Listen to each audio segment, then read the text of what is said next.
Jesus Christ.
Hello and a very warm welcome to our coverage of this 2025 Men's Metrobank One Day Cup fixture between Northamptonshire and Yorkshire, coming to you live from the County Ground, Northampton.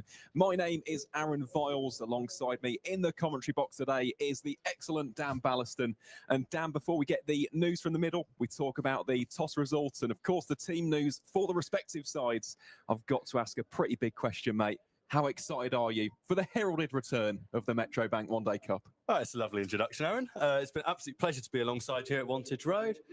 Very excited, really excited. Don't really know what Northamptonshire are going to be like this tournament, obviously with the first game being rained off. But lovely sun out, a few people in the ground today. Great T20 Blast campaign so far. I'm really looking forward to it against a good Yorkshire side. Bring it on. Absolutely, yeah. Two incredibly strong outfits indeed. So we have had the news from the middle.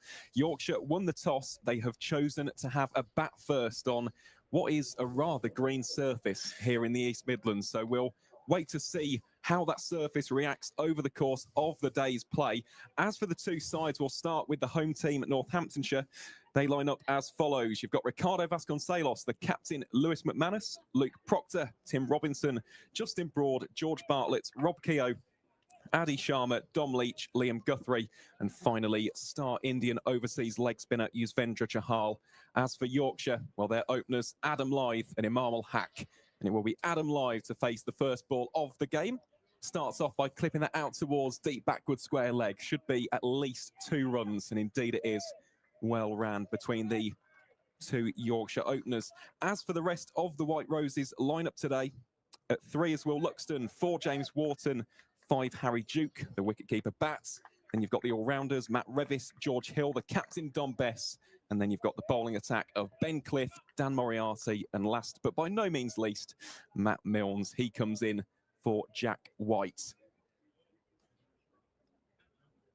So here we go then. It's Liam Guthrie from the David Capel end here to Adam Lyth. And already, Dan, you can see the intent here from Adam Lyth. 3 runs off the first 2 balls. It's what we expect, isn't it, from a player of his caliber? Yeah, he started really nicely, actually. I think quite a nice first ball to have, isn't it, on your legs? Not an awful lot of swing first ball. And yeah, he's not, rather than just looking to play it back to the bowler, he's gone straight in for a drive there, second ball as well. It's a funny format, really, isn't it? You've got, you know, an entire day. 50 overs is quite a long time. 1 day rather than 4 days. So, you know, in terms of pacing an innings, I think the 1 day format's always quite tricky with 50 overs. But yeah, he started positively. You could see how Imam Ul Haq gets on here as well. Of course, a very established cricketer. So yeah, look forward to it. Guthrie it is once more to Imam Ul Haq. Starts off with a leave. Yeah, Imam made an instant impression in this year's Metrobank One Day Cup. Scored 55 from 83 deliveries against Warwickshire up in Scarborough. Had the pleasure of commentating that one, and he looked like a man who was in real control, of course. The strike rate wasn't anything electrifying by any stretch, but you could just tell there was a method to every single delivery faced. It's the perfect pace of an innings, really, for quite a small run chase. They're often difficult to manage. You know, do you really try and get them done? But I think they're perfect player for the job. Most certainly is. Starts off here defensively, yet to get off the mark from his first 2 deliveries. And that was exactly it. I mean, Yorkshire, their bowling attack, we'll talk about Ben Cliff in due course when we see the reply a little bit later on. But both he and Jack White really got the White Rose off to an ideal start. They had the Bears 38 for 7. There was a very valuable knock from Vanchjani for 82. But in the end, as you said, 138 was never really going to be too much trouble for the home side. Guthrie bowls here to Ul Haq again. Looks to work that through the onside. Will just be a dot ball. And as for this start from Liam Guthrie, Dan, it's been nice and tight, hasn't it, after those first 2 deliveries down the leg side? Yeah, I think you're always entitled to a loosener, aren't you? First ball of a game. But he's tightened his line well, bowling, yeah. It's been quite a steady start, really. He's not giving them anything on the drive, as you said at the start, really. And we noticed it when we first arrived today, how the pitch from our angle looks quite green. But that can be misleading. But yeah, I think he started quite nicely, actually. How can he finish off this over? Well, it will be a single, just tucked away on the onside there by the Pakistani opener. And that will signal the end of the first over here at Wantage Road. Yorkshire 4 without loss here on what is a glorious day in the East Midlands. The sun, we hope, will be shining all day, but Let's hope so. Yeah, it really does look a picture out there at the minute.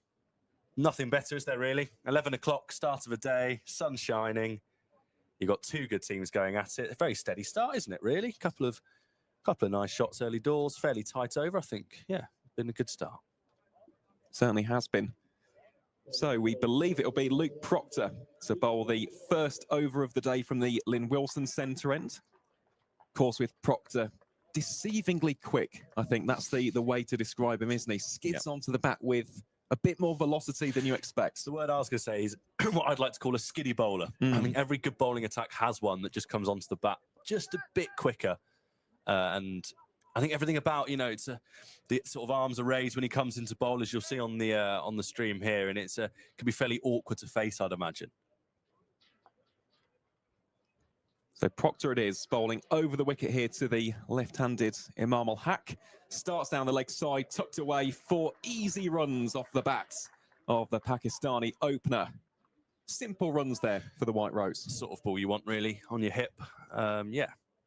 Gets himself underway, really. That's the innings really started from Imam Ul Haq. I think the key, I think for the Steelbacks today is just to not let these 2 batsmen settle. You've got 2 players who know their game so well, international pedigree.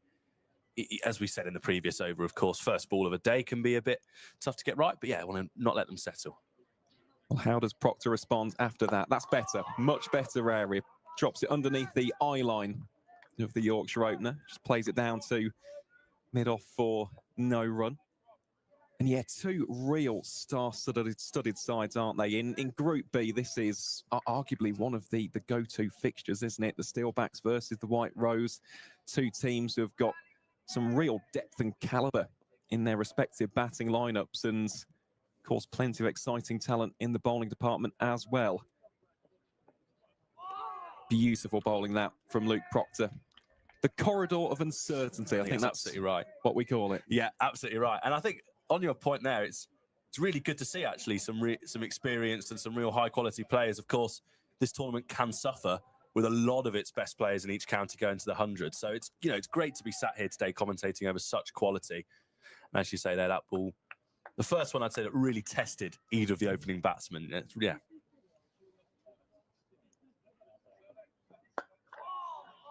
Good areas this from Luke Proctor. Started off slightly erratic with that first ball, but the next trio of deliveries have been nice and tight. Far, far better with regards to both line and length. And of course, for Northampton, they'd love an early wicket. We speak about the strength of this Yorkshire batting lineup. Will Luxton, I know you're a big fan of his game, Dan, and imagine we'll see him blast a few boundaries today. Proctor bowls here to Imam, another dot ball. Of course, James Wharton, Harry Duke, Matt Revish, George Hill, Don Bess. He's no slouch with the bat, as we've seen in the blast. So early inroads is the key here, isn't it, for the Steelbacks to get off to the right start? Yeah, I think so. I think it's a theme of today, really, with both sides, how deep both teams bat. Yeah, as you say, Don Bess batting at number 8, I think you say. You got it. It was a good delivery there from Proctor to finish. But yeah, Don Bess is he can really hold the bat, and he's not your average sort of tail ender. So I think wickets for Northampton today are really key. But I also think stemming the flow of runs as well, because they've got some really aggressive players, as you mentioned. Will Luxton, looking forward to seeing him play. Hopefully, from a Northampton perspective, not doing too much damage. But part of me also enjoys watching a player of that sort of quality bat as well. Yeah, he certainly is a fine talent. Just looking back at the reaction of that previous delivery, I think Imam wasn't expecting it to bounce that much, which is interesting because we spoke about the skiddy nature of Luke Proctor.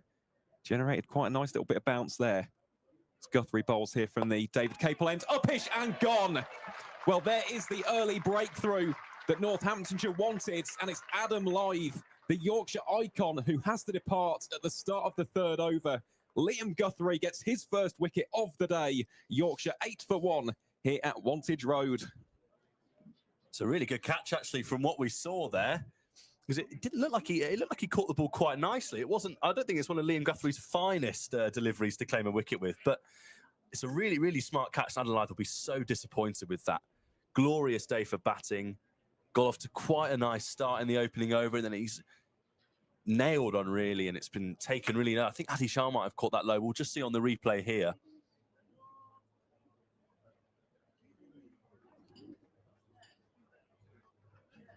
Yeah, he doesn't look particularly pleased with himself, does he, as the ball has been pouched there. And I think it's one thing that we must mention how important it is to hold your catches when you're facing such a strong batting lineup, and they've done so here.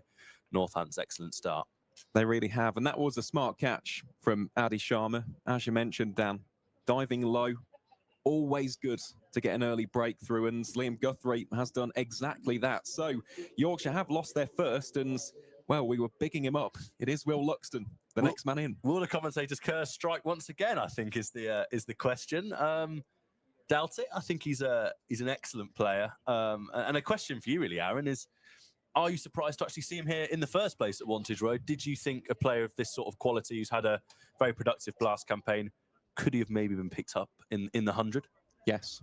Yeah, I think I agree. Yeah, I think it's a definitive yes. I think what we saw from him in the Roses match at Old Trafford, when he was hitting no-look sixes against Tom Hartley, an England bowler, I mean, surely that's got to get a little bit of attention from other sides. But yeah, Will Luxton, he is a tremendous cricketer. Got work to do here early on, though. As Guthrie bowls here.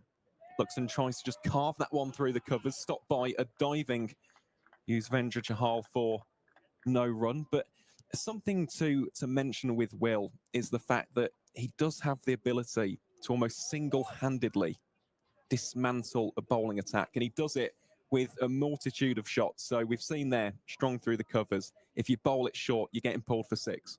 I hardly ever see him pull for 4. It's usually going into the stands, and also very strong through mid-wicket as well. So certainly a difficult man to bowl to. Tries to guide that one off the bat face down towards George Bartlett at deep backward point for no run. Great start to the over this from Liam Guthrie.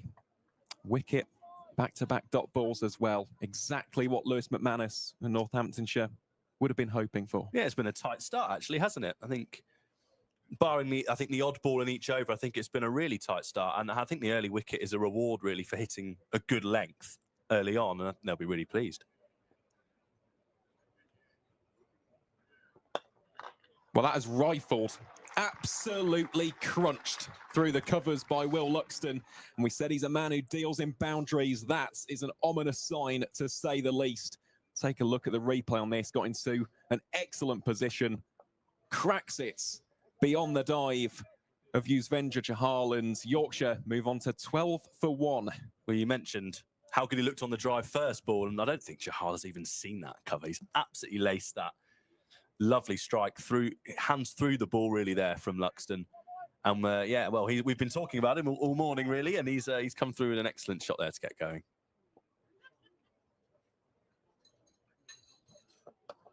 That one's short, and guess what? It's been pummeled.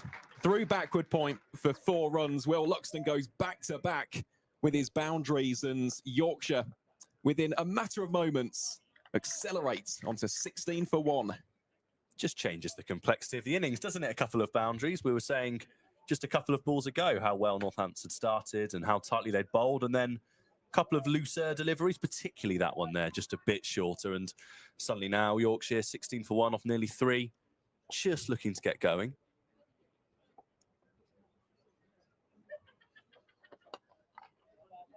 Well, that one just tucked around the corner by Will Luxton. There is protection down there in the form of Dom Leach, the former Yorkshire man. So that will be the end of the 3rd over. Yorkshire 17 for 1.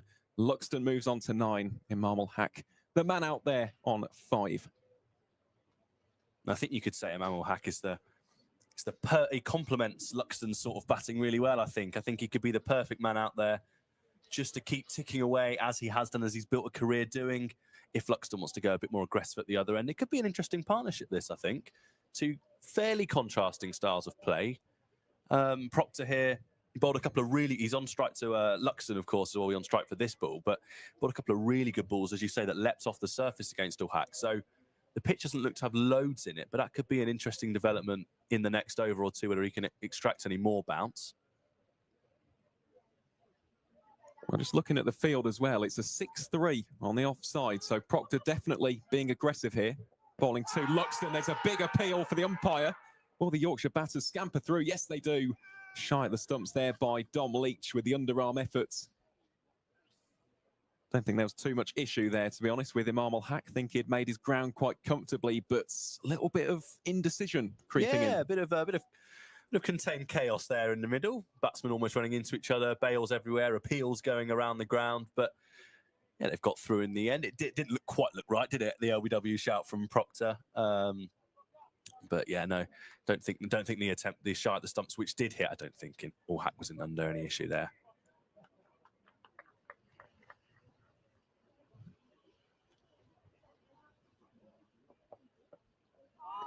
Again, a beautiful delivery that from Luke Proctor, really challenging Imam Haq early doors, and yeah, still is the 6-3 field, I believe, here for the left-hander. Of course, Yuzvendra Chahal down there at deep 3rd, 2 slips in place.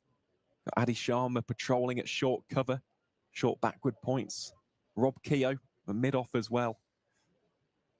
Really like to see this. Proctor backing himself early doors. He bowls that one a little bit too straight.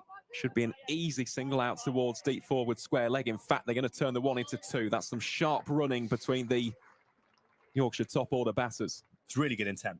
I always think you can hit as many boundaries as you like in these sort of games, but I think what separates the good and the great sides and the good and the great innings, if you like, in terms of pushing in a one-day match 350, 400, is how well you run. And I think that there's, as you say, should be an easy single. They've turned it into 2 with a bit of intent straight away. And already now your deep fielders just have in the back of their minds that they can't amble towards the ball. Well, that one is full straight and deposited downtown for 4 runs. A crisp drive, straight as an arrow from Imam Haq.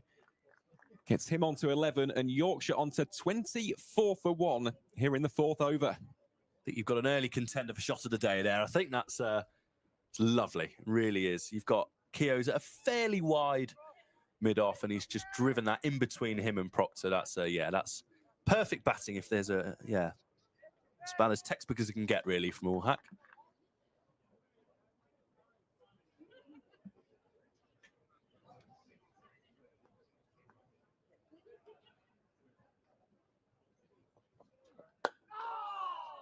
It's a good response, that, from Luke Proctor.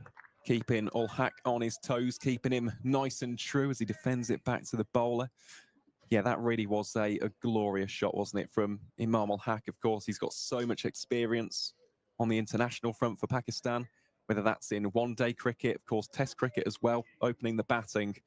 I think he is a perfect addition for this Yorkshire side. I'll talk more about that after this ball to Ul Haq, as Proctor challenging the outside edge. Ripple of applause circles us here at Wantage Road, and that is the end of the 4th over. Yorkshire 24 for 1. Luxton on 10, Imam Ul Haq on 11. Yeah, it goes back to that previous conversation we were having, Dan, about the archetypes of this Yorkshire batting lineup. So Adam Lyth, he's punchy, he's aggressive. James Wharton, exactly the same. Will Luxton deals in boundaries. Revis, Hill, Best, these guys are very counter-attacking. And I just feel like having someone like Imam who's going to be more of an accumulator, a guy who just rotates the strike, as you said, doesn't necessarily get big 4s and 6s with the same degree. Guthrie bowls here to Luxton. Luxton looks to flail that through point. Will just be 1 run, will it? No, it isn't. 2 runs again. Great intent shown there. An excellent communication between Luxton and Imam. Turn 1 into 2. Yorkshire now 26 for 1. Tim Robinson, no slouch in the field either. One of the quickest players Northampton have got on the outfield as well. It just shows the pace they're running at and the intent they're showing. Because Robinson's not moved slowly towards that ball. He's running, he's running forward towards it rather than attacking the ball. But yeah, it's excellent running, and it's a real theme of the innings so far.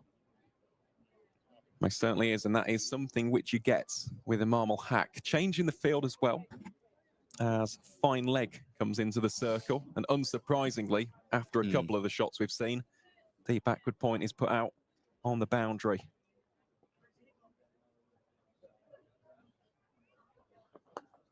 Guthrie sending that one shorter, targeting the body of the right-handed Luxton.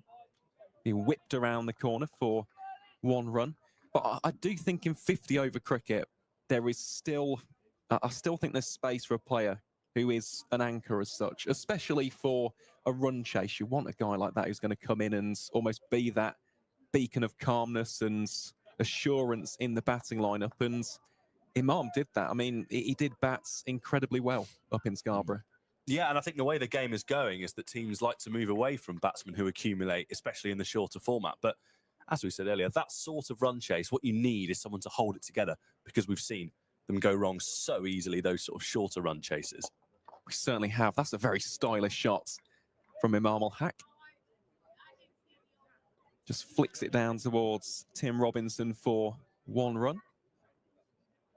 And I think just the man on our screen here as well, Yuzvendra Chahal, just walking across. Really interested to see what role he will play today. Of course, needs no introduction in this part of the world. Of course, the seamers have started nicely and the wicket looks a bit green, but I think a player of his quality, he stands out on that team sheet, doesn't he? When you look at Northamptonshire and you see Chahal playing, he really stands out.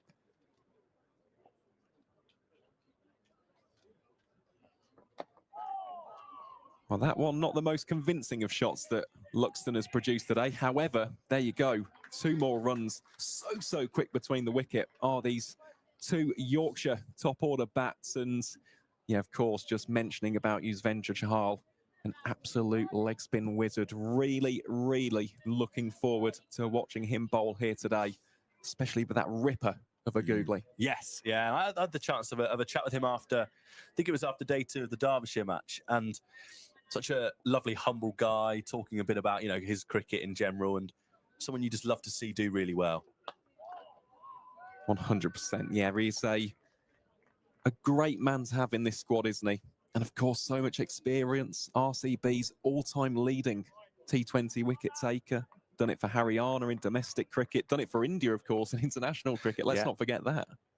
And I loved his when we had a conversation and I talked briefly about the Test series with India and overplaying against England, of course, just finished. And he's got real ambitions to still play his red ball cricket as well, which I think is great to see. But as you say, an absolute legend of the game with India.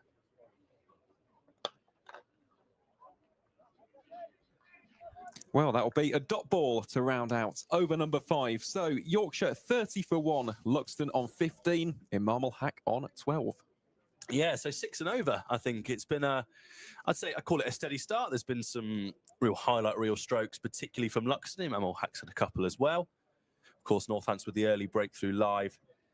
Not being able to make the most of a fairly short and wide delivery from Guthrie, and a fairly innocuous delivery. Cut straight to Adi Sharma at cover, who took a great low catch. But I think Yorkshire have rallied fairly well. They've put some runs on the board since.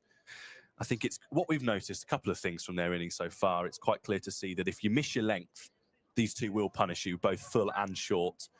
And they're running as well. They really will punish any slouchness in the field from Northampton. As Proctor continues against Ul Hack here, who just flicks it towards mid-on and it's fielded. And I think that's what we've seen so far is the pace these two have run at. And it doesn't seem to be particularly dangerous either. We're not sort of seeing shies at the stumps and really close where McManus is taking the bails off as they're reaching the ground. They're running quite comfortably as well, aren't they? Yeah, they are. And it goes back to that word. It begins with I, intense. So important. Well, in any cricket, to be honest, but especially in the one-day format. That's down the leg side there. And that'll be the first extra, the first wide, I should say, of the day there. Signal to the scorers, just sliding down the leg side from Proctor. Oh, I had a little go at it, didn't he? Certainly didn't shoulder arms and let the extra go onto the board. They had a little go at it. Of course, it's a slight gap there. The man on the 45, it looks like it's Guthrie. There's runs to be had on the leg side, there's no doubt, but it's certainly not the way you want to go on a day like this, caught down the leg side, as Proctor will have another go at the second ball of the over. And that one's much better, and it's another play and a miss there. We've seen that a couple of times from Proctor now. When he finds that length there, Hack just caught on the crease, and we'll see the replay here. Yeah, it's a couple of times he's had a go at that sort of delivery now, and Proctor's really, if he can just hammer home that length rather than then trying to maybe bowl a bit straighter, you can have some real joy here. Just looking at the field here, the 2 slips have been in since the start of the innings. Not been in the game just yet, but Proctor can keep on bowling those areas. You feel like a chance may be able to come to them. That's defended by Hack solidly to Keogh at mid-off, who, of course, has had an excellent return in the last couple of weeks. Hundreds, wickets. Of course, he showed great resistance in the defeat against Middlesex before. In a game, Northamptonshire, I think, really felt they were bound or inevitably going to win until the rain came against Derbyshire. Keogh with an excellent 100 and some wickets on a pitch that was turning as well. Yeah, he's an icon, isn't he? Mr. Northamptonshire is Rob Keogh. There's Proctor again. That's flicked towards the onside, and Leach will come round at mid-on. And that'll just be the one run. I think mid-on and mid-off are fairly wide at the moment, so there's runs to be had if you can just get it slightly squarer of the wicket. As Hack gets off strike, and Luxton 15 from 11 so far, been a very positive start from him. Couple of arguably false strokes when he's tried to get going, but also a couple of lovely drives and cuts in particular, punishing any ball that's just slightly off its length. And as you mentioned, I think you mentioned earlier against Lancashire when he played those no-look strikes, really stuck out in the highlight reel to me, the way he connects with the ball so clearly without even looking at where it's going. As he plays and misses there, another excellent delivery from Proctor. I think I just saw there Luxton trying to really stride into the ball, get that big stride in, and the ball just flying past his outside edge. Yeah, we'll probably see a replay of that one. He's just, as you say, in trying to step into that, almost negate whatever movement Proctor could get, whether that's nipping in off the seam. But this is some excellent bowling so far from Luke Proctor. Really is keeping it on that good length. He absolutely is, yeah, as he comes in again. And there's a slight appeal struck on the pad. Didn't quite look right from our angle, did it, Aaron? No. And it's dismissed firmly by the umpire, and that will conclude the over. 32 for 1 it is. A very tight and an excellent over from Proctor there in front of this Northamptonshire crowd at Wantage Road this afternoon. Perfect day for it. Sun's out. A lovely Friday morning here. And just seeing a quick replay of this one here, it didn't look particularly close. Yeah, that's the play and the miss. And we've got our first bowling change in the David Capel end. It looks like it will be Justin Broad to take over the duties from Liam Guthrie. We saw him warming up in the slips in the previous over. And Broad, of course, the all-rounder for Northamptonshire, will come on to bowl now. The field remains with 2 slips. We've got Chahal on the 45. We've got Robinson, deep square, mid-on, mid-off. Another wide-ish mid-on. And cover. So a fairly regulation field, I'd say, so far. There's not really been any out-of-the-box thinking, but as Broad begins his spell. And it's right on the money again straight away and defended 2 mid on. What I've noticed with Broad, actually, is, you know, the wicket column may not look particularly favourable for him at times, but very rarely misses his line, and he bowls real pressure spells. And he's the perfect bowler for partnerships, I always think. I think he bowls perfect length, just maiden after maiden or 1s and 2s for someone else to really operate and go about their work at the other end. Absolutely bang on. Was just about to say that, and he did it with great efficiency in the One Day Cup last season. We'll talk about that after this delivery. It's just down the leg side, and that'll be a wide. Handled down the leg side by the One Day Cup captain, Lewis McManus, there with the gloves. Extra to the score. Yeah, so just touching upon his performances in the 2024 One Day Cup, Northamptonshire's leading wicket taker was Justin Broad, took 13 wickets in 6 matches, and he just has that canny ability of breaking partnerships. As you said, a real asset to have.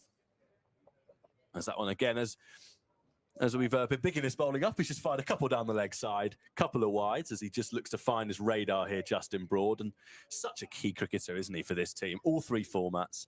Goes about his work with the ball admirably. Great hands in the field, and his batting as well this season. The improvement and the scores, and in particular of recent months, the returns he's been getting with the bat, it's great to see. As he looks to find his radar here, and that's much better, and that's blocked back onto the onside. Bit of encouragement from the slips there. They'll be applauding Broad as he just finds his length again. But playing of spin. I remember Safe Sabe saying to us after a day's play once that he's never seen Justin Broad miss a sweep shot in all his time here, and he's one of the best players of spin we've seen. And I think that really has aided his game. It has, and I was just about to mention that the reverse sweep in particular. I think he is one of the finest players of that shot on the entire circuit. Really is excellent, as that one's a bit short, and that's cut away gracefully by All-Hack. Racing away towards the boundary. It will get there with ease in the end. Looked like there may be a chase on for Adi Sharma, but that's ended up racing away on what looks quite a lush outfield, doesn't it? Ball flying away there. So 4 more. All-Hack goes to 17. Just, as we say, an accumulator of runs, All-Hack, but what he really does do well is put the bad ball away. And 2 full, 2 short he has done on this occasion. Just cut away nicely. 3 point for 4 as Broad starts. Couple of wides, a boundary, just to find his length slightly in his line. Bowl towards his field as he comes in towards All-Hack again. And this time he's got a bit of bat on it, and that will fly down for 4 more. We mentioned All-Hack had a little dig at Proctor's wide down the leg side there, and he's had more of a dig there, and he's just got a little tickle on it, and it flies past McManus, who needn't bother diving for that one as it flies away for 4 towards fine leg. So a fairly expensive start from Broad here, and All-Hack's just starting to put the pressure back on to Northamptonshire as they are 42 for 1, just near the 50 mark, first milestone really of the day. All-Hack on to 21. And so, yeah, I think, Aaron, since the early breakthrough, it's been okay for Yorkshire, actually. A couple of plays and misses as Broad comes in again, and that's much better line and defended back to mid-on as we've seen. But yeah, as we say, it's been a fairly steady start from both teams, hasn't it, since the early breakthrough? It has been, and something I was going to touch upon is the partnership. Currently standing at 34, Lyde departed with the score at 8, so these two doing an excellent job. I mean, Imam hasn't really played a shot in anger. We saw that beautiful, crisp, straight drive, but he hasn't really been flashing at the ball too much, and already here on 21. Yeah, he's making the most of it. He's fired that one away down towards fine leg. A hand on it from Chahal. Robinson will come across, and he should cut this off, and All-Hack will come back for 2. Robinson does well. As we mentioned earlier, fast fielder, the New Zealand international. Chahal probably saved 4 there, actually, getting a hand on that at the 45, as Broad's over comes to an end there, and it's 44 for 1. A fairly productive over for Yorkshire, the most productive one of the day so far. All-Hack moves to 23, but a good bit of work in the deep there by Robinson. Got a polite round of applause from the cinch stand by him as well, as he goes back to his mark at deep square leg. Just seen that one there, yeah. All just making the most of Broad, just not quite finding his line yet, but he's as we mentioned, a fine asset for this team. He'll be back, no doubt, as Proctor continues. He certainly will be, and we saw there the arm of Tim Robinson, of course. Used to be a javelin thrower back in New Zealand. As Proctor comes in again, and that's work towards Chahal again. He's been busy in the field so far, and he fields sharply, and there's no run. All sending him back quickly. Well, that's the beauty of doing your research, I guess, finding things like that, because we've always commented on Robinson's excellent arm. Him and Bretsky really stand out in the deep for Northamptonshire with their throws into the wicketkeeper, and no surprise he got a background of that, really. No. Well, to be honest, I think it's a family affair, actually, with the Robinsons. His brother Cam also was a keen javelin thrower. I think at one point they were top 50. Wow. In their age group. Absolutely insane. It definitely checks out with the way he throws the ball, as Proctor again dotting them up, I think we'd say at the moment, bowling a really tight spell here. A couple of drives down the ground, but he's definitely tightened his line-up, and he's been the only bowler really so far to make the batsman play and miss on a pitch that doesn't seem to be offering massive amounts of assistance for the seamers at the moment. Of course, that could change. We've seen a couple leap up as Proctor continues in towards Luxton now. Luxton gets on the front foot and drives elegantly through the covers for 4. A real joy to watch there. Just leans on one. Didn't look a particularly bad ball from Proctor, and he's just lent on one through the covers. And it races away. The fielder's not even moving towards that one there. And Luxton moves to 19, and Yorkshire go within 2 of the 50 mark halfway through the 7th over. But Luxton there, as we've mentioned, just doesn't even look like he tries to overhit that, does he? Just leans in, and before you know it, it's reached the fence. Yeah, it's the shot of a man in form. I think that's how to describe that from Will Luxton. He's just caressed it, hasn't he? Utilising the pace there of Proctor, and he's placed that absolutely magnificently. So, yeah, it's also brought about the change in field. Deep point put out on the boundary. As Proctor looks to respond here, comes in with his familiar action. That's cut away again firmly, and that's 4 more, and that's beautiful batting. About 10 to 15 yards to the right of where the previous ball flew. And as you mentioned, the deep point put out exactly for that shot. There's just no way he's cutting that ball off as it races through the offside for 4 more. Luxton moves to 23. Both bats now on to 23. And this is just an exhibition, really, into how to manipulate a field and how to really deal in boundaries, as you say. 50 up for Yorkshire. Polite applause. A few Yorkshire fans, I think, walking around the ground this morning. I saw a few Yorkshire fans at Wantage Road today, which is always good to see a bit of away support as well in the One Day Cup as Proctor continues. Short ball this time, and Luxton ducks out the way. And McManus claims, and that'll be a dot ball. First use of the short ball today, Aaron. Yeah, I like that from Luke Proctor. That's a very Luke Proctor delivery. After going back-to-back boundaries, keep the batsman on his toes. Simple as that. Fire it in short. But that was just short enough. If the ball sits up for Will Luxton, as I said, there's only one outcome. It's going for 6. It's going towards the scorer's box. As this time he works one down towards mid-on, and that's a lovely shot. And looks like Dom Leach's in a race here to see if it goes for 4, and Leach will cut it off now. He does well with a slide down on the long-on boundary, and he whizzes the ball back in, and they get, looks like they've run 3 there. But as you say, yeah, the first short ball of the innings, Luxton's so good on the pull and hook. Just having a look at that one, I think it's fair to say, first up, as Proctor's over concludes. Good bit of work here, as we can see on the replay from Leach. A good chase to save a run for his side. And we've now 8 overs in, 55 for 1. Luxton to 26. He keeps the strike. All hat 23, and Broad will continue from the David Capel end. As we look here, Aaron, when would you we've seen a steady start from the Northampton seamers, a couple of balls put away to the fence, really. When would you look at bringing, you've got Keogh and Chahal as your spinning options, when would you have a look at having potentially going towards one of them? Of course, 50 overs, quite a long time still. You are asking a spinner. So if it was up to me, over 1. They'd already be there. Exactly. Yeah, we would need to ask it, yeah. Exactly. No, I think we'll see Seam for a little bit longer. I think we'll probably see them from 14 or 15 overs onwards. It just depends on how Justin Broad bowls here, because the last 2 overs for Northants have been a tad bit expensive. So if McManus needs a bit of control, definitely has the spinners to do that. I was going to say, he's got some really good spinners in the arsenal, as Luxton looks to cut away once more. This time it's fielded in the ring by Proctor, and it'll be no run. But as you say, they're really blessed by 2 top quality spinners that they can use in the middle overs, which I don't think every team have. So it'd be interesting to see when they do get used. But Broad will continue here. Slightly expensive first over, going for 12. just after we'd sung his praises as well about how excellent he is with the ball. Still time to recover though for Broad as he comes in once more.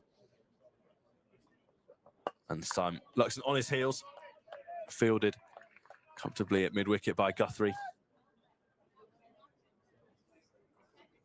55 for 1 the score now.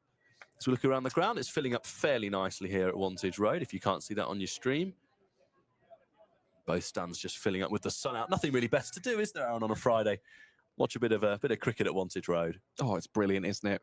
I just love the place. It's so full of character. It's the county ground. Luxton drives again, aerial. Bump ball there and fielded by Proctor once more at cover. It really is, and we've had some excellent atmospheres here this season and just in general, really, when Wantage Road gets going. It's such a great place to be and to watch your cricket. Oh, it certainly is, yeah. Especially for a T20 night, this place gets very, very loud, doesn't it? We've had some rocking Friday nights. Yeah, absolutely. Yeah. Shame that the quarter-final won't be here at Wantage Road, of course, at the Oval against Surrey, but it's a great place to be all season, really, Wantage Road. This time Luxton works. Fielded once more by Guthrie. It's been a much tighter over this from Broad, hasn't it? He's tightened his length up. Luxton's been on his heels. He's not allowed him to get on the drive or to cut through the offside, which he does so brilliantly. And yeah, North's just regaining a bit of momentum after Yorkshire threatened just to move away slightly with the scoreboard. Nearly at the 10th over mark, I guess, the 5th of the way through the innings. As Broad continues here. Luxton again on his heels, and he chops away this time. Robinson will field comfortably there, and it will just be 1 run. And we've now seen one of the slips taken out. Of course, an aggressive field with a couple of slips in at the start of the innings, as inevitably so the field gets spread. Just the 1 in, and it's Ricardo Vasconcelos, who, of course, signed a new 2-year contract this week. The ever-reliable opening batsman continues his services at the club. In the same week that Darren Lehman, of course, the very popular coach here in Northamptonshire and in the county as a whole, really. Such a popular figure at the club, signing on until the end of the 2027 season, which, of course, is brilliant news. I'll be pleased with what he's seen so far, but that's a nice shot by All Hack, just cutting away there, and this fast outfield with the sun bearing down, races away for 4 more, and All Hack moves to 27. Slightly short from Broad, but All Hack again did really well just to get on his heels and just punch that away through point for 4 more, and he, yeah, as we say, moves to 27. I think we've noticed, actually, in the last couple of overs, just how fast this outfield is, Aaron. We have. Something else to note about that, the 50 partnership up for the 2nd wicket. We said that these two were going at a decent click, and again, Imam, 27 from 27, striking at exactly 100. Hasn't had to do anything too out of the ordinary. He's just played traditional, strong, conventional shots, and he's done it to an excellent degree. And of course, with Will Luxton, this is what we expect, isn't it? We expect to see boundaries, putting the opposition bowlers on the back foot. And so far, I mean, if you're in the Yorkshire camp, I think they'll be absolutely delighted with what they're seeing between these two. And there's so many gears to go through with these batsmen as well. You could even argue with Luxton, he's not taken a massive amount of risk, really, in so far in getting to 27. He's on strike again, he cuts away gloriously, and that will be 4 more. This is an exhibition at this point, as it flies through for 4 more runs. That one just a bit towards cover, through the cover point region. Luxton this time, as you see on the replay, just nailing that one on the back foot. And there's fielders out there, and it's quite a fairly heavy offside field for Northampton. And Luxton just picking the gap beautifully. 64 for 1 now as the first ball, the 9th over, gets underway there. 4 more. Bit of momentum swinging for Yorkshire here as Luxton remains on strike. He gets on the drive this time and picks out the fielder in the deep. And a bit of a fumble, but no intent for 2 on this occasion, and it's whizzed back in just for 1 run. Luxton gets off strike, moves to 32, and they've made it look fairly easy so far when they've scored their runs. We're so used to seeing these flamboyant strokes, I guess, in cricket nowadays in 2025. We haven't seen that so far. It's been quite classical. It's been a joy to watch, though, at times. It's been quite refreshing to see some really classical cricket strokes. It has been, and I think that is a testament to the format as well, because with 50 over cricket, it's a long time. 10 overs in a T20, that is 50% of your innings done. Of course, in 50 over cricket, it's 20%, so plenty still to come here. Absolutely right, as that one's defended by All Hack to Dom Leach at mid-on. Yeah, absolutely right. I think that's it's a bit of a misconception with one-day cricket that it follows a similar format of T20 where it's fireworks every ball. But really, there's a real chance to build your innings. And I think you realise when you play actually 50-over cricket yourself, how long it goes on for and how much time you really have actually to accumulate. So it's good to see Yorkshire respecting that here. Still scoring at a decent rate, though, just touching up towards 7 and over now, 6.8 and over.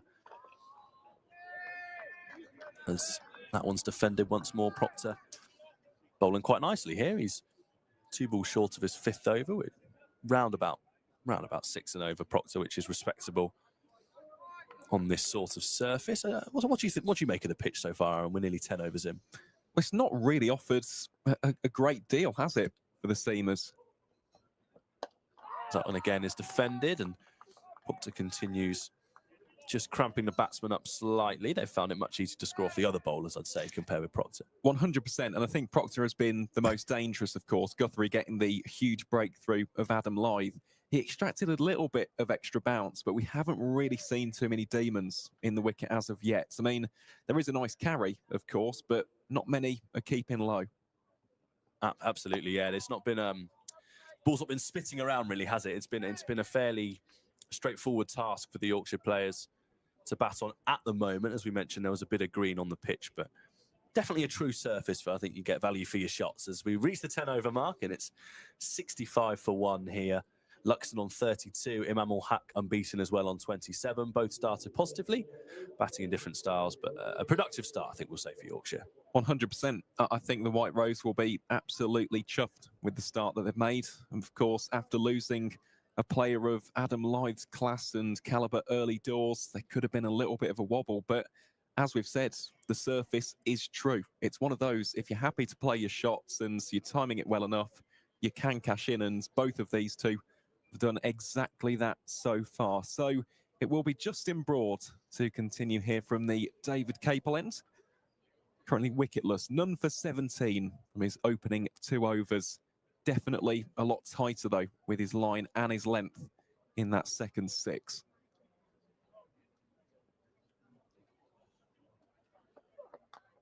And Luxton almost chops on.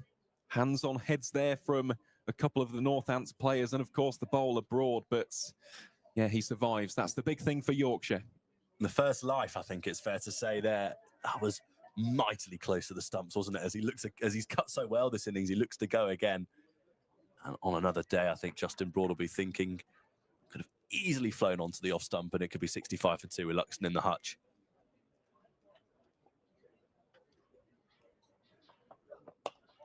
That's a lot more commanding from Will Luxton. Just carves it out on the offside. Simple single taken. Yorkshire now 66 for 1. I do wonder if in the mind of Lewis McManus, he's looking at this and going, is it a little bit too easy? Do I bring on the likes of Yuzvendra Chahal or Rob Keogh, even if it is just for a testing over, just to put the sighter out there?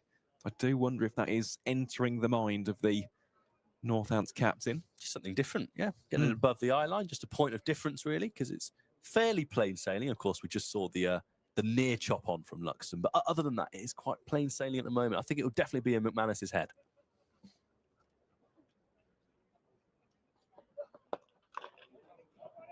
Broad around the wicket this time to Imam ul Haq. I think as we say that, I can see Rob Keogh getting fairly loose. He's definitely running through a variety of stretches there, some sort of routine, which you could argue would be quite extravagant if he wasn't coming on to bowl, if that was just what he likes to do at mid-off. But it looks like he may be an option in the next few overs, as you just say. I think we'll see him sooner rather than later. That is a rather vigorous warm-up. Broad bowls here to ul Haq. Strays down the leg side. It's racing away. Chase on for the fielder. Well, it was an admirable effort from George Bartlett coming across. In the end, it is to no avail, and it's another boundary off the blade of Imam ul Haq, who moves on to 31. Yorkshire now 70 for 1 here in the 11th. It's been a productive area, hasn't it? Fine leg for Imam ul Haq so far. He's tickled a few nicely down there now for 4. That I actually thought Bartlett was going to cut that one off, to be honest. I thought he looked in a very good position to do so. It was a good effort, but just a sign of how fast the ball's moving down there. It's a better area that from Justin Broad. Allows for the give and go there from Ulhack. Gets down the other end for the single. It is interesting, actually, just looking at the field placement there of Bartlett, because Imam has tickled quite a few down to fine leg. He is rather wide. Yeah, he plays it so fine, that particular shot. And you'd argue there, Bartlett standing sort of as wide as he is, he's giving himself 10 yards, really, when he doesn't potentially need to. Broad gets ready to bowl here to Will Luxton. Luxton, the latest Yorkshire man to clip it down the leg side for 1 run. Just looking at the umpire, I think this will be signalled as a leg by. Indeed it is. Thundered off the pad. Yeah, and on the leg by, actually, there was an interesting leg by debate going on in the test match between England and India when I think it was Josh Tongue was given out LBW and they scampered through for a leg by, and then when the decision was overturned as not out, the leg by didn't count for a run. What was your take on that? Well, as per the laws, it is a dead ball. So the correct thing happened, I think, is the safe thing to say. And I'll tell you what, Dan, our premonition has come to life. Absolutely. Admittedly, a couple of overs before I said. I was thinking about 14, 15, but McManus, I like this. I like an aggressive captain when it comes to spinners, and we are going to see a little bit of off-spin for the first time today from the Lynn Wilson centre end. It is club icon, Rob Keogh. A man in form, Rob Keogh, so popular around these parts, as you say. Of course, over 300 appearances for Northamptonshire. Rob Keogh with bat, ball and field, such a great asset for this side. And a very steady operator with ball in hand with his off-spin. I'm interested to see how this pitch takes spin so far, I reckon. Looking forward to just seeing the field as well. He's got a bit of protection both sides of the wicket. He's got a man at long on, which is no surprise for Luxton, I don't think, having a man out straight. It's a smart captaincy from McManus early on. Certainly is. Here is Keogh to Luxton, and that's why it's smart. This is something you'll see Will does a lot. He steps into it. He has a real stride, which is great to see, by the way, for anyone wanting to learn how to play finger spin. Move your feet. 3 massively important words as Keogh bowls here to Luxton, clips it over the top of mid-wicket. There will be a chase on for Luke Proctor. Yorkshire batters have run the first 2. I think they're going to convert it into a 3. Indeed, they are. Absolute greyhounds are Imam and Will Luxton. Luxton's almost lapped to Hark there as they're almost at the other end together. That was a real intent. Wanted value for his runs there, did Luxton. It was a lovely strike onto the onside, wasn't it? Bit of elegance, a bit of flair to that one with his leg raising as he hits it. And as you say, moving your feet to the spinner, so important, being able to get to the pitch of the ball when you can. And a real lesson there to people watching from Luxton. Just so positive with his foot movement as well. It's the positivity of the way he strides into the ball for me. 100%. Here is Keogh to the left-handed Imam Ulhack. Of course, talking about how to play spin, this man is a master. Imam, again, we talk about footwork off the front foot, back foot. Loves his shots against the spinners. And there is the back foot, late cuts. Will it be cut off by Chahal? Well, Charles done well there. He's done very well just to get the outstretched palm on it. Saves 2 runs there. It's a couple of times he's done that now, Chahal, actually, just saving runs behind square with just a hand on the ball. You don't always have to gather it cleanly to stop runs. No, you've got to back up your bowlers. Keogh gives that one a little bit more flight. Just squeezed off the back face there of the Pakistan opener. Moves Yorkshire on to 78 for 1. So 6 runs off this first over of spin. Hasn't really turned to a great deal, at least not from our vantage point, of course. For those watching the stream, you might beg to differ, but I'm interested to see how Chahal goes on this. Of course, with the wrist spin, does generate a lot of turn as Keogh bowls here to Luxton. Steps into that one. Just drives it ever so elegantly down towards Luke Proctor for 1 run. So that is the end of over number 12. Yorkshire 79 for 1. Will Luxton has 37 of those. Imam Ulhack also out in the middle on 35. Well, that was my next question for you, Aaron, was we know that Chahal and Keogh are such good friends off the field and they bowl well together on it. Looks like it is Broad continuing. Would you have gone spin from both ends, or would you have just bowled? I know as a spinner, you'd be very keen to see spin from both ends. Tactically, would you have had a look at both of them, or do you think just keeping one of them up your sleeve for the time being is potentially the way to go on here? I think there's two schools of thoughts. So, of course, for me, if I'm looking at this as a spinner, I want spin from both. Corral it. Oh, and a couple of goes at it, didn't he? Oh, I think they know, everyone, how important that might be.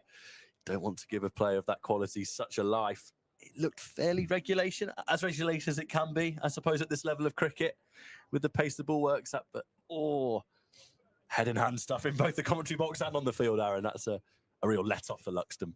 It is. That's a collector's item. It's that one full. Driven square by Imam al-Haq for 1 run. I think everybody in the ground expected that to be taken by Proctor. He is an absolute jet in the field. Yeah, penny for his thoughts right now. As we just, yeah, he actually has it on the second occasion in both hands as well. Oh, you take that 11 times out of 10 in them practices, don't you? They never go down. So Broad bowling here to Luxton again. Attempts to just hoik that down towards deep backward square leg, but will be a dot ball. Yeah, that could be a big moment in this game. Luxton dropped on 37. So, of course, for Northamptonshire, they'll be hoping that not too much extra damage is dealt, but that is another life for Will Luxton, who has looked very good up until that point. We need to rally around Luke Proctor now, because it's a very lonely place there at backward point for him. Broad it is to Luxton. Drives that one slightly uppishly, but guides it along the carpet to mid-off for no run.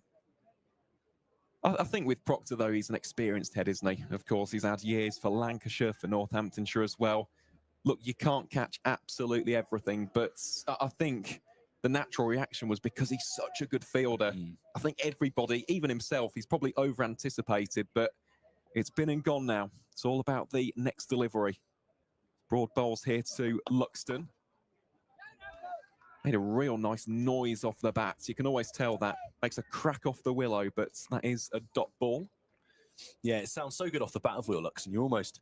Your eyes automatically go to the boundary as soon as he lays bat on ball. And then when it's in the hands of a claret and navy shirt, you go, oh, bit of a let-off there. He strikes the ball so nicely. But it's important now that they don't let Luxton get away and that they just keep on top of him. Not create chance every ball, but just not allow the pressure to build up against Proctor.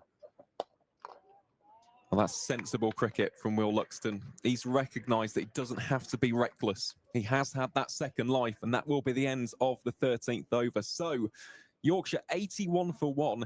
Luxton has 38 of those in Imam al-Haq at the other end on 36 from 38, and it will be Rob Keogh to continue. Yeah, it was a fairly steady start from Keogh, wasn't it? He didn't drop any particularly short or bowl any particularly full. It didn't look like he was getting loads out of the pitch either.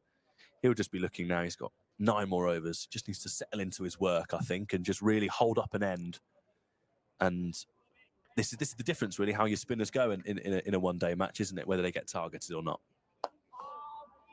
Well, slight show of intent there from Imam al-Haq skipping down the wicket. I think it's a good point as well to make with Keogh. He's a rhythm bowler. So someone who needs a couple just to get into his groove. But once he does, he really is an asset for the East Midlands County, giving that one plenty of flight, looking to drift it back onto the stumps. That one is another dot ball. Interesting observation as well. I've just seen Yuzvendra Chahal warming up. Beat me to it there, Aaron. Yep. So Hack steps into that shot and plays it down towards a wide-ish long off. Luke Proctor it is doing the fielding on that occasion. There is just something almost mystical about Yuzvendra Chahal, isn't there? As soon as he bowls, all the eyes are on him. Really is a tremendous, tremendous spin bowler. Keogh continues here from the Lynn Wilson centre end. Luxton, the latest of the Yorkshire pair, to just take one step down the track, play that nice and straight for 1 run. Yeah, they're definitely using their feet positively, aren't they? Both batsmen are making a real effort to almost get to Keogh rather than Keogh bowling to them. It feels they're not trying to let him settle without taking too many risks. There are so many ways to not let a bowler settle. 100%. Well, there's a little bit of an appeal there from Rob Keogh. I think, just judging from the angle there, Dan, not too much with that one. Not for me. He's always interested, Keogh. I find with it, he's a very passionate bowler, and I love the appeals he gives, but I don't think that had particularly many legs. Well, take two as Ul-Haq rocks onto the back foot, plays that one beautifully straight, and that will be a single to round out over number 14. So Yorkshire move on to 84 for 1, Luxton on 39, Imam on 38, and I believe the ball has just entered the hands of the Indian leg spin wizard for the first time on this fantastic Friday, Dan. We're going to see a little bit of Yuzi. Yeah, there's a smile on the face in the commentary box from both of us. You pay money to see players of this sort of quality, and it's great to see him back for his second season at the county. And yeah, he's had a good start in the county championship, but with the white ball is really where he's made his mark in his career for India and in the IPL, as you were saying. And it's a privilege to be sat here watching him. Let's hope he can get off to a good start. But this is what the crowd come in for. It's players like this that get you out of your seat. You've got Will Luxton seeing the ball well at one end, and then you've got a player of Chahal's quality with the ball at the other. And this will be a real test now. We've said how confidently they've started against Rob Keogh's spin. This will be a much more different challenge, especially with that googly, as you mentioned. Yep. How early does he go to it? And the top spinner as well. That's something which he uses to great effect against the left-handers. I think we might see that here against Imam. So this should be an engrossing battle. And yes, just to echo that point, what a pleasure it is to be here commentating Yuzvendra Chahal. I mean, it just does not get old. Here he is then from the David Capel end. Very spread field here to Imam Ul-Haq. That first one gives it plenty of flight. Imam sprints the first one quickly. This should be two. Robinson's a fast fielder, but he's not that fast. Rapid between the wickets are these two Yorkshire players. Just love the variation already. Just no settling in, no straightforward, just ball dart at the batsman. He's given that one so much flight. It took an age to reach Ul-Haq there at the striker's end, but it's a bit more positive running. It's good to see from a Yorkshire perspective. Here is Chahal once more. Ul-Haq looking to be counter-attacking on that one, meeting the pitch of that delivery. Just about works it out towards long off for one run. Now, this will be an interesting battle, I think, because as soon as you see a right-hander against Chahal, he has got the googly. It's just a case of how much will this surface provide? Will it turn sharp enough to disrupt the timber? Let's wait and see. This should be quite a nice little matchup. Here is Chahal then to Will Luxton. Luxton straight away just drills that beyond the grasp of Chahal. Another single to add to the tally.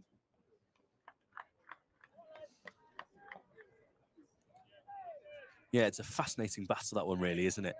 Chahal has started nicely, trying to hit his length. Yeah, it's whether will the pitch do enough for him to really use his googly. It's such a weapon. But you almost don't want to show your hand too early, do you? And if the ball if it's untroubling the googly on this surface, then it's a weapon lost. That one's slightly straighter from Chahal, allows for Ul-Haq to just play that down towards deep backward square leg. Another easy single. So it's been a good start this for the two Yorkshire batters against Chahal, of course. Two from the first delivery of the over, consistent singles since, and it comes back to rhythm. You do not want a player like Chahal getting into his groove. Luxton plays this one slightly more defensively. First dot ball of the 15th over. Yeah, the first ball that's not raced off the face of either batsman's bat. I think Chahal will enjoy that one, just kissing the edge as it goes through. How does Chahal round out the over? Well, he does a great job. That is a fine first 6 deliveries from Yuzvendra Chahal. Goes for just 5 runs. Yorkshire 89 for 1. Will Luxton on 40 from 41 deliveries. Imam Ul-Haq also out there on 42 from 46. And just a nice little moment I've just picked up on the screen there as well. Imam Ul-Haq and Yuzvendra Chahal just exchanging a small fist bump at the end of the over there as well as he came back to his mark. So always nice to see the players playing the game in a good spirit. I think it's fair to say 2 fine international cricketers.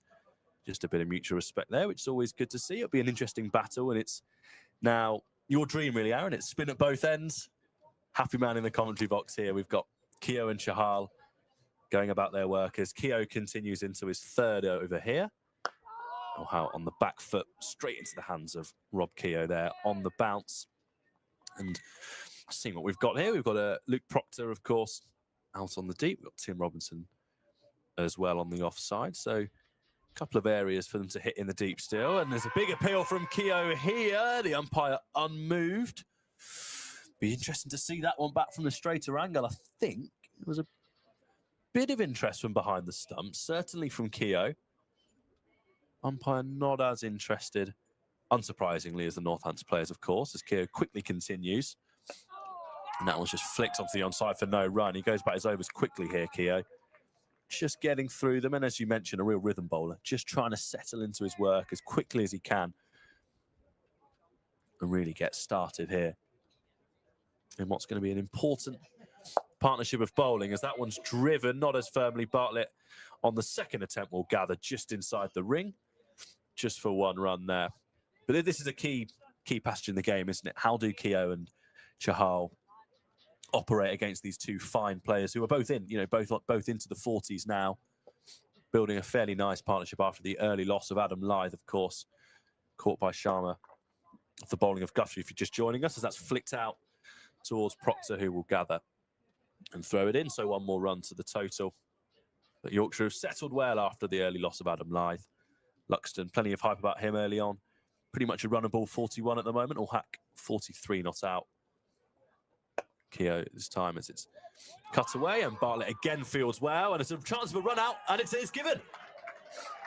Well, it's an excellent bit of fielding from George Bartlett there, and completely against the run of play. Northamptonshire have made the breakthrough. Will Luxton will have to depart. He can scarcely believe it. George Bartlett been busy in the field this over, a superb bit of work there, making up the ground in the 30-yard circle, throwing the ball into Keogh, who took the bails off. Luxton desperately trying to make his ground after being sent back by Hack. And Northamptonshire, I think it's fair to say, out of absolutely nothing, really, have taken the wicket of Will Luxton. Well, that's huge. That is absolutely massive. Of course, Luxton was dropped on 37 by Luke Proctor at backward point, but it hasn't really caused too much damage. Just 4 runs added to the total after that. And I'll tell you what, we need to see the replay of that piece of work by George Bartlett. Of course, had the difficult task there of getting the throw on target to Rob Keogh, and Keogh obliging there at the non-striker's end, disturbing the timber. And that could be a crucial moment in this first 50. So here it is. You'll see here, Luxton initially sets off. Imam was not going for the single at all. And in the end, it is a pinpoint accurate throw. Stumps sent by Rob Keogh. And that is a second wicket to fall. So Yorkshire now 91 for 2, but as one dangerous right-handed apart, Dan, another one into the race. Exactly, and this is the quality. You get a breakthrough of such calibre in Luxton, and out comes Wharton for another top quality player. But you mentioned it there, Luxton being dropped. I think the most relieved man in Wantage Road is Luke Proctor at the moment, not made to pay for that fairly regulation chance dropped. But just seeing the replay, a real mix-up between the two batsmen that I don't think I saw on the first viewing. Luxton almost ambled down towards the striker's end, and we'd mentioned how well they'd been running as a pair. And then before you know it, he set back and Keogh showed good calmness. But George Bartlett's got a bit of magic with the bat and in the field. Just that bit of a difference. Superb bit of work. And 91 for 2 out of absolutely nothing, really. Yorkshire have been reduced again after such a calm partnership, as Chahar will continue. And it's Wharton on strike to face his first ball here of the innings.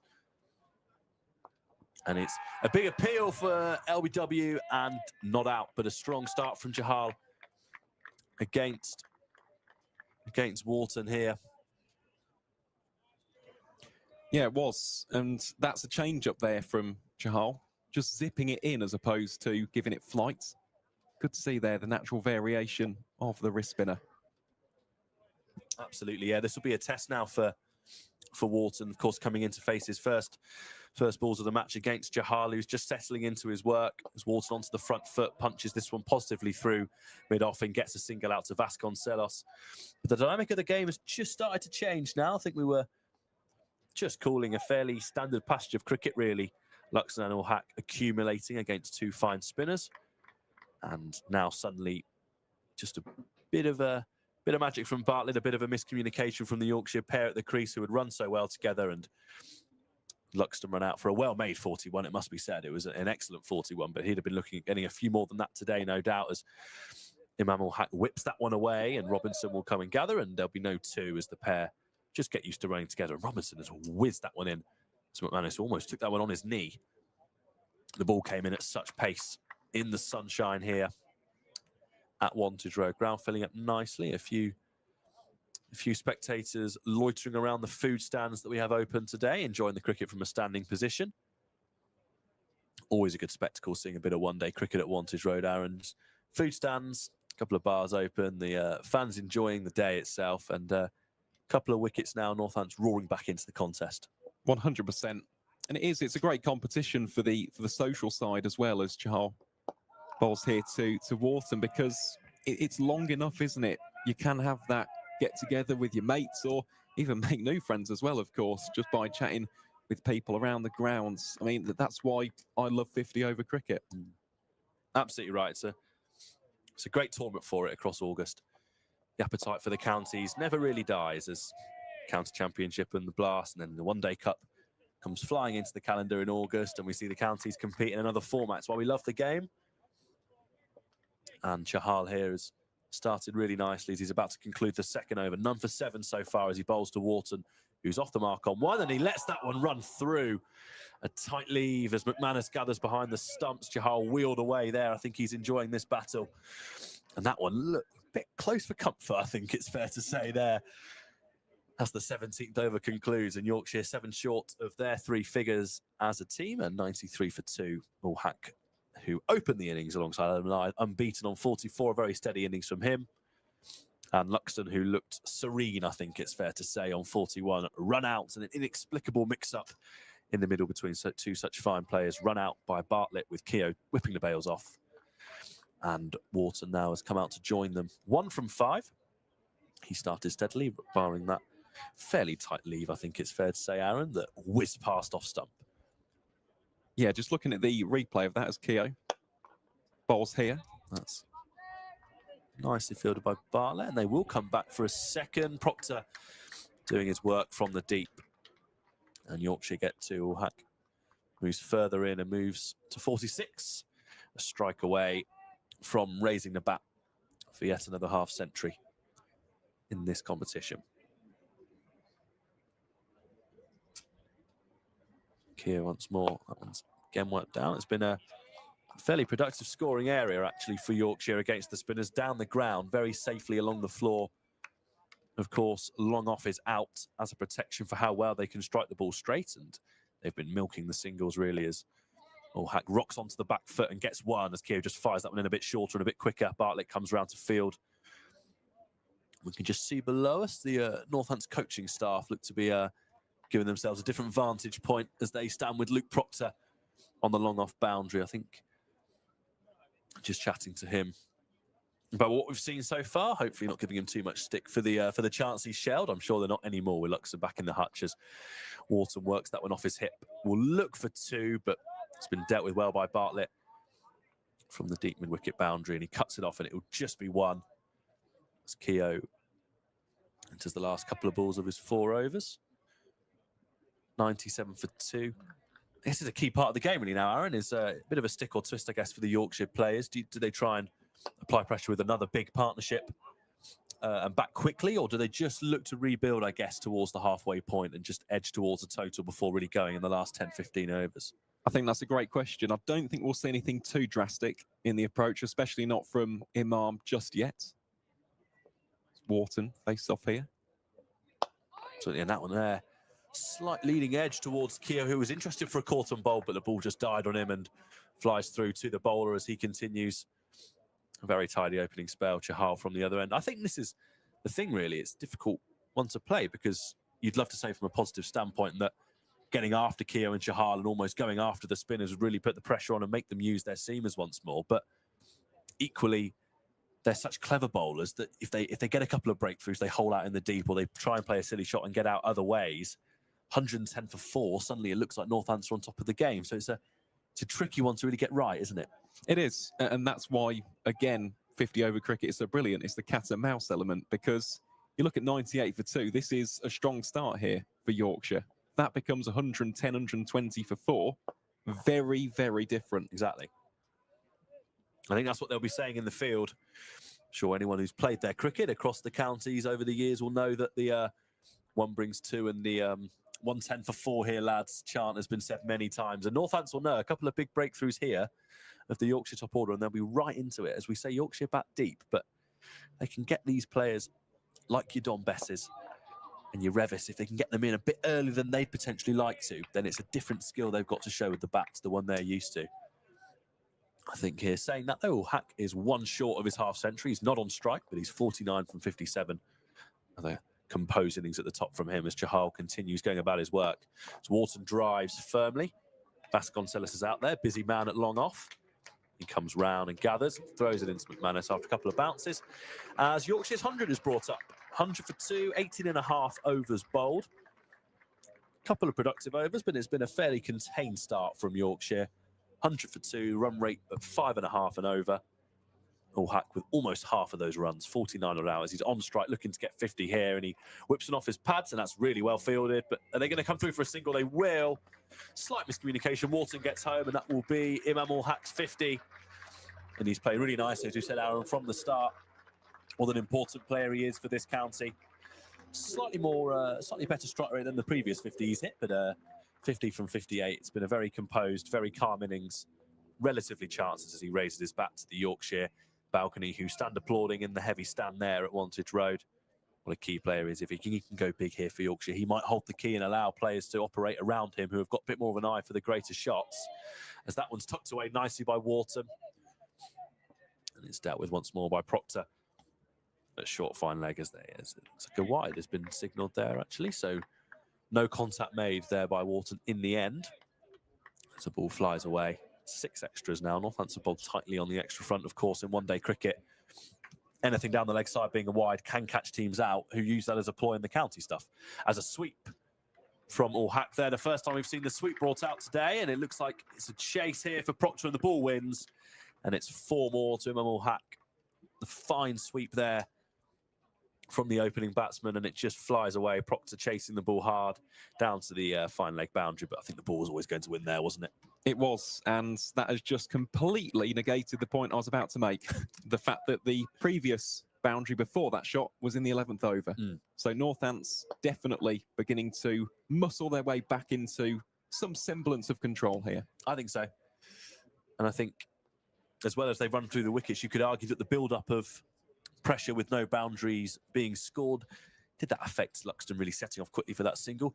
We'll never know, of course. It's all hypothetical, but it would definitely be in Yorkshire's head here that they, after a really good start, they were going at nearly 7 and over after 10 overs, just slipped below 6, and they'll know with the firepower that Northamptonshire have with the bat that they'll need to register a good score today. And I think on this surface, with the sun hopefully staying out for the remainder of the afternoon, that, of course, you never know, it should do.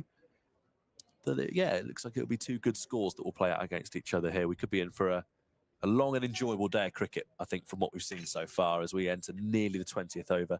Keogh will start once more. And that's a very fine cut from Hack. That's nicely played, just for a single. But we've just seen a couple of different, points of attack from Hack. He's played very classically so far on his way to 50, and then since raising the bat, he's played a very, very late cut and a paddle sweep, which reached the fence. So just potentially a more aggressive route. So that one's worked away to the onside. And how do you see that as an option of playing spin on this surface and against these 2 bowlers? We've mentioned the positive use of the feet, but also your more typical one-day shots as well, your sweeps, your reverse sweeps, your sort of late dabs through fine leg. How do you see that? Oh, there's a big appeal from Keogh here. Again, nothing doing for the umpire. He's been unmoved all day from the LBW front. Yeah, just touching upon that, I think it is a decent shot to have on this wicket, because we haven't seen ridiculously sharp turn. The ball isn't bouncing a mile either. So providing that you pick it up nice and early, I think it is a very useful option, especially those fine sweeps and potentially the reverse as well. I mean, we spoke about Justin Broad earlier on. When we do see the likes of Dom Bess and Dan Moriarty, I think that could be quite a viable option. definitely. And I think it's the sort of pitch where if you trust your skills, the pitch will do enough for you to be able to get value for your shots, as Robinson fields again with intensity and pace as he whizzes that ball into McManus from the boundary, and Hack gets another one and moves to 57 as Keogh will complete his 5th over here. So halfway through his spell after this ball, and it's worked away towards short fine leg and fielded quickly by Guthrie, throwing into McManus, and it will be no run. So Keogh is halfway through his spell, none for 20 so far. I think he's done his job so far, other than taking a wicket. He has, yeah. He's been disciplined. I think that's the way that I would describe it. And in terms of that next 10 overs or so after the opening power play, I think that Northants have done a very, very fine job. Not too many boundaries. In fact, just the 2 over the course of those last 60 deliveries. So, yeah, the spin has definitely worked. It's just a case now of turning those good overs into partnership breakers, isn't it? And getting those wickets, applying the pressure. But look, this is a long innings. There's still 30 overs to go. So no immediate rush here for Yorkshire as Chahal bowls here to Imam Ul-Haq. Ul-Haq just drives that one confidently down the ground for 1 run. And I think McManus's captaincy, ought to be praised as well with the boundaries drying up. I think he's used his fielders in really good areas, and he's used the right fielders in the right areas with Robinson on the boundary. But you look at the long off has been maintained throughout the spell of both of these spinners so far, and the boundaries really have dried up. That one zipped in with a little bit more velocity and a flatter trajectory by Yuzvendra Chahal.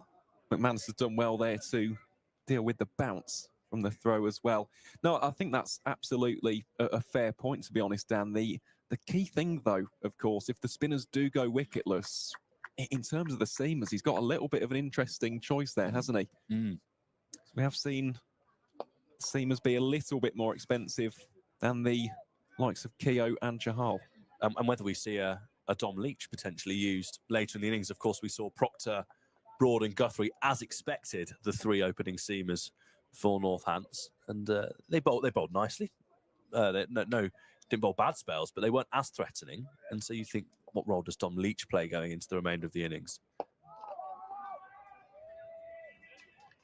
No, that is a very big question, isn't it? Of course, the former Yorkshire man started off with the White Rose County, now playing for the Tudor Rose here in the East Midlands.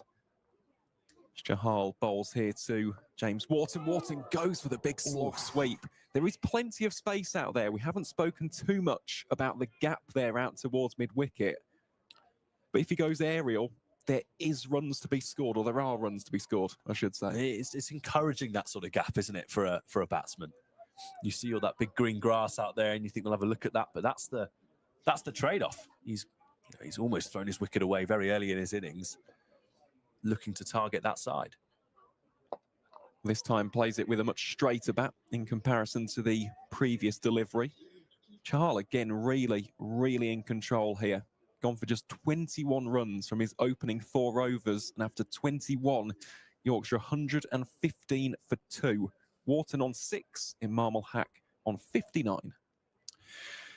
Yeah, it's been fascinating stuff, really. I've really enjoyed this passage of the 2 spinners. Probably not as much as a spinner like yourself has, Aaron. I'm sure you're getting a lot of joy out of watching these 2 go to work. But they've bowled really tightly. They've not dropped their length too short. They've bowled with a lot of plans. They've bowled with guile. Chahal in particular has used the flight that he can bowl with really excellently. And we just saw there, I think that was interesting from Wharton, that big heave to the leg side, which has been left open. It's the first time we really see Yorkshire try to get after one of the deliveries and really sort of put their stamp. Interesting to see whether, despite missing the ball by about an inch or so by the looks of it, whether he continues to adopt that strategy. Well, that one has taken a wicked bobble beyond Justin Broad. I think he just felt slightly heavily there. Rob Keogh just having a word with the all-rounder there just to make sure that he is okay. Just the single taken there by James Wharton. Moves on to 7 from 16. Yeah, we'll talk about the approach at the end of this over as Keogh gives that a little bit more flight. But I am going to make a few notes, actually, with regards to how many runs the spinners go for, because in the run chase, I'm fascinated to see how Northants go and how they can potentially take the attack to the likes of Dom Bess and Dan Moriarty as Imam just clips that away off the hips out towards Adi Sharma for 1 run. You've got 4 spinners if you combine the 2 teams who are, real, it can be real match winners, but you've got 4 fine spinners, and Yorkshire have played these 2 very circumspectly so far. You'd argue halfway through the sort of time the spinners will bowl for. And you're right, whether Northants do the same thing for Dom Bess, an experienced bowler, it'll be hard to get after. Well, now that is a real shot in anger from James Wharton. Tries to play that out towards deep mid wickets.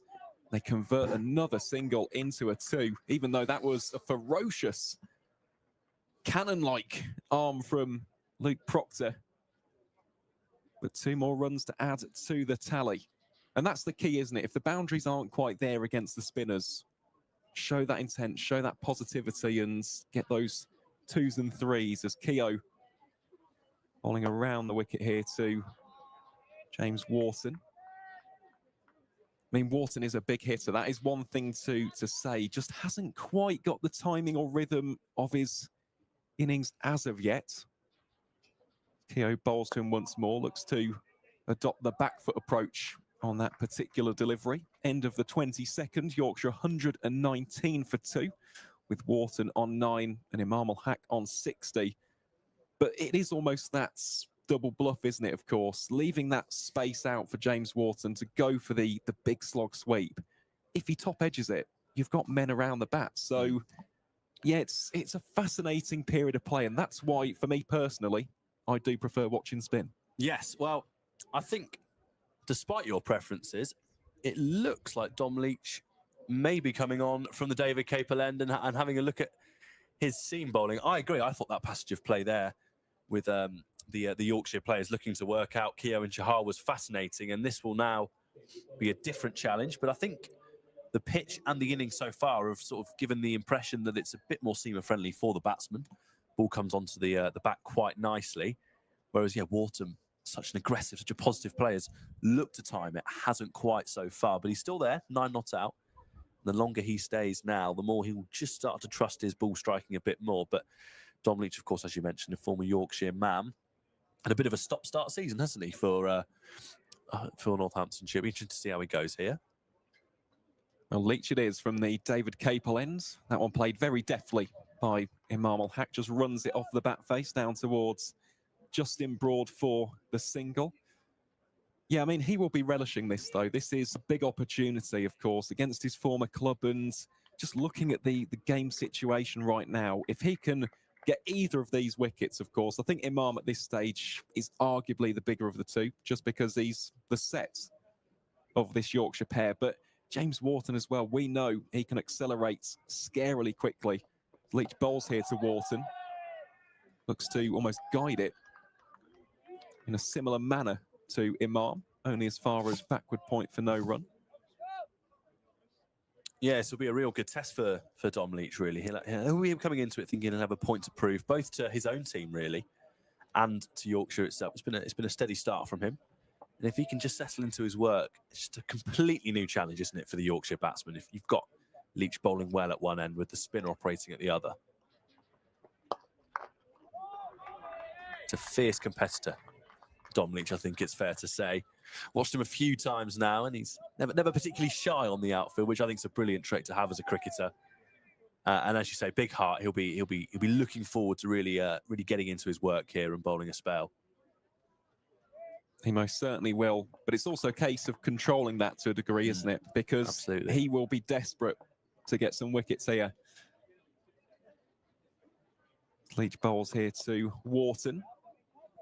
Slightly too straight on that one, allows for the easy run around the corner. Off the hips there of the aforementioned Wharton. Keeps the scoreboard ticking along onto 121 for 2. So not too much aggression being shown actually here against Dom Leach. It's been quite a controlled and measured start. Just the 2 runs from the first 4 deliveries of this opening over from the former Yorkshire seamer. Here he is bowling around the wicket to Ul-Haq. Drops it shorter. However, on that occasion, didn't quite have the radar, so he'll have to re-bowl that one. Yeah, it's interesting that Hack pulled away from that one, really. He's been very productive on the leg side so far this innings, and yeah, just looking now, there's a bit of room for him to manoeuvre, I guess, if the ball's on the leg side, but he's just dropped the hands there, and he's not giving out the time of day, and he'll have another crack at this delivery here. Hack. But I think what they're doing, Yorkshire, is just setting a real platform, aren't they? If they can keep these two batsmen at the crease. That one fuller. Really nice areas. That from Dom Leach. That's just quintessential seam bowling, isn't it? You bowl the last one short and then fire it in a little bit fuller, pop it in the avenue of apprehension, and yeah, in the end, it is a dot ball.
for that away, down towards Cow Corner.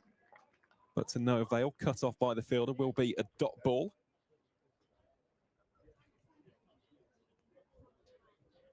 Yorkshire remain 133 for 2.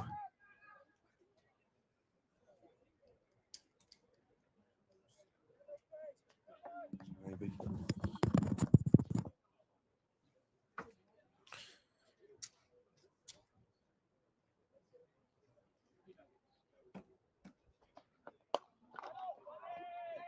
That one a full-blooded drive by James Wharton. Almost cut off there by Ricardo Vasconcelos. It was a good stop. But in the end, they will scarper through for the single.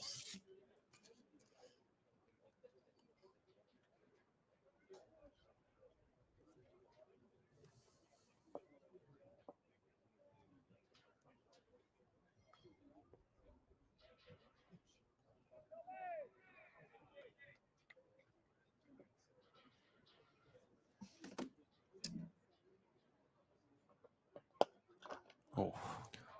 Well, your reaction says it all, Dan. That is one of the shots of the day. That is absolutely majestic from Imam Al-Haq. Just leans into the shot, guides it through extra cover.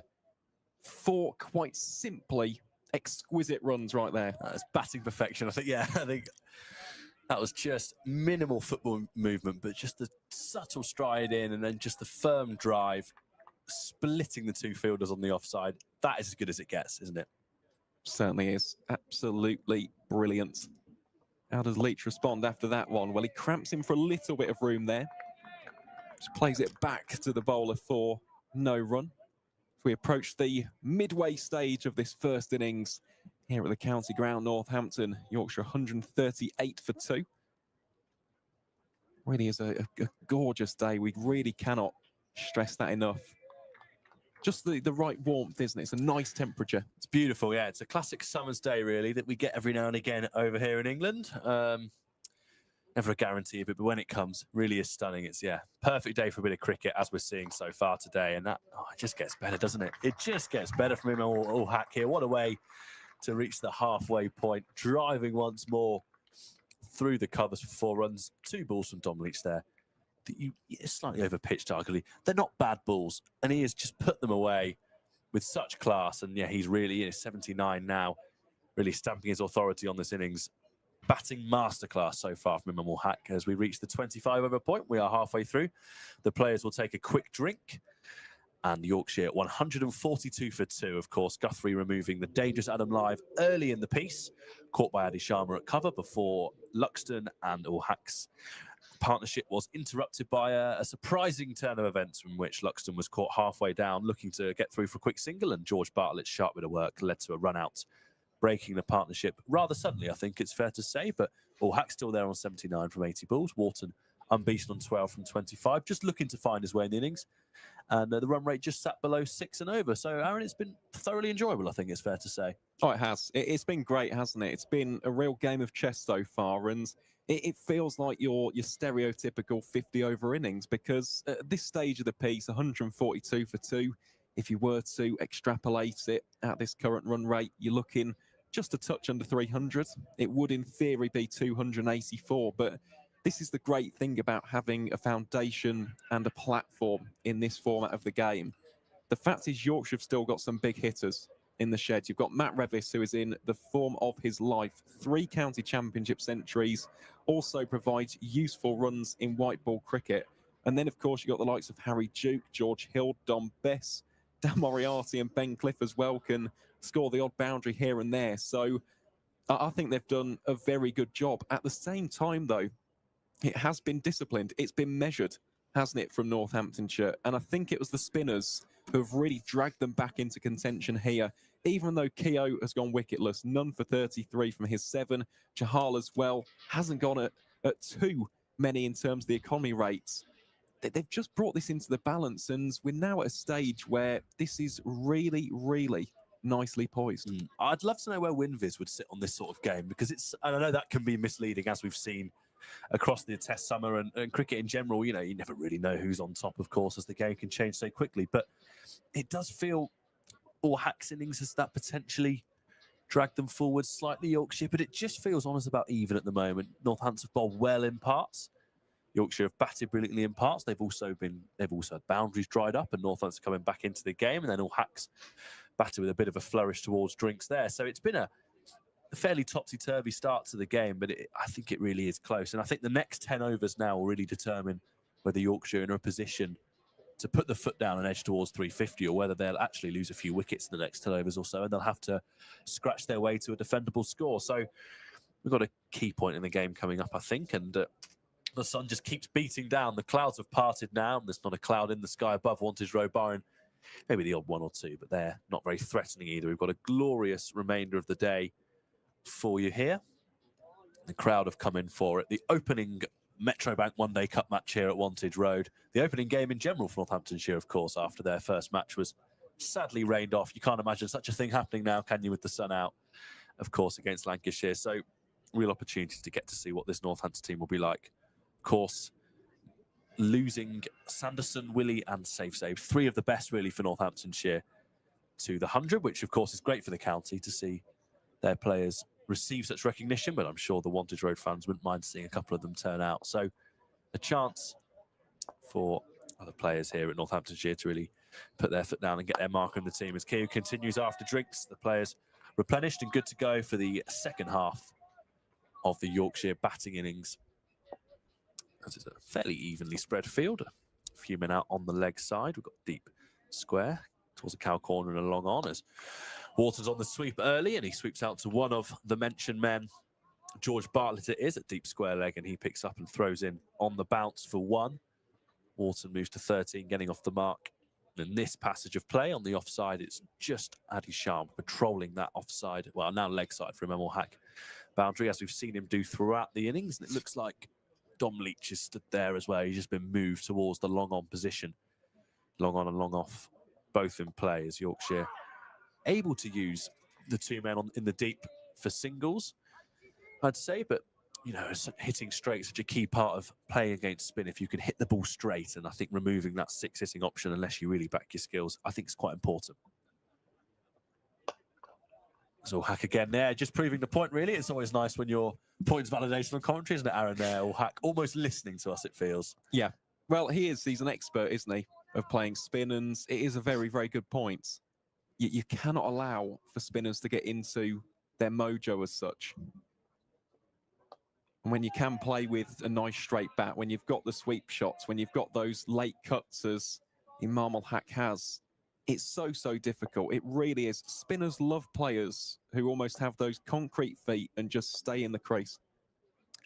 Absolutely right. And you don't need, as a spinner, too much assistance if the players aren't moving their feet. You know, you can almost work them over without the pitch offering much at all. But what these 2 players and what Will Luxton did before he departed have done well so far, is just negate that movement with big strides, or real definite strides, either back or forward, as Keogh ends his over. And I think Dom Leach will continue. None for 14 from his opening 2 overs. Of course, he fell victim to the best of Imam Hack, I think it's fair to say, with 2 glorious drives on the stroke of drinks.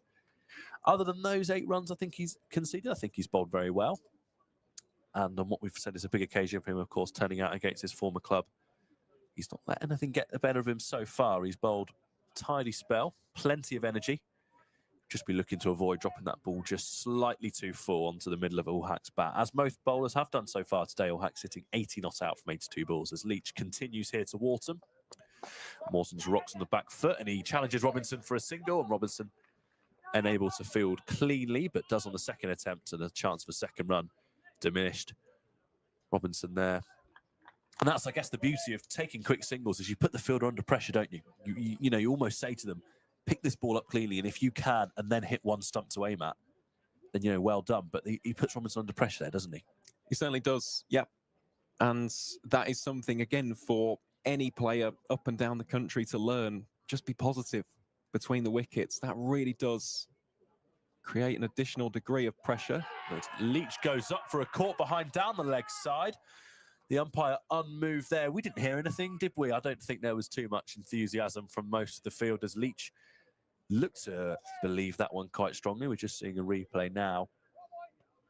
Yeah, he walks, goes a long way across his stumps, but nowhere near the back. McManus seemed to quite enjoy it as well. But nothing doing from the umpire there. And we've mentioned, actually, Hack's been quite keen on that sort of delivery just outside leg stump, just to work that one towards fine leg. And he has got runs from doing that today. He'll just be conscious of not wanting to get strangled. Arguably the worst way to go when you're batting as well as he is, as Leach will go again. And Hack rocks onto the back foot, pulls that away firmly. Bartlett comes across and fields in front of the cinch stand there, the leg side, and Hack will just get one to the total. But a bit more of intent on the short ball there from Hack. There was, and I just think it is fascinating. I know we've already raised this point, the fact that Proctor is so wide there at fine leg, considering that Imam has tickled it very, very fine on numerous occasions. We haven't seen that adjustment as of yet. Yeah, he completely closes the bat face, doesn't he? And so the idea it would go that square seems quite hard to believe. Leach there again. Another dot ball as Chahal fields at mid-off. But you're right, it feels like if he does get bat on ball and it evades McManus, it will be 4. Whereas if you bring in Proctor, I don't know, 10 yards to the left, then that ball that does shoot down the leg side, you know, only going for 1 doesn't feel like as much of an issue. But especially with Hack looking to play it, is there room for a leg slip or bringing fine leg up? If he's looking to target and get bat on ball down the leg side, is there room for putting someone in, almost dangling the carrot for him? Wharton gets a glove on that, and it shoots down to fine leg, as we were saying. Broad deals with this one, and second run is turned down now. I don't think there was ever really any room for a second run there, particularly with old Will Luxton sat on the balcony now, wondering what went wrong for him with the mix-up with Hack. I don't think there was ever a second run. The ball went to Broad with a bit of pace. Broad threw it in sharply. McManus had it in his hand when Wharton was halfway down. It looked like, yeah, just one there, I think. So we enter the last ball of the 27th over. Yorkshire too short of the 150, 2 wickets down. And Hack looks to dab that one towards Broad there at third man. He doesn't get too much on it, and it evades his stumps though. No play on. Dot ball to end the over. I think it's another tidy set from Dom Leach, I think I'd say. It was, yep, 1-0, 1-0, 1-0. So just the 3 runs conceded there from Dom Leach. And yeah, he has looked good, I must say. It's been an impressive start, this from Leach, backing up the spinners at the other end and just keeping things tight. But the key here for Northamptonshire is to get the wicket, because 148 for 2, this is beginning to get to quite a nice base, isn't it now, for Yorkshire to really shift through the gears. And of course, when we look at those remaining 20 overs, there will not be as much spin. Yeah, it's what I think you call platform batting, I think. They're just really laying it out for the more aggressive batsmen to come in. Not that Wharton, of course, isn't one of those, but they bat deep, as we've said throughout the commentary. And if they can be sort of 250 for 2, 230, 240 for 2, it's a real license for their middle order players to attack. And I think that's what they're doing really well. That's what Hack has done really well all innings.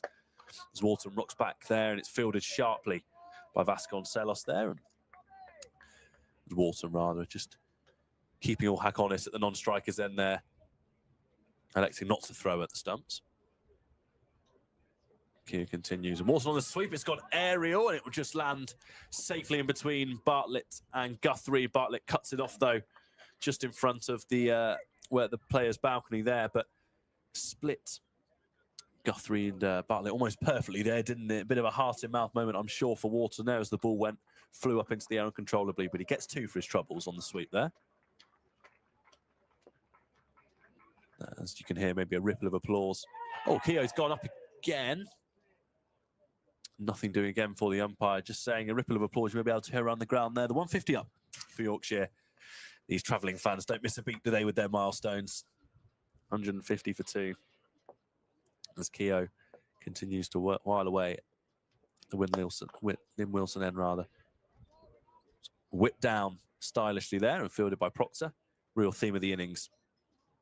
The Yorkshire players just happy to sting along at 4 or 5 and over, whipping the ball down. And I think that comes through the lack of a bad ball that Keogh's bowled. He's not given them the chance to almost nestle in and just take a boundary, has he? No, he hasn't. It's been an incredibly metronomic spell, this, from Rob Keogh. That one has been tickled very fine indeed. This one is gathering momentum. There's a chase on for Chahal, and it's one which is not going to be won by the fielder. Instead, the ball races away to the boundary, and they are 4 more runs in that exact same area for Imam Hack. And you just think, it's an area of the pitch where, as a bowler, you don't want to be bowling unless it's a definite plan. And so if the ball is shooting down there, do you maybe provide a bit of cover? Do you give Hack an incentive to keep hitting it down there? Or do you just look at it and think, our bowlers are bowling one ball down there and over. If they can just tidy their length up, then are we wasting having a fielder there? So it's a tricky one for McManus to sort of negotiate. But I reckon we're looking at potentially 16 to 20 runs now from that fine leg region, which you don't often associate with a top order batsman just sort of helping themselves to runs down there, especially with how well Northampton bowled at times. Well, keeps helping himself, goes to 85. So Leach will continue to Wharton, who's 19 not out. Just finding his feet in the innings there. And plays that confidently on the back foot, but it's fielded by Guthrie at mid-wicket. Just a couple of yards to left or right there of the Australian fielder, and it's probably 4 more runs for Wharton on this sort of outfield. He's been quite unlucky at times, Wharton. He's played some decent shots, but they just haven't quite gone where he's intended them to go. On another day, he could have easily raced to a 30 by now, but he's still there, crucially. This partnership just gathering a bit of momentum as Leach continues. Wharton evades that one there. A shorter ball, the sort of ball you see a one-day specialist like Yashasvi Jaiswal comes to mind, where they just leave the bat and they just let the ball just come off the face of the bat and fly down towards a third man region. Of course, a very difficult skill to imagine there as Wharton just allows that one to go through. Slightly shorter ball from Leach. He's thrown a couple of short balls in now, hasn't he? Just keeping the batsmen on their toes with his variation of lengths.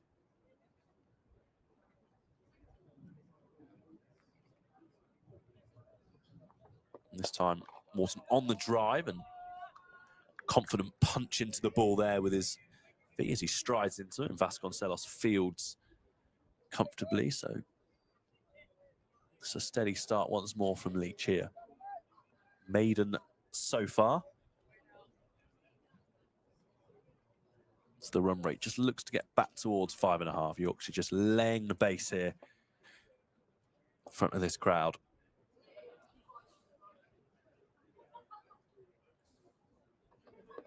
That one's whipped away nicely by Wharton. He'll want to. Adi Sharma's quick, and he throws an excellent bit of work, actually, from Sharma. That's superb fielding. Really is saving a run for his team out there. Was alert to it. Knew it was his job straight away to stop 2. And I guess that's the other side of it, is if you do run positively, the fielders become more alert. And that was brilliant bit of work from Adi Sharma. The throw-in was perfect to McManus and done so well that Yorkshire didn't even look for a second run there. So good bit of work out there. Of course, Adi Sharma in today. Surprising addition to the side, I think it's fair to say, Aaron, when we looked at the team this morning. This time, Norhack pulls away and he looks to have split the 2 fielders. He has. There was a gap of about 5 yards there between Bartlett and Proctor. And Imam Ul-Haq has just pulled that one beautifully. Rolls his wrist on it, it goes fine, and it just beats a wide-ish fine leg and a deep square leg and goes to the boundary. And Ul-Haq moves within 11 of his century. And he's now, I think for the first time this innings, he's now above a runnable strike rate. So he's just starting to accelerate as well with a couple of boundaries off Dom Leach, who he has taken a bit of a liking to so far.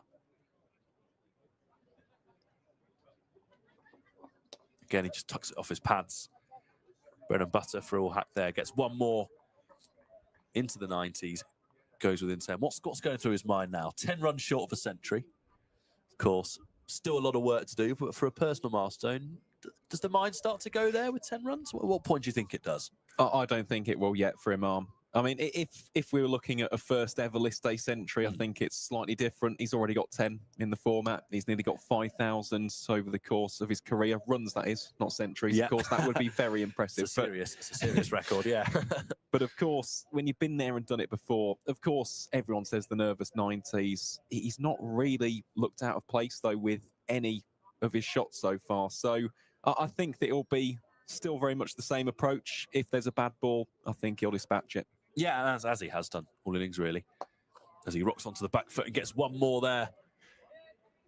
2 long on, which is fairly wide. And I think you're right. I think with his, if you were to look at his wagon wheel from his innings today, I think that would really show that. Fine leg, very busy area for him. And I think straight down the ground as well from the spinners have been productive for Ul-Haq. Not just with boundaries, just rotating the strike, which he's done well. As he goes onto the back foot this time and cuts away. And again, he won't challenge Adi Sharma for 2. Who's fielding very admirably out there. He's been stuck out there, poor Adi Sharma, in the searing heat on the boundary since around about the 8th or 9th over, and he's done a great job of saving a couple of twos there, I think it's fair to say. Let's quick single taken there. Adi Sharma stood in the park that on a Friday night at Wantage Road is full of punters stood enjoying their cricket by the food stands. No one to really contend with on this occasion. I don't know whether it will a bit busier maybe into the afternoon. As Al Haq moves to 92 now from 90 balls within 8. Keogh continues to Wharton. Morton just lets that one go through, trusting the pitch there. A slightly less risky leave than the one we saw him leave from Chahal a few overs ago, I think it's fair to say. He rocks back onto the back foot, and Robinson can't get there, and again it's fielded by Justin Broad this time, and one more to Wharton. He just continues ticking along at a strike rate of 50. Just easing himself into the innings, which I suppose, Aaron, you can ease yourself into an innings when you've got a player like Al Haq going about it so well at the other end. You certainly can. And that is the great thing about having a player of that archetype, as there again just makes he makes run scoring look so simple at this stage of the innings. He really is laying a fantastic foundation as we see the end of over number 30. Yorkshire 166 for 2. Imam on 93. James Wharton on 22.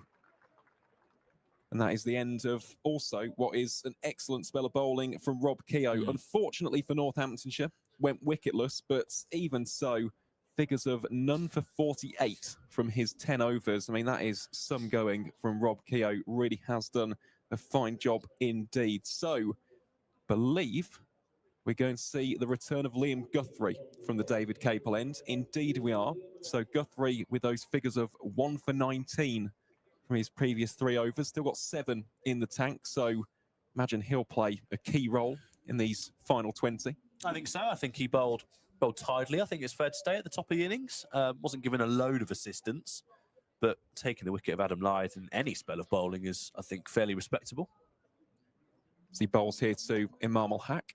Just plays that out towards the square leg region for another easy single. And I think what Rob Keogh did so well is he allowed McManus to sort of forget about that end of bowling for the time being, because he knew that Keogh would sort of, as you said, I think you put it perfectly, metronomically, just wild away for 10 overs. And it just gave him a bit of time to rotate at the other end and to really work on his plans that end. And I think if Keogh had sort of gone 7 or 8 and over for the first couple, it just gives you something else to think about. I think very underrated spell from him today. Wharton now playing that one very square of the wicket out towards deep point. That'll be another single. But of course, on the alternative side of that now, Yorkshire have almost ticked off that first matchup, haven't they? Rob Keogh's race is run for today. His 10 overs have been and gone, so you've only got the leg spin now to really contend with. Of course, plenty of seam options with the left arm of Guthrie. You've got the skiddy nature of Luke Proctor, the extra bounce from the likes of Justin Broad and Dom Leach. So, yeah, we are set for a fascinating final 20 in this first innings here at Wantage Road. That one short, pulled very fine, just about evades a diving McManus. And in the end, it will be 4 more runs off the bat of Imam Al Haq, who moves within 2 of a thoroughly deserved century. Well, it's the double-edged sword, isn't it? We've praised the way he's made the most of that scoring area all day. Hasn't missed the mark on the leg side. And then 6 short of a masterful century. He's almost thrown it away down the leg side. And, well, he's got away with one, really. But I suppose you deserve your luck when you're batting as well as he is. But that's mightily close to Lewis McManus, who moved confidently as well. Certainly is. Al Haq on 98 then, facing off here against Guthrie, who again bangs it in short. Clipped away down towards backward square leg for a single. I know that you posed the question a little bit earlier, Dan, as long-term listeners here at the Northamptonshire live stream will know I do love a wagon wheel. So of those 99 runs so far, 26 of them have come at fine leg. 26. Yeah, I think I've set you up nicely there. I knew your love for them, and I thought give you something to enjoy looking for. And 26, no surprise, really. It's been a really good area for him today. Really has. That one short again. Not the most convincing of pull shots there from Wharton as it ricochets off the bats. Game just sparking into life with a couple of short balls there, I think it's fair to say. Oh, I will do now. You'll see the change of approach here from James Wharton. He knows now that the foundation has been set. So I think once Ulhack gets to his century, of course, if he gets to his century, still one away, I think we'll see the more aggressive and punchy version of James Wharton, given how much batting is still left in the sheds for Yorkshire. Here is Guthrie to Wharton. Plays that one smartly down towards Adi Sharma for 1 run. And I hope it's not the commentator's curse, because he deserves his 100. But I think if you ever want to, if you are watching home and you're opening the batting in a one-day match, how to pace an innings. I think Ulhack just proven today that it doesn't have to be 100 miles an hour from ball one. You know, he really did. You know, any good ball, plays and misses, or any just good ball, just drop the bat. Made sure he played himself in, because he's just given him time to accelerate into the remainder of the innings, and he's run really well. But I think it's just proven that in this day and age, we see so many aggressive stroke makers who really feel they need to make their 100 really start at the innings. But he has kept the momentum going by just playing very sensibly and putting the bad ball away. It's been a brilliantly paced innings, I think. It really has. And now this is an X factor to throw into the mix. We are going to see some more spin, this time from George Bartlett. So McManus happy to continue with some finger spin from the Lynn Wilson centre end. Bartlett here will bowl around the wicket to the right-handed Wharton. That first one trying to zip in the arm ball. Will it be cut off? Yes, it will. Tim Robinson has a shot at the stumps. Oh, muted appeal. What a piece of fielding that was. I mean, if you thought George Bartlett's bit of work to remove Luxton was good, that is a different level entirely from Tim Robinson. It's a wonderful bit of athleticism to get there, keep it in his hands and throw the ball in. He almost deserved to get a wicket for such a bit of work. Oh, the standard of the modern fielder, eh, Dan? Oh, absolutely. Top work, that.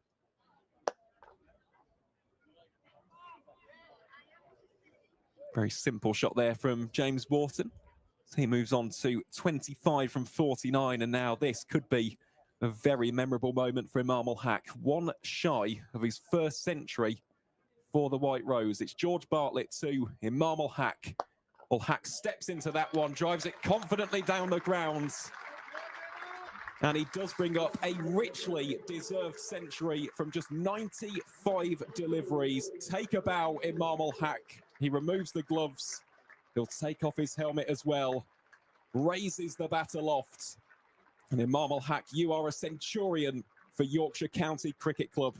An absolute masterclass in patience, class and control from the Yorkshire opener. I think that's the exact word, control. I think it's been a fantastic innings, and you could see there on the balcony what it meant to the Yorkshire players and staff as well. They were absolutely thrilled for him.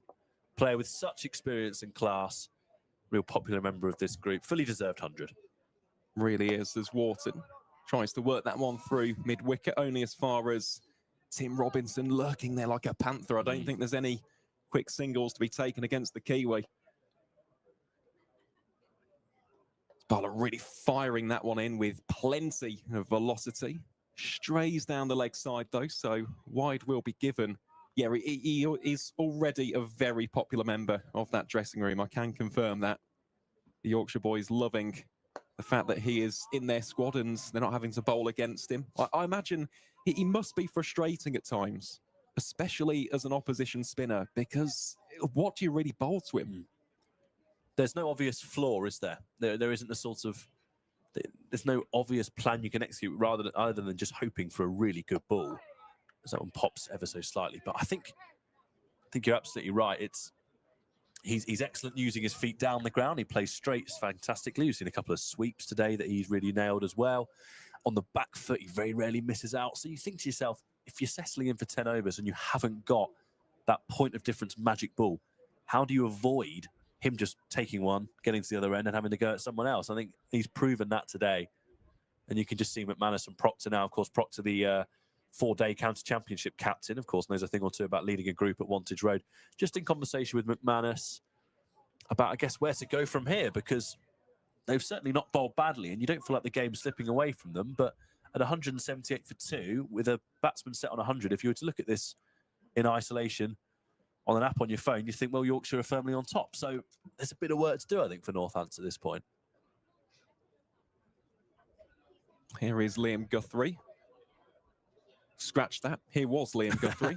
Has to pull out of that one. I think there was a little bit of a distraction behind the bowler's arm. Will have to be re-bowled. We're just trying to work out what that was, whether or not it was a door that was open, the Spencer Lounge, potentially. Yeah. That's where all eyes seem to be directed. A couple of cases of them wandering about at times, but I can't see anything particularly at the moment. Well, I think we're all happy to continue. Indeed we are. So take 2. Here's Liam Guthrie bowling to James Wharton. Bangs that one in short, pulled away, and pulled away exquisitely. Not the first. Yet to see a single. There's the signal. First 6 of the innings. What did I say about James Wharton? I said as soon as you bowl it short and he pulls it, usually goes for 6. He's rapid on that short ball there. And just a sign of intent. You said it yourself. Make sure Imam Ul-Haq gets to his 3 figures, and then one of the first balls he's faced since that milestone, and he's rocked back and crashed that. Could barely see that, and took the umpires a bit of time, but definitely 6. Yep. Most certainly was. How does Guthrie respond after that? Or pitches it on a good length? Either way, it's just been caressed through the cover region. Chase on for George Bartlett. Will be 2 more runs, and yeah, you can see now there's probably been that conversation in the middle between these two as well. Get him armed to his century, and now Wharton can show off that flair and style that he's built up quite the reputation for. There's a lot of people up north who really do think the world of this man, and it is not surprising. He has got every single shot in the locker. We haven't seen the ramp so far today. Whether or not we'll see that remains through mid-on. And that's just the strength of the man. You can see it on the screen here. And he's, you know, whether he's actually that's come out in the middle or not, it's just pure power, isn't it, getting that to the fence? Yeah, he's a serious talent, is James Wharton. Really, really is. Guthrie bowling here, plays that one under the eye line, tries to play it late, but can only guide the ball as far as Tim Robinson. And of course now Wharton beginning to really establish himself across formats for Yorkshire. Made his senior debut for the club in 2020, has since gone on to be a mainstay in the T20 Blast. He scored some real useful runs in red ball cricket as well. And this competition provides another great platform for him to continue to announce his name to a wider audience in the county circuit.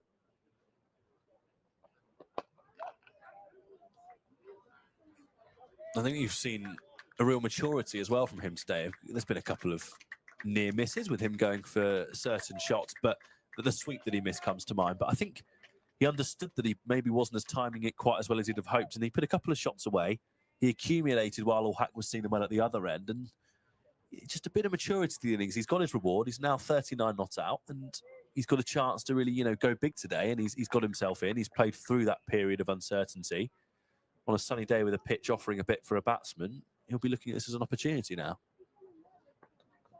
Well, tickled fine once more, and not for the first time that we've said that today, Dan, as that is another boundary in that region down towards a very fine leg. So at the end of the 33rd, Yorkshire 195 for 2. Imam Ul-Haq on 104 from 97.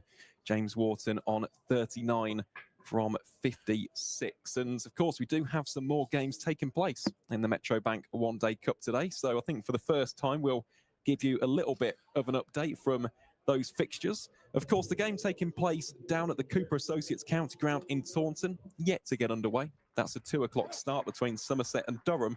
However, in Group A, we have already seen some action down at Woodbridge Road. So we'll take you to Guildford, where Gloucestershire had won the toss, elected to have a bat first, and the glorious Gloucesters 152 for 4 after 32 overs. Ben Charlesworth going very nicely there on 55 from 61 deliveries.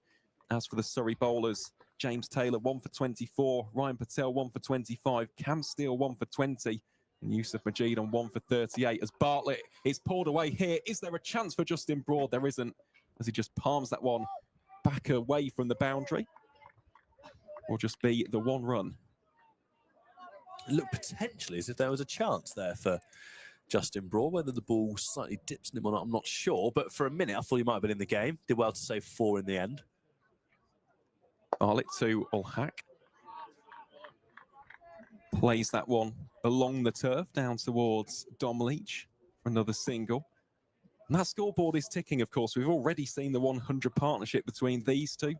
The last wicket, of course, falling when 91 runs were on that scoreboard. Yorkshire now 197 for 2. Bartlett here to Wharton. Punches him off the back foot through the covers. You can hear there the real loud call from Imam Ulhack straight away. Wanted 2 runs there. And that run out that we mentioned with George Bartlett and Rob Keogh combining so well to remove Luxon feels like quite a long time ago now, doesn't it? I think the momentum just being grasped by the away side. Sweep shot attempted there by Wharton. Just waiting for the signal there. I think Bartlett for a split second was interested in a potential LBW shout. Umpire's happy that came off the bats. And there is the 200 up for Yorkshire. Comes up in the 34th over. Here at sun-drenched Wantage Road. Bartlett zips that one in again. That one has gone aerial. Bisects the 2 fielders out there on the onside. And now this is dangerous territory for Northamptonshire because Imam Ulhack, now that he's reached 3 figures, you can see the intent. It's changed. He's really looking to go on the aggressive. And he knows where the fielders are there. You've got a fielder very fine and a fielder sort of, well, Dom Leach isn't really in the game for a pull shot. And so even if you don't completely get it, there's so much space out there for you just to execute your pull shot. And that's why it's so important that you can't drop the ball too short on this sort of pitch. Keogh did it excellently well, held his length superbly. Just saw Bartlett there, just dropping one ever so short and all rapid onto that ball, wasn't he? Yep, climbed into it.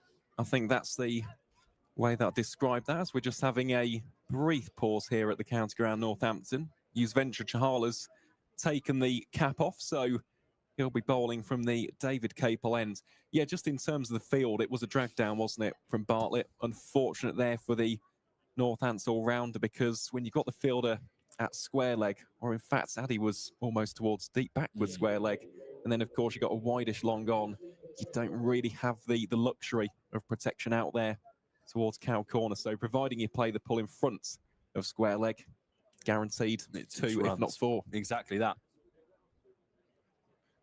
And this will be interesting now. I think was close to posing the question to you, really, of when you'd reintroduce Chahal. Of course, 6 overs still to bowl.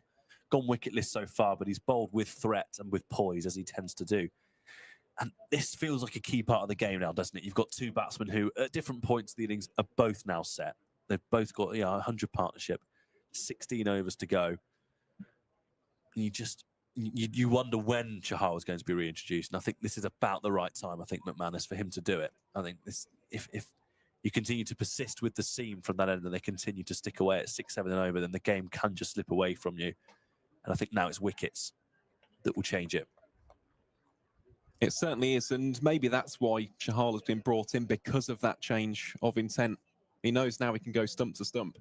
And it is risk-reward, of course it is. The fact is Wharton and Ulhack are very good players of spin, but I don't mind this from the Northants captain.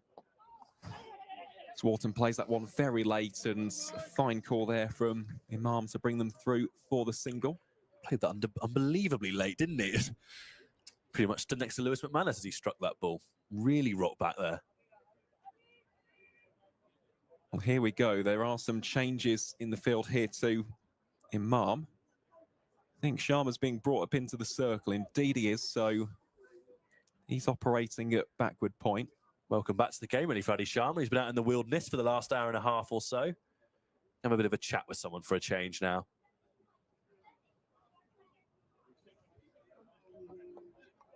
Chahal zips that one in. Slightly drags his length down, and that's what Ulhack produces. Because when you have got someone who can play a wide variety of shots, that's the other thing you have to mix up as a spinner. You can't keep on putting it in the same place because, well, otherwise they'll pick you apart meticulously. Chahal bowls here to Wharton. Dot ball, I mean, that is what Northants will want here, a little bit of dot ball pressure. We've seen in recent overs, just leaking boundaries here and there. At 206 for 2, 15.3 overs still remaining. Could be on for a pretty big total here. Wharton looks to drive that one off the back foot, only as far as Robinson for no run. Just needs someone to hold up an end, doesn't it? A bit like Keogh did a little bit earlier on, as we see some more adjustments. Long off pushed a little bit wider. Wharton flashes the hands at that one. Plays it along the turf, so will be another dot ball. Such a busy cricketer, Chahal, isn't he? You see him orchestrating that field, don't you? Never the same after one ball, is it? There's always someone moving.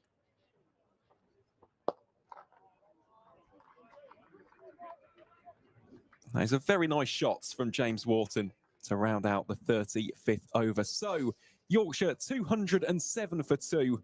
The aforementioned Wharton on 45 from 64 in Marmel Hack. After reaching what was a richly deserved century, he moves on to 110 from 101. And we've seen another bowling change. Luke Proctor seems to have been given the ball now. So I think went wicketless, of course. I think for me, the most threatening of the seamers so far in terms of genuine play and misses, extracting bounce out of the pitch.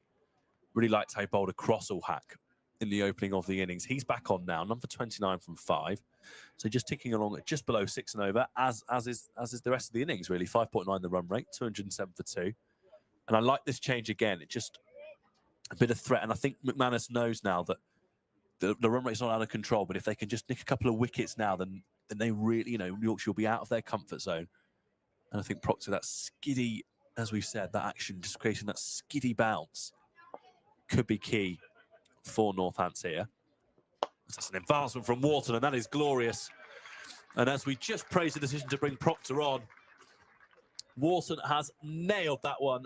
It's a glorious strike, a couple of steps down the wicket. And he's just thrown the hands at it.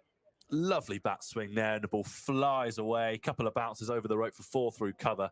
It's a proper one-day shot, but with so much class and elegance, isn't it? And Wharton goes within 1 of a very, very well-made half-century if he can get there. That was lovely batting. Lovely use of the feet as Proctor continues. And Wharton swings hard again. He'll get his 50. He won't get back-to-back boundaries, though. He just takes the single. Bartlett doing a good bit of work, but there, Wharton there. James Wharton, he's played nicely, as we've mentioned all day, really. And he raises the bat. A hard-fought half-century. Didn't come easily to him at the start of the innings, but he stayed there. He's battled through, and now he just looks to be playing with a bit more fluency as he raises the bat for a half-century coming off 66 balls. I think well played in order, really, Aaron. I think he knew what he had to do in this innings. He stayed with Hack, and now he's reaping the rewards, isn't he? He has, yeah. Very un-James Wharton-like innings, though, when you look at the boundaries. 2 4s and a 6, but as you said, he's done his job. They've laid a great foundation here. I mean, that the partnership now over 120 between these two. Hack there just looking to play with a bit more aggression than he has done at times today. Hitting the ball firmly, that's held at cover by Vasconcelos. Throwing the ball to Keogh now, operating as he tends to do at mid-off. And they're just replicating a scene now. This could quite easily be a county championship match. You've got all the familiar sights of Proctor running into bowl on a sunny day at Wantage Road, Keogh at mid-off. Northamptonshire opening their one-day cup campaign against Yorkshire. Proctor bowls short, stuck in the pitch a bit there, and Hack fails to make the most of it, just pulling an edge straight to Robinson. And it just brings you on, really, to think it's a less obvious point to make when it's not in the T20 format. But I suppose, what role do variations play for your seamers now going into we're nearing the death of the innings, aren't we? With just under 15 overs to go. Slower balls, your cutters, your Yorkers, your slow, particularly your slower bouncers. What role can they play now to really try and limit Yorkshire at this point in the innings? Well, a pretty big role, because how I've always looked at 50-over cricket, and of course this just shows that I'm a product of the T20 era, but the first 30 is your accumulation. That's where you build your base, your foundation, your platform, whatever you want to call it. And then you've got your T20. Now, at this stage, if you've got 14 overs left and you're only 2 wickets down, you've got 2 guys who have been in the middle for a while. You've still got plenty of power in the middle order. You've got to go to your variations. You've got to go to those cutters, the slower balls. Love to see a Yorker as well. We don't see as many Yorkers in the modern game. No, it certainly haven't been today either. Justin Broad has got a good Yorker in him when he likes to use it, for absolute definite. Of course, the best exponents as the 36th over comes to a conclusion there with another single as Wharton keeps the strike. The best exponent of your Yorkers and your variations, of course, is Ben Sanderson in a Northamptonshire, who, as we have said, needs no introduction here at Wantage Road. Of course, a legend of the club in the 10-year stint that he's had here. Of course, him being with the Trent Rockets in the 100 is a just reward for his quality with the white ball. But he is someone that really knows how to execute his skills at this part of the innings, isn't he? He is. I mean, we've seen that in the T20 Blast. He's been a key component, hasn't he, of that Steelbacks T20 outfit. Of course, what a campaign it's been for Northamptonshire in that format. And look, the club will be desperate to have a good one-day cup. I think it's safe to say, when you look on paper, the past 2 seasons have not gone to plan in 50-over cricket. You look at this side, though, there's so much promise in both batting and bowling. Definitely is, and I think it doesn't come any better than who we've got now, Yuzvendra Chahal bowling, but that's a nice use of the feet from Wharton, and I think he'll get 4. Sharma came racing across, and that flies towards the groundsman Hutt for another boundary there. Wharton using his feet. He didn't look like he could completely time the ball as well as he can do, but met the pitch of it, and with the ball just racing along the sun-kissed outfield there. Sharma, very valiant effort, just failed to get his hand under the ball, and it flew away towards the ground. And as we said, for 4 more, Wharton moves to 55 as he backs away and gives himself room, and it's almost on his knees as he played that shot there, and he's desperate for 2, and Hack's been sent back sensibly so, I think, by Wharton there. I think the last thing they need now is another run-out mix-up.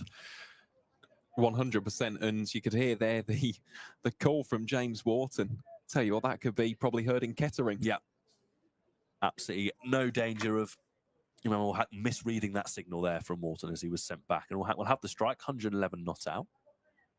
Chahal will see this as a real battle now. A completely set player who knows his skills. As he gives that one flight, and Chahal looks to sweep, and he just picks out Proctor there, right on the ring. As Chahal continues, I guess this is it with Northants this season. They reached the quarterfinals of the Vitality Blast. It was a great achievement with some strong sides. As Hack just dead bats that one for a single. They've had some difficult results in the County Championship, and they've also had some really exceptional results as well. They're still in and around the hunt for in and around Div 2 there.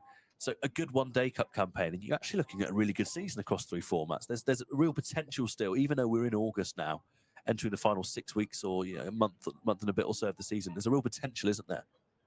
There is. We'll touch upon it after this delivery from Yuzvendra Chahal. Drops that one slightly wider. I spoke about this at the end of 2024. There does seem to be a lot of promise at this club. And I think that's really shown by Darren Lehman as a collector's item for you there. Chahal just bowling a couple of wides. You can see his plan is to really draw Wharton away from the stumps with, of course, your boundary riders on the offside, but a couple of just wide. But I think that's a real sign of intent. Darren Lehman sticking around now as Wharton goes on the reverse, and he gets it, and it's beautifully played, and that's down towards the boundary. And you've got a couple of players there, a couple of fielders rather, on the reverse sweep, but he's just manipulated the field beautifully as we watch it back here on the reverse. How quick were those hands? It races away for 4 more. Wharton goes to 60. And that was the first reverse sweep we've seen today. That was a lovely shot, wasn't it? It was a lovely shot, and we spoke about bowling variations. There's a batting variation from James Wharton. As he opts again for a powerful strike down the ground for 1. To conclude an over there. Slightly more expensive one for the lofty standards of Chahal, who's yet to go grab a wicket today. But that's the sort of batting you want to see, isn't it? Real positive. We've seen the strikes down the ground today, accumulating runs, but your real boundary options, that reverse sweep was beautifully executed by James Wharton. And now a bit of an acceleration from him on to 61. And he'll have half an eye on a personal milestone for himself. He'll also have an eye on a pretty good score, I think. Question for you, Aaron, I guess, and it's a bit of an open-ended one. What would you say par is from what you've seen today at the 50-over point? 350. I think it's a really good wicket, to be honest. I think it's holding true. There hasn't been too many demons in it. It's not as though it's spat up from a length, or we've seen too much extra purchase being offered for the spinners. It's one of those where you've just got to hold your line and length, basically, and almost just hope for a bit of a mistake or hope for the magic ball. And we haven't really seen that as of yet. I mean, you look at the 2 dismissals, both of them have come through unforced errors as such. Yeah, I think 350 is true. That's a beautiful strike from Wharton. He brings out the ramp. It's a gorgeous deflection as McManus up to the stumps. I was going to touch upon it. McManus coming up to the stumps, and he just uses that room. He just deflects the ball with the pace already on it. And that, in 2025, we're used to seeing, but still, it's one of the shots of the day, isn't it? It is, and that now is slightly worrying for Northants, because having watched James Wharton a lot, that's the shot he uses when he's comfortable. So that shows that he's found his mojo. I think it's been a tale of that throughout his innings. Proctor fires that one in almost like a dart. It's blocked back. It's been a tale of his innings, really. Struggled to get going at the start, and that's just an exact sign. That's a representation of how he's feeling right now, isn't he? He knows he's seeing it much better. He's got that sort of thing in the locker. That's just gorgeous batting, really. Seeing both ends of the spectrum today with some lovely drives, and now we're seeing the inventive strikes as Wharton goes again down the ground. Just getting the 1 this time. But I think 350, I think that's about right. I think York should be happy with that. It's definitely something to bowl at. Yeah, I think.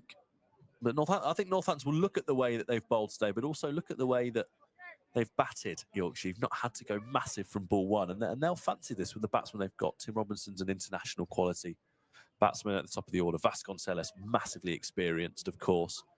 Then you've got the enigmatic ability of your George Barletts, your Adi Sharmas. As this time, Hat goes aerial, and that's 1 bounce into the fence for 4 more. Beautiful strike there. Down past a wide-ish long off, I think it's fair to say, as Keogh ambles towards the ball to collect it and throw it back. And that there is just a bloke who's got his 100. He's seeing it like a beach ball, and he's absolutely launched into that. 1 bounce for fantastic batting. It is. That's the kind of shot you'd see in the nets, isn't it, with a bowling machine? Exactly the right length for Haq to just flash the hands, and yeah, he's executed that one quite superbly. And I'm not surprised to see Keogh now out on the boundary at long off after the intent there. So Haq drives once more, and this time it's fielded by Vasconcelos. As we've just seen now, the last couple of overs, Chahal and Proctor, who you do tend to go to for a bit of control with your seam and with your spinning options. They've both been targeted in the last couple of overs, and I think that's massive. If these 2 don't settle into their last overs of the spells, Yorkshire could be looking at a big score. So Proctor will look to now finish his 7th over. He goes short. It's pulled firmly by Haq, and that is 4 more. Robinson went with 1 hand. It was a valiant effort from an exceptional fielder to cut the ball off. But the money was always on the ball as it races for 4 more. A pull shot in front of square. That looked destined to be 4 as soon as it left the bat, didn't it? And that's 3 boundaries in the over, 13 off it. I think momentum firmly now with Yorkshire. It is, yeah. Northamptonshire desperately need a wicket here, because these 2 have got the ability to accelerate incredibly quickly, especially Wharton. I mean, Wharton, we've already seen the ramp. He's got the scoop. He's got the reverse. He absolutely clobbers it down towards deep mid-wicket as well, providing the ball is in the slot. So Chahal is the go-to, unsurprisingly, here, as McManus and Proctor just having some more conversations. Yeah, I think this now is getting to, right, we need an immediate breakthrough.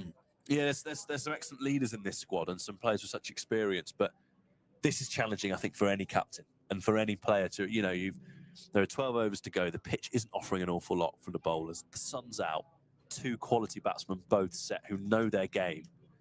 And you think now, you've got a player of Yuzi Chahal's quality. How can you best now use him, and how can you use your other bowlers? Because if they get this wrong, Northants, I think it's a long way to go. They could be looking at chasing a high 300 score, which with the quality Yorkshire have with the ball could be a real test, I think. And I think when you don't have a player of a Matt Bretsky or a Dave Willey at the top of the order like Northampton are used to in T20, could be a tough chase for them if they don't get this right in the last 12 overs. Chahal fires that one in quicker.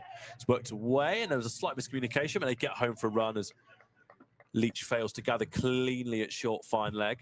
There's a wide been given there. Yep, it has, and they've run the extra, so 2 for 2 for 2 now the score. I think that is a marvellous point, actually, Dan, because Northants have got one of two directions of taking these final 12. They either keep it tight, get a few wickets and drag themselves back into it. Charles Bowles here to Hack for a dot ball. Or we start to see it slip. And you see 120, 130 runs being scored for not too much damage. So, yeah, this really is a pivotal passage with regards to the wider run chase a little bit later on. I think so. And Hack launches, and that was 6 as soon as it left the bats of Imam Hack there. Harsh to call it a slog sweep because it looks so graceful. It just rocks onto one knee and whipped that ball away. There were 2 men on the onside boundary, and neither of them were interested in a catch there. He's absolutely nailed that one. 6 more.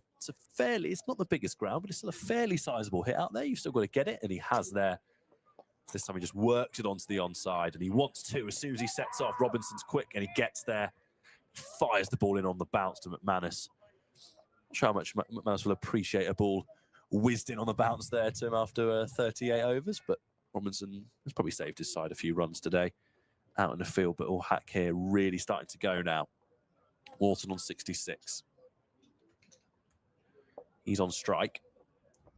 He leaves it for that one. It goes over. This should be out. Robinson comes across and he takes a comfortable catch. And Northamptonshire have made the big breakthrough we've been talking about, Aaron. Chahal it is. No real surprise there. And a good innings from Wharton comes in on 66. But that's a massive breakthrough for the home side. It really is. Yep, James Wharton, the kind of cricketer who, in the next 5-6 overs, we could be talking about a century. So to see him depart for 66, it's included 5 fours and a 6 to boot. That is a very, very handy wicket at this stage of the innings. So Yorkshire 249 for 3, and that is why you bring on Yuzvendra Chahal. He's a wily and canny character, got plenty of variations. Just looking at where that ball pitched, I think Wharton, the eyes lit up, he went for the big shot, and in the end, it's seen the downfall of him.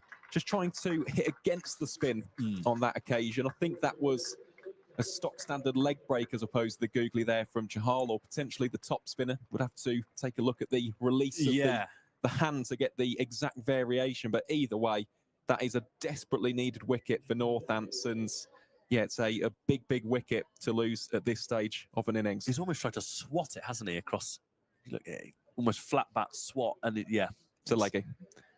Regulation, but picks out Robinson, who just made his ground nice and quickly, got himself to a good position, takes a comfortable catch, and it brings Revis to the crease, who another player you've talked very highly of today, Aaron.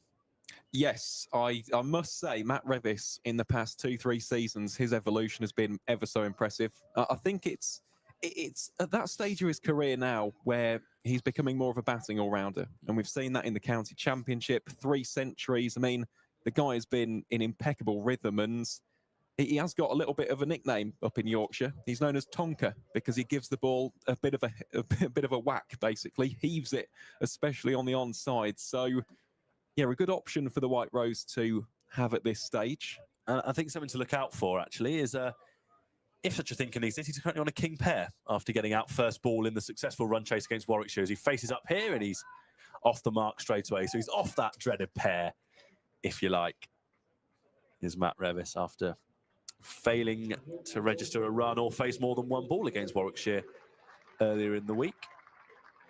It's Chahal. And I think the big thing with someone like Chahal is a younger bowler with less experience, perhaps. They go for a couple of boundaries in over. They go for 9 or 10, and they think they go into their shell a bit. He knows that's part of a game. He knows he can trust his skills. Such an important wicket. So that's tucked away fine by Hack. And, of course, another player we must mention as well, in a Northamptonshire shirt, who is being missed at the moment, is, of course, George Scrimshaw, who's entered the 100 as well.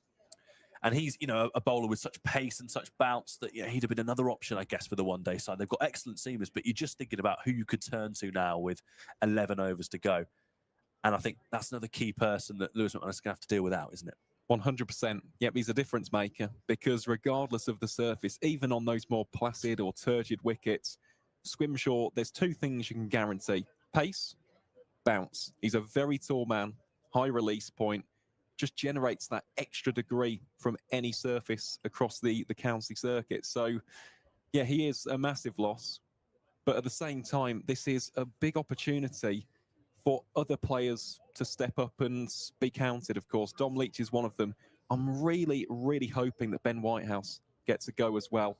Really been impressed by his performances in the twos and for Loughborough University, and just seems like a serious hit-the-deck seam bowler. Feels like he could be a bit of an X factor in this competition. I think we'd be surprised if we didn't see him. I think across the next month or so, as Proctor continues, that's a big waft from All Hack there.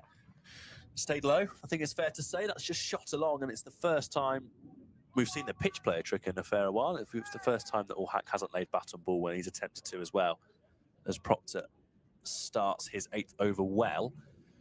But I think so. I think we will see Whitehouse for the tournament's out. I think it's really good for the county to give these young players an opportunity to play, and that's the beauty of a tournament like the One Day Cup, is that it gives the opportunity for the young players who do well in the twos to really deserve a call-up, like Adi Sharma, who we see there with a great bit of work fielding, another good bit of running there, as we've seen all day. Revis this time at the crease with All Hack as they scamper home too, but we see an Adi Sharma out here. He's getting an opportunity today, which is good to see. Dom Leach, as you mentioned, has bowled well. He might play in a further part of the ball before the end of the innings. Not sure just yet, with just over 10 overs to go.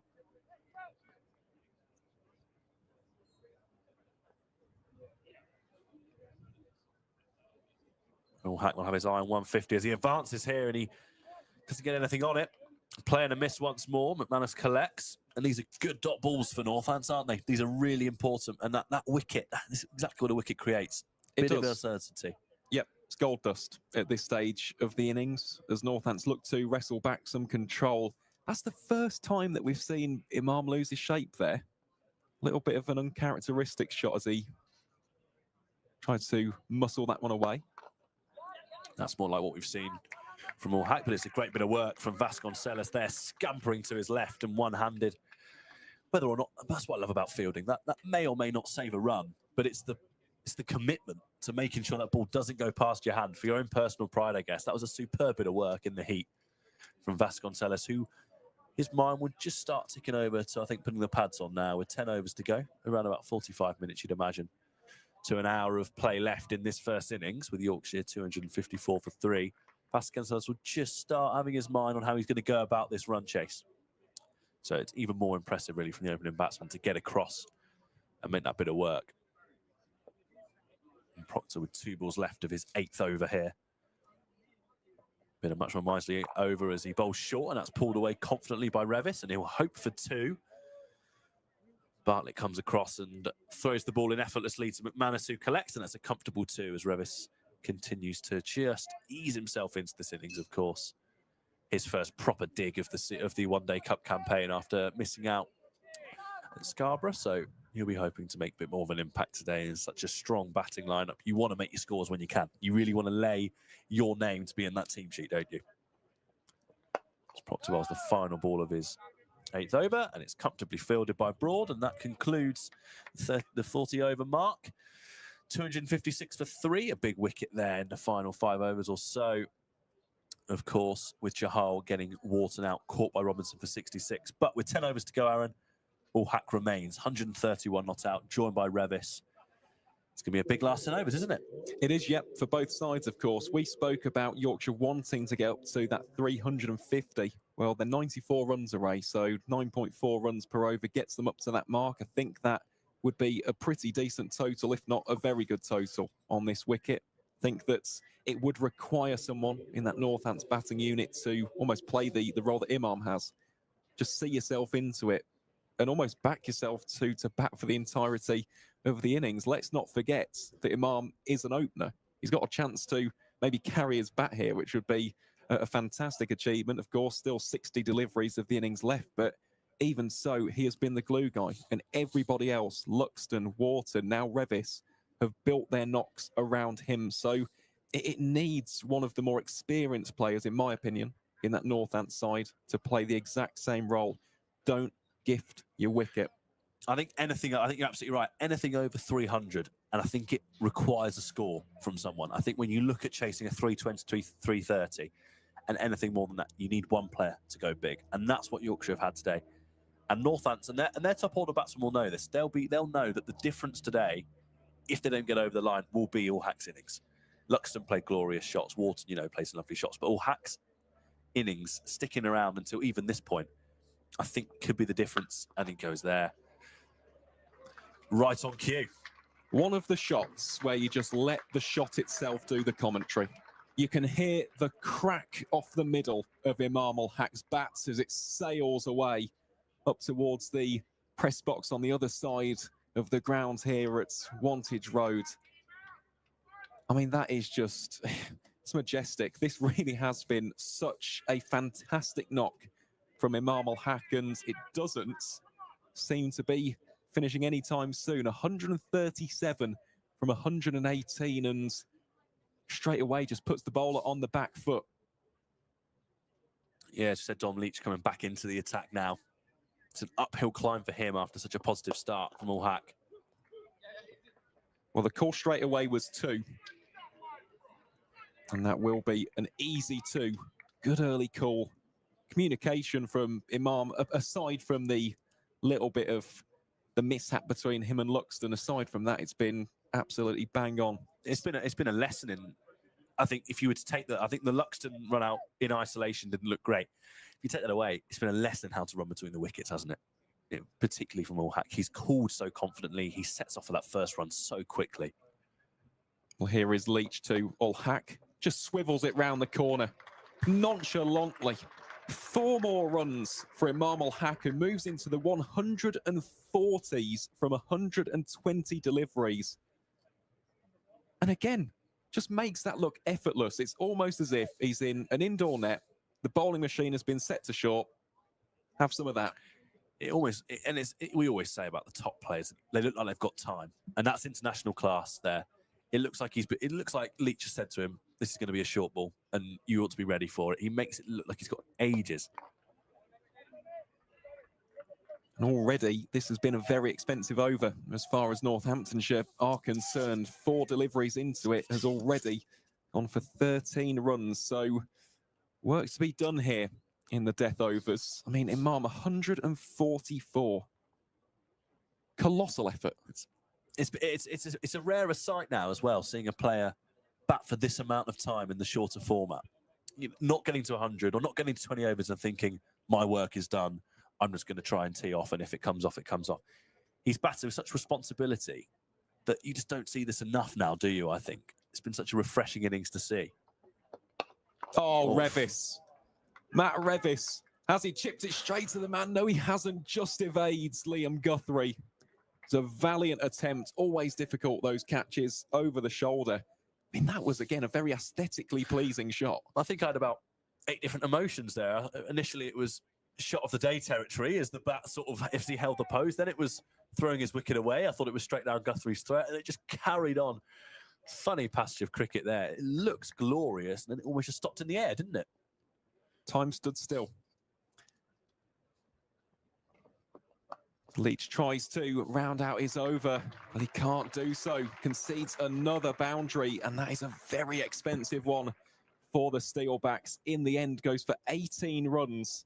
And Yorkshire motoring along very nicely here on 274 for 3. Imam Hack has 148 of those.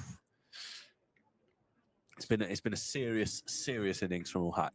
It's been shots all around the ground. It's been aggressive strokes. It's been classical drives. He's brought the sweep out on occasions.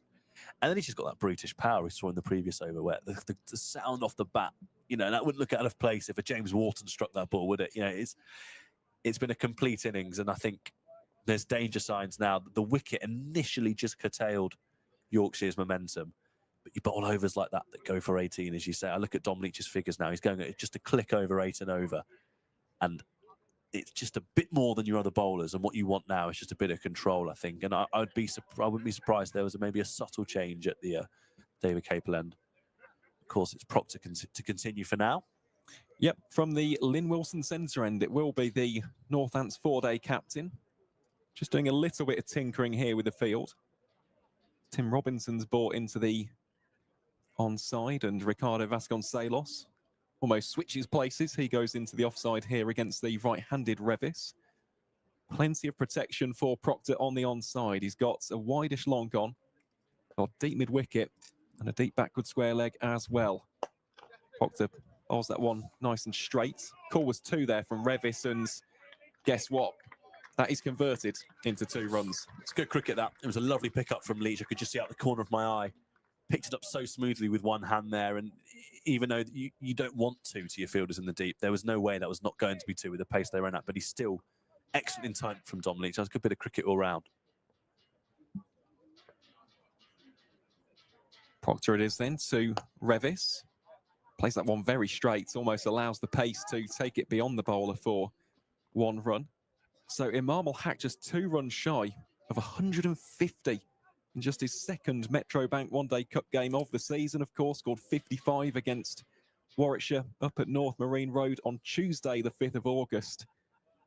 What an inspired signing he has been. A reminder, of course, that he was a replacement for Ruturaj Gaikwad, who unfortunately ruled out of the tournament due to personal reasons. And, well, you could not ask for a better replacement at this stage. Here is Proctor to Imam. Rifles that just in front of point, so should be a single. Moves him on to 149. Has got a career best of 151 in the format as well. So also approaching career best territory for the Pakistan opener. And do you think he'll know that? Do you reckon that's something, whether or not it's in his head right now, do you think he's aware of his career best? Do you reckon even at this level, you still know what your best score is? Here is Proctor to Revis. Slow ball. There is that variation that you spoke about. They think about coming back for 2, but I think that was wise with Tim Robinson, and that howitzer-like arm lurking means it is just 1. I think it depends on the individual. I think quite a few of them, do. I think they do know their career best. Whether or not they'll say it publicly, I think deep down, there's a lot of cricket badgers on the county circuit right now. A lot pretend, don't they? They play dumb when they're told about certain records they've broken. I'd love to know how many really do know. Well, here is Proctor to ul Haq. Easy pickings, just pulls that away viciously for 4 runs. And not only is it a masterful 150 for Imam ul Haq, it is also a career best in the List A formats. He's brought it up from 124 deliveries, includes 24s and 2 6s to boot. He's feasted on the bad balls. He's made the good balls look incredibly easy as well. This really has been an exhibition in white ball cricket from Yorkshire's #1. Yorkshire 283 for 3, still 8.1 overs, still to spare. Proctor looks to desperately get the key breakthrough. Imam there wanting to push for 2. Revis is rapid. Always going to be 2 runs. This is one thing you can guarantee throughout the entirety of that order. Not only are they very punchy and powerful cricketers, they also love to scarper between the wickets. So that is the end of over number 42. Yorkshire 285 for 3. Staggeringly, 155 of those have come off the bats of 1 man. And I think on that 1 man that we've waxed lyrical about for the last couple of hours or so, another thing that I think goes under the radar with cricket in general, but also with innings like this, is the fitness and the physical levels, particularly for an innings of this. We've talked about the boundaries, but the runnings of 2s and the singles and the quick 2s and the 3s that he's ran as well. The level of fitness you must have to be able to, on a day like this in this heat, to continue to keep pushing the fielders, to throw the ball in quickly, keep challenging to make sure you get your 2, and then also then have the presence of mind and the stability to then look at the ball and play your next shot. It's been magnificent in every way, in every cricketing way, but from a physical perspective from ul Haq as well. It's been really, really good to watch him go about his work. I'm sure he's probably feeling it a bit now, I'd imagine, as anyone would be after 42 overs of this intensity, but he's nearly there if he can get 8 more overs under his belt. Here is Dom Leach then from the David Capel end. Pulled away out towards square leg. Don't bother. Save your legs, Matt Revis. Brutal in the execution of that particular shot. Yeah, I don't think that's the... I think when you go pace on, I don't think that's the length to bowl. Definitely not. I think your slower ball bouncer, if executed well, potentially an option, but I don't think that's the length you can go for when you've got players in this sort of form climbing into the ball as they are. I think pitching it up make them play the shots where the fielders are, have to go. They take nothing away. Glorious shot. But I think that's where you have to go from here. Let's see the riposte here from Dom Leach. It's played sensibly, that from Matt Revis, as Yorkshire tick into the 290s. Of course, our prediction was around about the 350. So, providing the White Rose continues to go at 10 runs per over, definitely within sight, if not 360 now. 360 would be a very good total. Well, that run rate just up towards 7 again now. And just feel if they can edge that towards 7.5, 8, they're looking at a really competitive score. Winds up for the big shot down the ground, does Imam Al-Haq. Just drills it along the carpet down towards the long off for 1. Of course, Leach will be desperate to just see out these final 3 deliveries, won't he? He had a very expensive previous one, went for 18 runs. This one has gone for 6. He started his spell excellently, didn't he? We commented on how it could be quite easy for him to get worked up, but he just needs to show a bit of ticker here and come back. Well, that's short again. And he's just cannoned. It rockets off the bat of Matt Revis in front of square leg for 4 runs. And now already 10 runs conceded from the first 4. Yorkshire inching ever closer to bringing up 300, which, just from a psychological perspective, is a nice place to be in. Put a 3 on any score, I think. Absolutely right. It's Revis again, goes aerial for a split second. Thought the fielder was in play. It's Adi Sharma out there with a tiny bit of work. So he's had a good day in the field, Adi Sharma. Took a good catch early on against Adam Lyth, and he's done his work. He's done his work very well, I think, out in the deep today. Sure, he's looking forward to putting his feet up. It's I've done a few stints myself, actually, out in the deep for 40 overs or so, and it can be quite lonely at times. So I bet he's looking forward to having a bit of a chat with someone.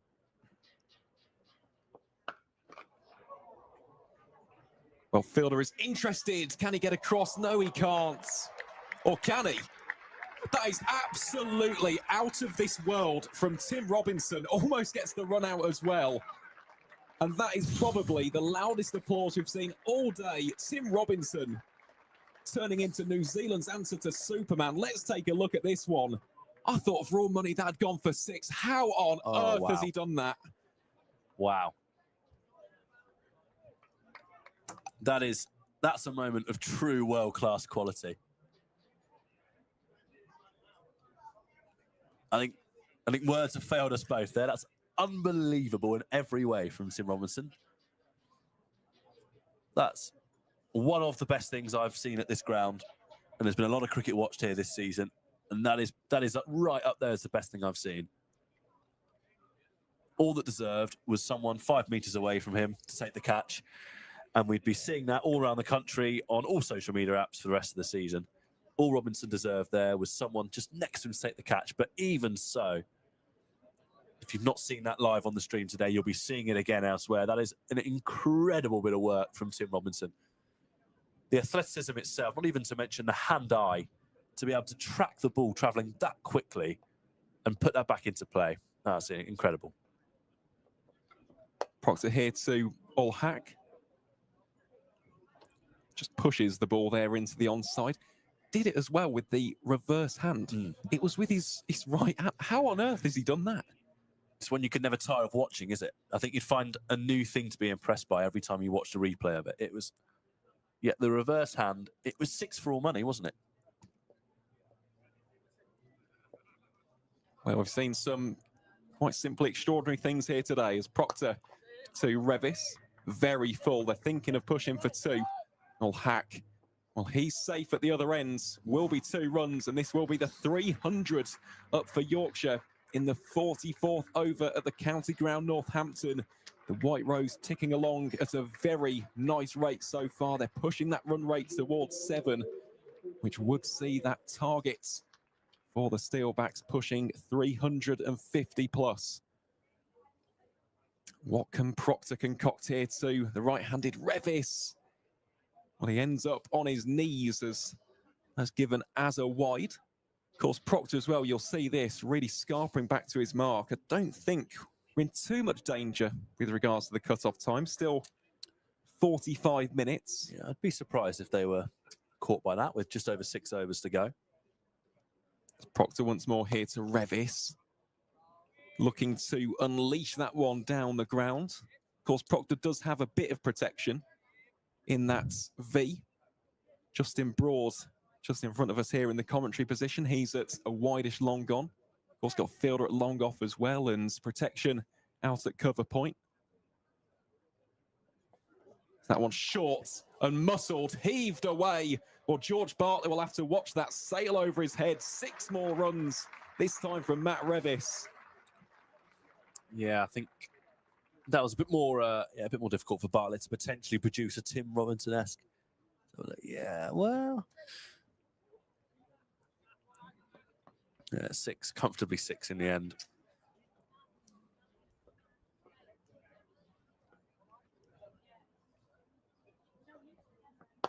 That one, a Yorker length delivery. That's a lot better from Luke Proctor. But even then, I think it's going to be 2 more runs. It is indeed. And should Yorkshire win this game, I think that is probably going to be the characteristic of this innings. It's been the running between the wickets. How many teams would you see? How many individuals would you observe being happy with 1 run there? And every single time, Imam, yes, yes, push, push. This has been absolutely exquisite to watch. It really is. It's the everyone deals in boundaries nowadays that it gets forgotten about how important running is. Oh, another pinpoint Yorker, just about squeezed away beyond the stumps there from Matt Revis, and that will signal the end of Luke Proctor's 10-over spell. Goes for 78, doesn't take a wicket, and Yorkshire 310 for 3 as the partnership now moves to 61 from 32. I'm not quite sure where that's come from, to be honest. It's been, well, I mean, Revis has batted superbly. It's been the exact sort of counter-attack innings I think we expected, and all Hacks cracked on with it, but they've batted at such pace. You look at it here, 61 from 32 balls, and you just think they've raced away. It's so easy to go back into your shell when a wicket falls, and they've really put this pressure back onto Northamptonshire, and they forced them into another bowling change. Looks like Liam Guthrie will come back. This might be the plan anyway. Still got 5 overs. Obviously, won't be able to use all of them now, and he has one of the few wickets, doesn't he, of the day so far? Yep, that of Adam Lythe. Bowling here to Revish, just short enough to allow him to pull it away, and that's gone all the way for 6. It's a mighty hoik into the marquee. Matt Revis now feasting on the seam bowlers here in Northampton. As we take a look at the replay. Oh, timed that one magnificently, but yeah, this now is worrying. We spoke about 350. You look at 10 runs per over from here, 370, 375 is not out of the equation. These are big scores. Yeah, this will be tough now for Northampton to contain. Can Guthrie get the breakthrough? Goes wide, slightly too wide for the liking of the umpire. So we'll have to re-bowl that one. And of course, I mean, the man generating the headlines, of course, will be Imam Ul-Haq. How about this for an effort, though, from Matt Revis, striking over 200? It's fantastic. As he struck that 6, my mind was thinking about how quickly he can go to 50. And you just think, this is why laying a foundation is so important, because he's just come in and there's a score on the board that he can already bowl at, and he's thinking, well, we'll have a go at this, and he's connected. It's come off for him. And it's been, well, yeah, if he can keep going at this rate for another 6 overs, could be looking at a big score. And I think the food huts around the ground are in the game with the way he's striking the ball on the leg side. I think they've just got to keep a bit of an eye out for the ball flying around now. It's starting to go to all parts of Wantage Road, which I think shows how true the pitch still is for Northampton to bat. That's better from Liam Guthrie, just popping it in the block hole there. Can only play that one down the ground for 1 run. Of course, that is the way that Northamptonshire have to look at this. I mean, it is going to take someone going very big or 2 players getting at least 80+ scores. But the fact is there have not been too many issues with the pitch at all. I mean, yes, early on you might get a little bit of lateral movement, but as soon as that fades, pretty easy to cash in.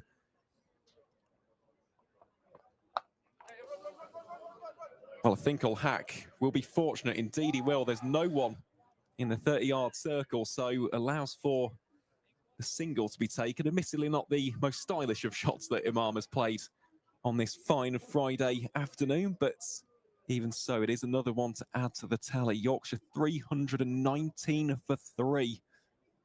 Goodness me, it does feel like a lifetime ago since we said that Northampton had gotten off to the ideal start with the wicket of live.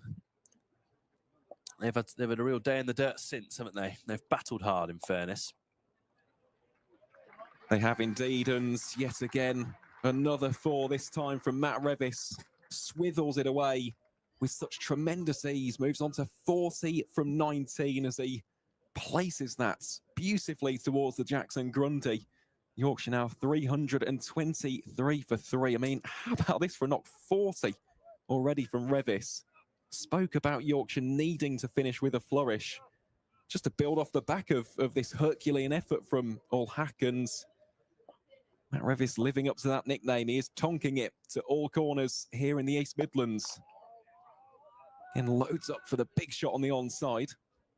Can only whack that as far as long gone. He now moves on to 41. It's been an innings of such fluency, hasn't it? It's been slightly more aggressive and brutish than other innings we've seen today.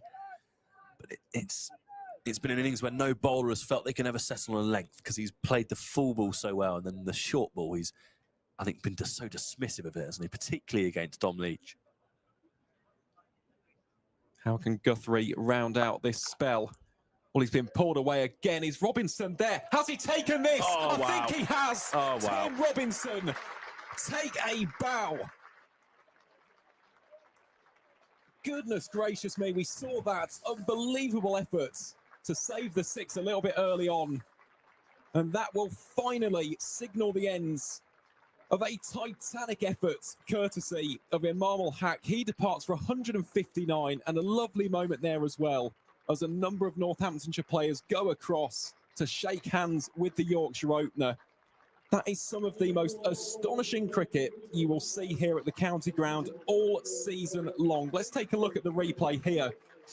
Got a really strong connection on it, but of all of the fielders for it to go to, it had to be Tim Robinson. Judges it to perfection, and Yorkshire in the 45th finally lose the wickets of Imam Hack. The White Rose 324 for 4 as the members and fans erupt into applause to say goodbye to Imam Hack in what has been one of the most standout efforts that we're likely to see in this year's Metro Bank One Day Cup. It was always going to take something special, wasn't it? He wasn't going to play a rash shot at this point in the innings. It was going to take something special. I thought we'd seen the best bit of fielding of the day about 15 minutes ago from Tim Robinson, and he's gone twice. And that is an astounding catch, isn't it? It's so good. I mean, we've said everything that needs to be said in the previous effort. And that one there, we said the only thing that was missing was that no one was there to take the catch. He didn't need anyone this time. He just thought, I'll grab that and I'll get back onto the field and then pluck it. And that is a world-class catch from Tim Robinson, who we know what he's like in the field. And he's done that so well. But I think we don't want the catch to overshadow what an innings it's been. Here we're just seeing the replay again. It gets better every time you watch it. The catch, the flick up, the awareness to know where the rope is as well. I mean, everything about that just is so much quality, and the fans smattered around the ComSave stand enjoyed it as well, as you would. The perfect view of such a bit of athleticism, but you don't want that to overshadow what has been a potentially match-winning innings from Imam Hack. He's played the knock of a true champion, a true international quality player. 159. He's batted 45 of the 50 overs. He's batted at the same pace for pretty much all of it. He's put the bad ball away. His defence has been up to the standard. He's played all around the wicket. And he's been a class above today. But Matt Revis remains 41 from 20 balls, and this could be a really good last 5 overs. He's seeing them well as Chahal continues. 5 overs remain of what's been a one-day innings, I'd say, so far, dominated by Yorkshire, largely thanks to their wonderful opener, Imam Hack. But Northants never know when they're beaten. A stubborn county. And they go again here, and they have them 4 down now. And they'll be looking just to make some more inroads before the innings out and give themselves something under, you'd hope, about 370 to chase. I think 350, you're right, is par. Anything under that, And I think Yorkshire wouldn't have batted particularly well. I think Northampton will know that as well. They've bowled not as they'd like to in spells, but it's not been a bad bowling performance by any stretch. Rob Keogh bowled an excellent spell at the Lynn Wilson centre end earlier in the day. As Chahal now goes to this end. And it's raced through there. That's a good delivery from Chahal. As he just looks to contain the two batsmen here. Of course, new batsman at the crease as well, which is just a different challenge, isn't it, now for Revis? He's been batting next to someone who's been near perfect the entire innings. That's a slightly leading edge. Chahal goes for the run-out opportunity of Revis at the non-strikers end and concedes a run as a result of it, and Hill is himself off the mark. He goes to one. A slight leading edge there. Chahal just looking to try and remove Revis at the non-strikers end. Missed the stumps and they scampered through for a single thanks to the overthrow. Chahal won't mind that, though. He'll relish this opportunity to go at Matt Revis now, I think. I think he'll enjoy this. As Revis cuts away, that's a good bit of fielding there. That will save 4. And they'll get just the single in the end. I think it's fair to say, Aaron, minus the Luke Proctor drop, which actually didn't cost them too many runs in the end, it's been a good effort in the field from Northampton on a hot day, on a quick outfield against a side who hit the ball well. I think they've fielded very well. They have indeed, and we'll touch upon it after this delivery.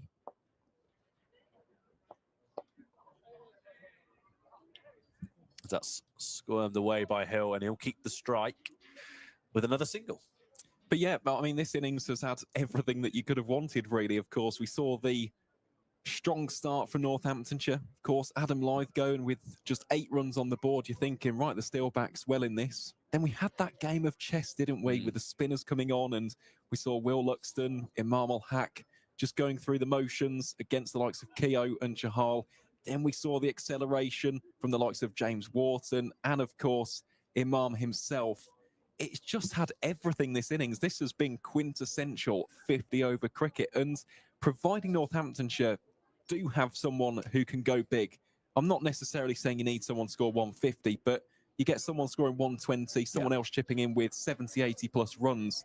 We've got an absolute classic of a game on our hands here. It's a really exciting prospect. I think it's been a great advert for the format, to be honest. I think there's been fireworks. You've had your one-handed catching efforts from Robinson. You've had your 6 hitting. You've got Revis currently 7 short of what's been a blistering half-century if he gets there. But as you say, you've also got your cat and mouse cricket, which your purists love, as Guthrie continues, and that'll be one more for Hill. He'll get himself off strike and give Revis the chance to continue. But I think that is what your pure cricket fans, they love your cat and mouse cricket, where neither side are particularly on top, but it can change at any moment. And then you combine that with your 6 hitting, your stroke play, and your one-handed catches, and you've got yourself a quality afternoon of cricket. And that's what we've seen so far. Combine that with the sun being out and the crowd being just livening up ever so slightly at Wantage Road, then we're in for a brilliant afternoon, as you say. That's heaved away gloriously by Revis. More runs. Is it 6 of them? You're signalling 6, Aaron. The umpire follows suit. Another 6 through the covers, which has been the theme of a magnificent innings here from Matt Revis. Guthrie just offering one outside off stump, and he just leaned into it and crunches it over the rope for 6. Moves to 49 from 24 balls. If you're striking at 200 and you're still there at 50 runs, it's a pretty special effort, and he's one short of achieving that feat. As Guthrie continues, and he goes down the ground, and he'll definitely get 1 for his half-century. He might get 4. I think he does. It's a half-century. 4 more for Matt Revis, and he brings up 53 from just 25 balls. It's been the exact innings we've discussed on commentary. It's been an innings of pure class. He has struck so effortlessly. He has been thumping the ball to all corners of the ground. Short, full, hasn't mattered to Matt Revis. And considering he went without scoring against Warwickshire early in the week, he looks a man in form here. 53 from 25, I think well played is in order, and he's carrying on where he left off as he faces Guthrie now, and he goes again, and he flies away, and there's cover out there. Proctor watching the ball well. Bit of spin on the ball there, vicious bit of spin for Proctor to have to deal with on the boundary, and he just keeps it to 2. And I guess now, Aaron, we're leading in. We've got just over 3 overs left of play. 341 for 4. 350 will come and go unless something drastic happens with the ball for Northants. And I think now we're looking at a 370 score. You don't really want to go any higher than that, do you? Not with the quality of Yorkshire's bowlers. Revis fires one again. I think he'll be looking at keeping the strike here. Northants are nearing a very well-earned lunch, I think it's fair to say. I think they'll be looking forward to putting their feet up, having whatever food's on offer for them this afternoon. It'll be needed, I think. Guthrie will come in now, circle around his run-up, ready to bowl his last ball of his 7th over.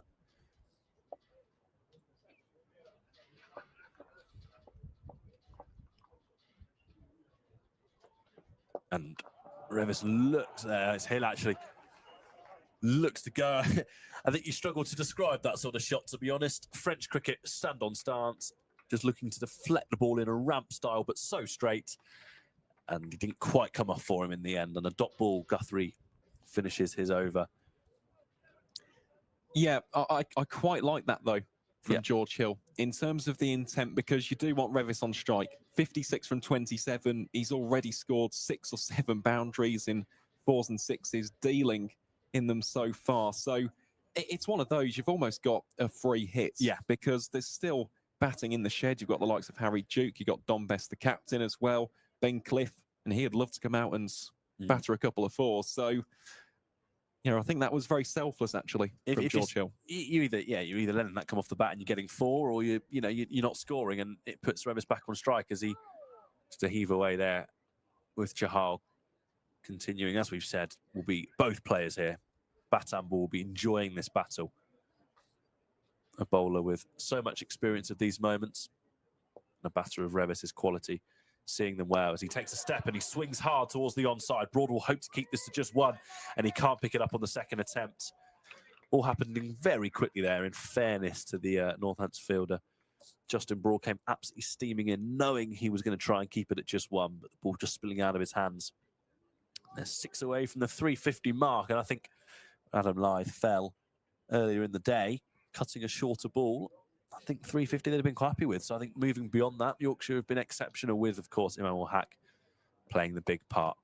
As Revis heaves away once more, he will only get 1 for his troubles here at Robinson Fields.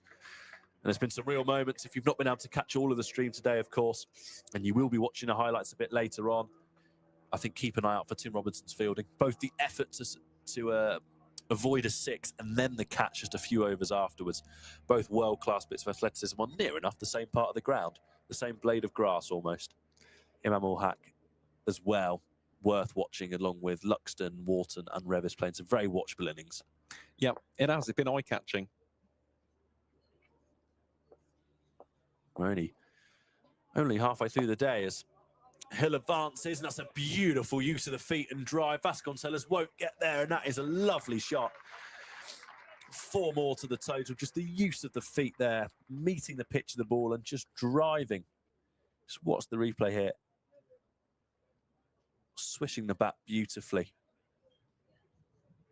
And getting 4. And that's a lovely shot. And the 350, just 1 run away now. As Chahal continues, this time the feet are used once more. It should just be 1. They're coming back for a second, and Bartlett fails to get there in time, and there will be 2. And they have punished these Northants fielders on their way to going to 350. It's 351 for 4. Last ball of the over now about to come up, and then we will have 2 more to bring you until the end of the innings. Everyone will take a well-earned break before we kickstart Northants' innings. Vasconcelos, top of the order, you'd imagine, with skipper Lewis McManus. They will open up as 1 more is taken, and that will close out the over. So 352 for 4, Aaron, with 2 overs to go.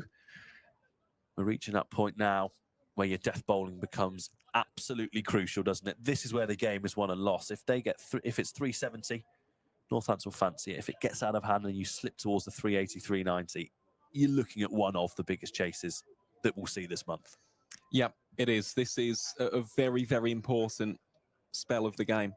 In these next 12 balls, of course, for Northants, it's just a case of restriction, isn't it? At this stage, it's a little bit too late to say, oh, right, okay, you've broken the partnership, but try and get them to under 375. As for Yorkshire, though, I mean, they've batted so well, and especially Revis. I mean, someone almost had to do that role because Imam couldn't just do it on his own to get Yorkshire up to this total. But even so, I mean, the White Rose deserve so much credit for the way in which they've actually gone about it. Absolutely right there. As Hill opens the stance, both batsmen now really looking to attack, and that'll be 4 more down the ground. Talk about not needing a few balls to see yourself in. This has been an exhibition of how to go from ball 1 here. It has, and that's not the perfect start, is it, for Liam Guthrie? Already been a bit expensive today, 2 for 72 from his previous 7 overs. First ball of what is potentially a crucial one from the psychological point of view, already has found the boundary. Yes, that's whipped away quickly, almost a short arm jab straight to Ali Sharma, who's been picked out, and he keeps it to 1 there on the onside. So now the attention turns back to Matt Revis, 59 not out from 30 balls. How far can he go in the last 10 balls of this innings? McManus there, he knows the cutoff isn't really in any trouble. He goes right to where the bowler is. Have a quick chat with him before returning just over 22 yards by the time he'll get there to his wicket-keeping position. So Northampton have raced through the 50 overs, which is always good to see. And the crowd, which has definitely filled up in the last hour or so, have been treated to some good cricket. And they'll be hoping that Northampton can play their role with the bat as well as Guthrie continues. And that's an inventive strike from Revis. And he looks to potentially get 4. The ball races away. And that is just the invention and the audacity to play such a stroke there from Matt Revis. He walks across his stumps. He leaves them all open. And he just lifts the ball off the middle of his bat through the leg side. That ball is probably hitting 5th or 6th stump. And he leaves all 3. And he just whips the ball so calmly over the infield. And it's just another example of where these players find their shots. How do you bowl to a player who's got that in the locker? Well, it's very difficult. That's almost a shot ripped straight out of stick cricket. Absolutely right. And he goes again, this time classical. It just gets better and better. It's 6 over cover point. We talk about the audacity, and then he goes and plays a strike like that, which we've seen for years and years in this wonderful game. He's just given himself for him the bat speed there to get 6. Flashing with 2 fielders who can't be any more than 5 metres apart, watching the ball fly for 6. 2 shots completely adjacent to each other as they fly over the rope there. Goes to 69 from 32. 367 for 4 now. And he goes again down the ground. He looks to have picked out the fielder, though. He holds out in the deep, and it's held on. And Liam Guthrie has his 2nd wicket. He has his reward for toiling away. And Matt Revis's excellent contribution of 69 from 32 does come to an end. It looks like it's Dom Leach in the deep who has taken the catch, a straightforward chance. And a 5th wicket falls, and the end of one of the more eye-catching knocks you'll see this season. Yeah, it was a career best for Matt Revis as well in the List A format, included 5 4s, 4 6s. I mean, we talk about players seeing it like a beach ball. He really has today. Every single strike of the bat has turned to pure gold, and he'll be richly applauded off the ground here at Wantage Road as the Yorkshire captain, Dom Bess, enters the middle. But, oh, sorry, is it Harry Duke entering the middle? It might be. We'll have to wait and see. I would have expected Dom Bess at this stage, but of course we could see Harry Duke. I mean, this is the great thing about this Yorkshire batting lineup. They've got options in the middle, but either way, that is, again, a great knock from Matt Revis. Just what the doctor ordered for Yorkshire, I think. It is. Really just pushing that total up now, and you've got just over and over. And it is Dom Bess. It is Dom Bess. I knew my eyes didn't deceive me. Aaron 1, scoreboard nil, I think it's fair to say. You've outfoxed the scoreboard. Great spot from you there, all the way up from the commentary box. It is Dom Bess out to join George Hill for the remainder of this innings. There are 7 balls to go. 367 for 5. I was about to pose a potentially ambitious question of 31 runs, 8 balls. Matt Revis, how are we looking for 3 figures? But of course, now that's been moved on as Dom Bess gets ready to face Liam Guthrie's last ball, and he advances and he doesn't get any bat on it. No extra signal by the umpire, and that's a good dot to finish. Liam Guthrie closes his spell with 2 wickets in the end. Fairly expensive, Liam Guthrie, throughout the day, but he's taken 2 wickets, and that can't be. Can have a sniff at the 2 for especially one at the start of the innings to remove Adam Lyth. As we enter the final over of what's been, as we've said many times today, a thoroughly fascinating so far innings from Yorkshire. We've seen a bit of everything, really. And now they'll be looking, well, on the run rate, be looking at pushing it to 375. I think they'll be looking at, 380 if they can really put the foot down.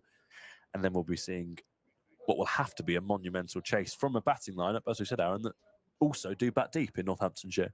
Well, they do. And look, there's plenty of players who do have that big knock in them, of course. Ricardo Vasconcelos being one of them. Tim Robinson, who'll be brimming with confidence. You got Justin Broad, who's had a very good T20 blast and has scored runs against Yorkshire in that competition. So, yeah, it's all about the approach from Northamptonshire. Although I think regardless, if it gets up to that 380 mark, I think this could be a mammoth total to try and chase. I think we're looking into the areas of maybe 20 too many, as we've said. But of course, that we won't know that until Northamptonshire really do start batting. But you get the sense that there's been a few overs that have sort of got away of sort of 10 to 15 runs and over, where if you claw them back and you bowl a bit more consistency in your line and length, we could be looking at a 350 chase. But got to play what's in front of you now, as Best gets on the reverse and fails to make contact, and it goes through to McManus. So Don Best, the skipper, who, of course, Aaron, to the left of me, rightly called as the man in next to bat at number 7, fails to get off the mark after facing a couple of balls here. George Hill at the other end with a very well-made 16 that's almost slid under the radar with how well Revis played. As Best goes on the reverse once more. Small, what looks like the thigh, a muted appeal from McManus, more out of habit than anything else there, going up when the ball hits any part of the leg, but of course given not out. And this has been a really good start to the final over, actually. 3 balls in. Chahal has bowled very well, but yeah, I think George Hill has played a good innings here, 16 from 11. He's played a couple of really eye-catching shots, and he'll be looking to get on strike, I think, for the next couple of balls now, and try and push that total towards 375, 380. But Chahal finishing strongly so far. Northampton's just 3 balls away from being able to rest up after a long effort in the field here, as Chahal continues, and that's worked away by Best. He'll want 2, and Bartlett comes towards it, and they'll try and get 2, and they will. Bartlett just stumbles onto the ball slightly. I don't know about you there, Aaron, but I think a clean pickup may have been quite close, actually, just with how late Hill ended up getting into his crease. 100%. Yep, I was laser focused on the monitor there. Yeah. And I think he was. He could have been struggling for ground, but in the end, no damage done there for the visiting side. Just seemed a fair bit tighter as Best advances once more. Similar spot. He'll be looking for 2. Robinson picks it up cleanly, throws it in. A direct hit would have been close, evades the stumps. And Hill gets through comfortably in the end, backed up and fielded. So we're into the last ball now, 372 for 5. I think you'd have Yorkshire at the halfway point as the favourites, I think, for absolute sure. This would be a chase of real statement and real note for Northampton. Chahal bowls the final ball, and Best advances. He'll want 2. I imagine they'll come back regardless. They will. Broad will throw towards Chahal, and it misses the stumps, and they easily get home for 2 in the end. And that concludes the 50 overs. Yorkshire finish 374 for 5 from a magnificent 50 overs. As we reach the innings break here, Imam Ul-Haq rightly will steal the headlines, Aaron, with a fantastic 159. Fantastic, potentially not even doing it justice. A remarkable innings of just pure class from a wonderful cricketer who's had a wonderful career, and a career best for him and Matt Revis, who played magnificently. Will Luxton, who we had looked forward to watching all morning, he played his part with an excellent 41 before being run out after a mix-up. Good bit of work by George Bartlett. James Wharton with an excellent innings. He reached 66 before perishing. And then Tim Robinson really stole the show in the field for Northampton with 2 magnificent efforts, one of them not allowing the ball to go for 6, the other resulting in a wicket. You'll have to watch them on the highlights this evening. 2 magnificent bits of work with the ball. Liam Guthrie taking 2. Good work from him. Chahal on the wicket ball, which is always good to see. He bowled his usual spell with lots of character. But I think as we enter us being able to get some food as well as the rest of the players, Aaron, I think Yorkshire probably had the best of it. Yep, 100%. I think of the two sides, Yorkshire enter the innings break the happier of the two counties. 375 is a big run chase, regardless of how the pitch is looking. So I think that has justified the decision to win the toss and have a bat first. It was a good one to win for the White Rose. And yeah, when we return here on the Northamptonshire live stream, the home side chasing 375 for the victory. So play will resume in around about 30 minutes time. If you want to go and grab yourself a drink, maybe a few snacks on this fantastic Friday afternoon, please feel free to do so. And we'll rejoin you on commentary in around about 25 minutes time for the Northamptonshire Steelbacks chase. It's no wonder everyone's cinching it. Alf cinched it. Becky cinched it with a 14-day money-back guarantee. I cinched it. You're supposed to play dead. Even my mum cinched a quality motor. You know you're everywhere. Chris and Sue cinched it with no surprise fees. Everything was covered. With so many great reasons to buy. The nation aren't just nailing it, they're cinching it.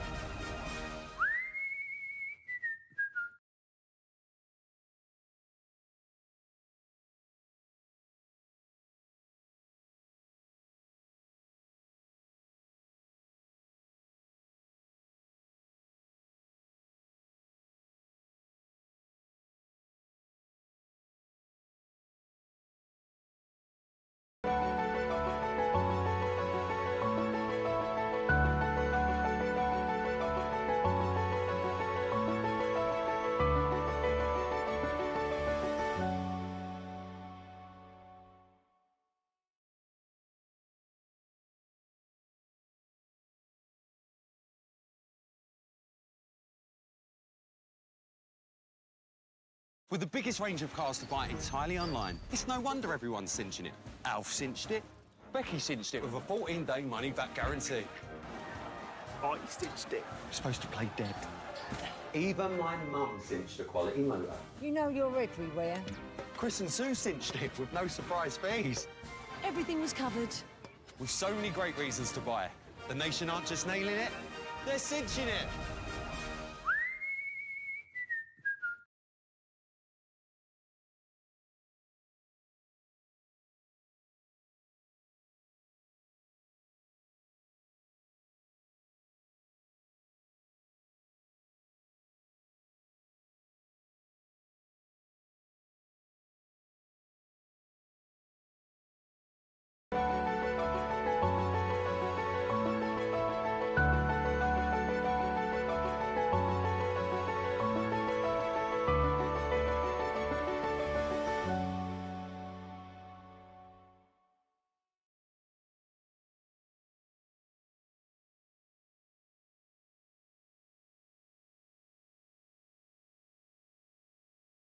With the biggest range of cars to buy entirely online, it's no wonder everyone's cinching it. Alf cinched it. Becky cinched it with a 14-day money-back guarantee. I cinched it. You're supposed to play dead. Even my mum cinched a quality motor. You know you're everywhere. Chris and Sue cinched it with no surprise fees. Everything was covered. With so many great reasons to buy. The nation aren't just nailing it, they're cinching it.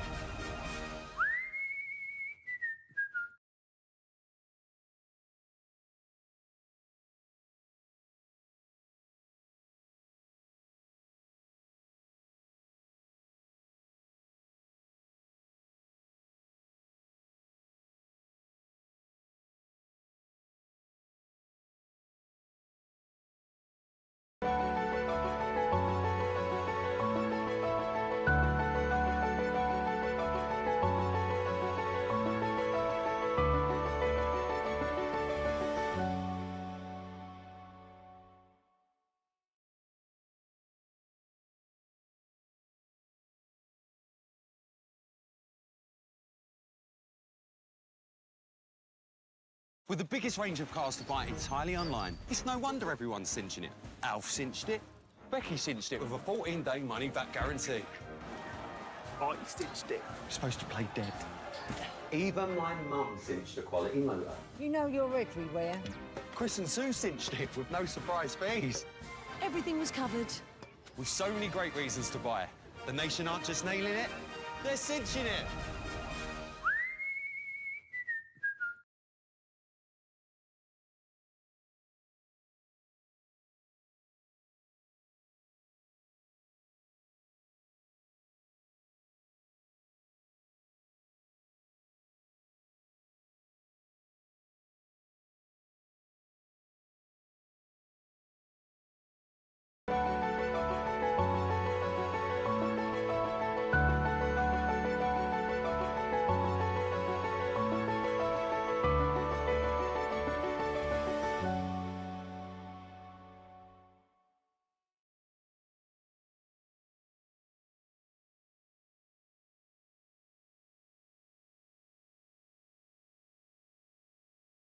With the biggest range of cars to buy entirely online, it's no wonder everyone's cinching it.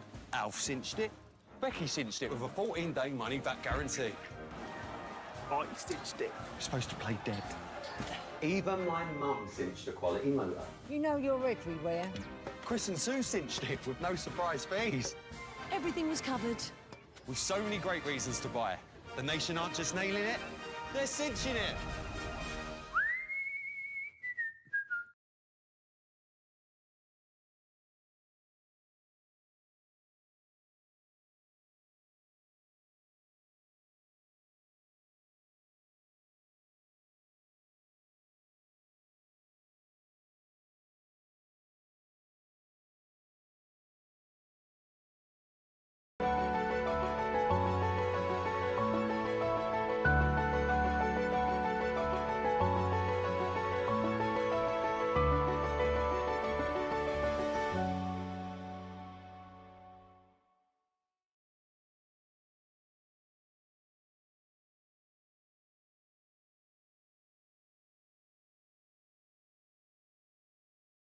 With the biggest range of cars to buy entirely online, it's no wonder everyone's cinching it.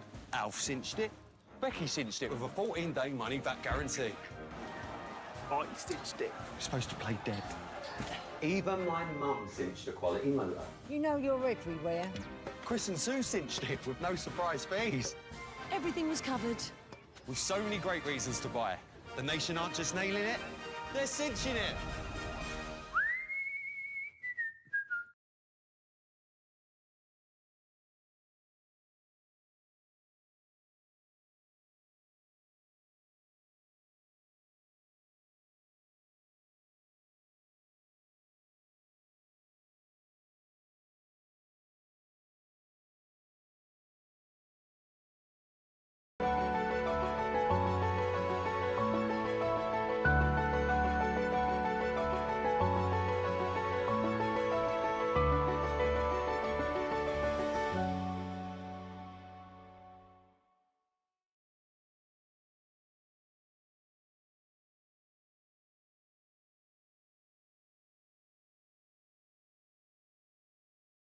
With the biggest range of cars to buy entirely online, it's no wonder everyone's cinching it.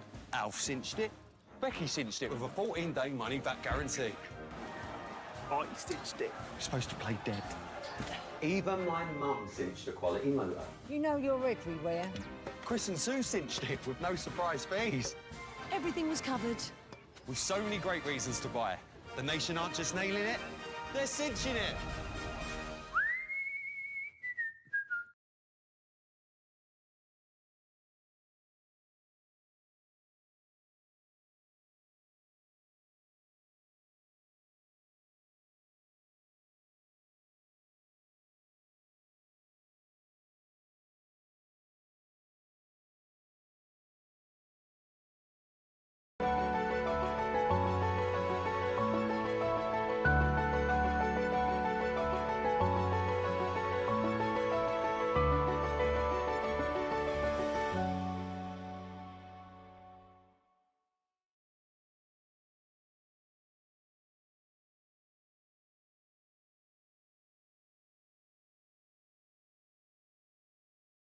With the biggest range of cars to buy entirely online, it's no wonder everyone's cinching it. Alf cinched it. Becky cinched it with a 14-day money-back guarantee. I stitched it. You're supposed to play dead.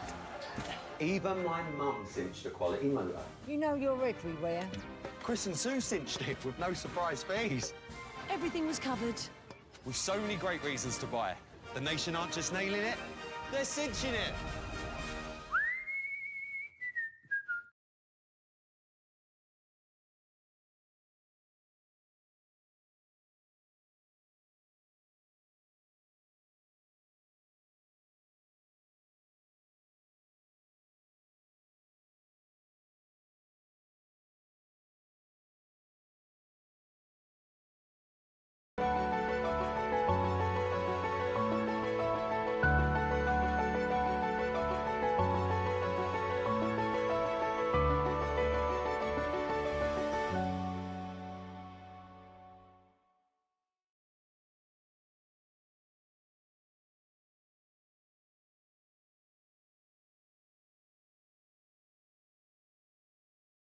With the biggest range of cars to buy entirely online, it's no wonder everyone's cinching it. Alf cinched it.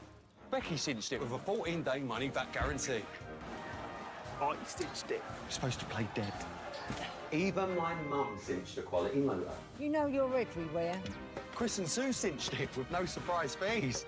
Everything was covered. With so many great reasons to buy. The nation aren't just nailing it, they're cinching it.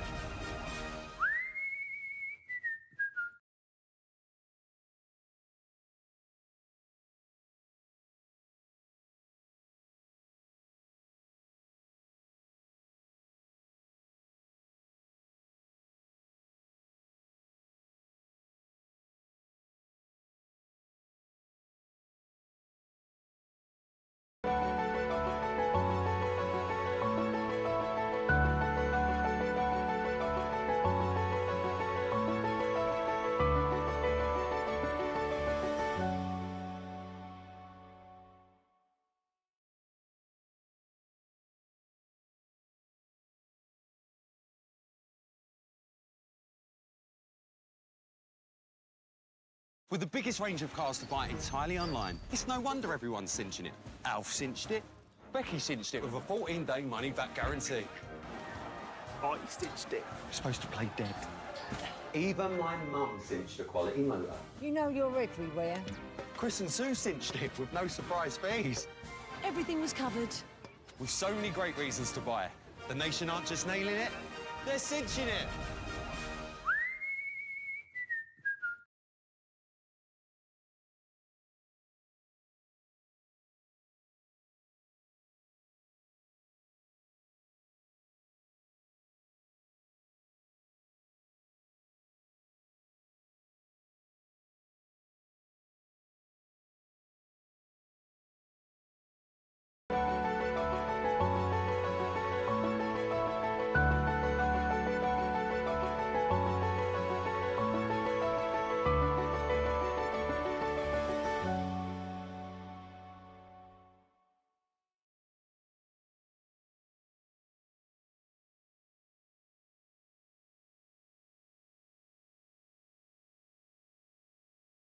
With the biggest range of cars to buy entirely online, it's no wonder everyone's cinching it. Alf cinched it. Becky cinched it with a 14-day money-back guarantee. I stitched it. You're supposed to play dead. Even my mum cinched a quality motor. You know you're everywhere. Chris and Sue cinched it with no surprise fees. Everything was covered. With so many great reasons to buy. The nation aren't just nailing it, they're cinching it.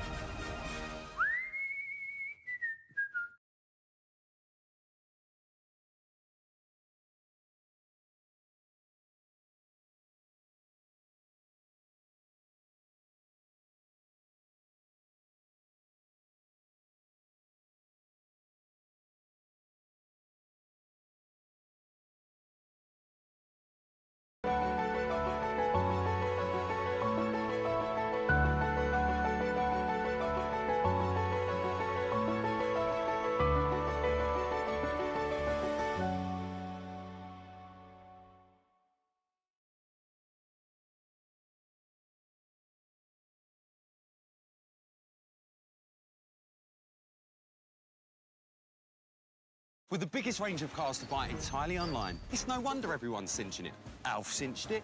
Becky cinched it with a 14-day money-back guarantee. I stitched it. You're supposed to play dead. Even my mum cinched a quality motor. You know you're everywhere. Chris and Sue cinched it with no surprise fees. Everything was covered. With so many great reasons to buy. The nation aren't just nailing it, they're cinching it.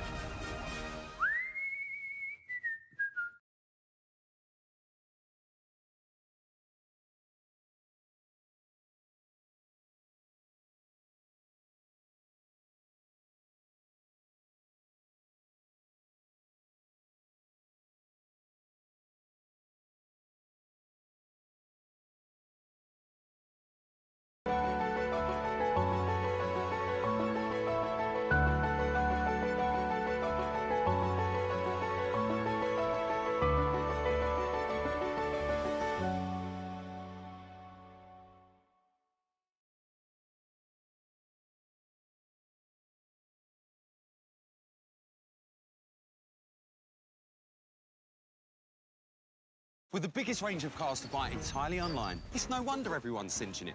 Alf cinched it. Becky cinched it with a 14-day money-back guarantee. I stitched it. You're supposed to play dead. Even my mum cinched a quality motor. You know you're everywhere. Chris and Sue cinched it with no surprise fees. Everything was covered. With so many great reasons to buy. The nation aren't just nailing it, they're cinching it.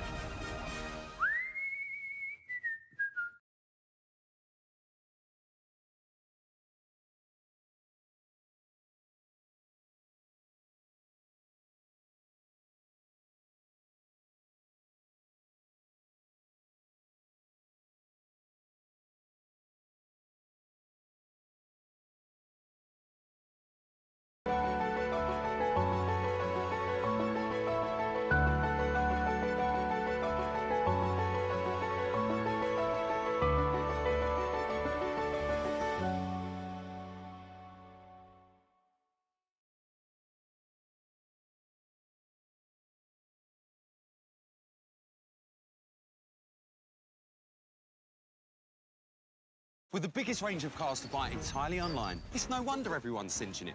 Alf cinched it. Becky cinched it with a 14-day money-back guarantee. I stitched it. You're supposed to play dead. Even my mum cinched a quality motor. You know you're everywhere.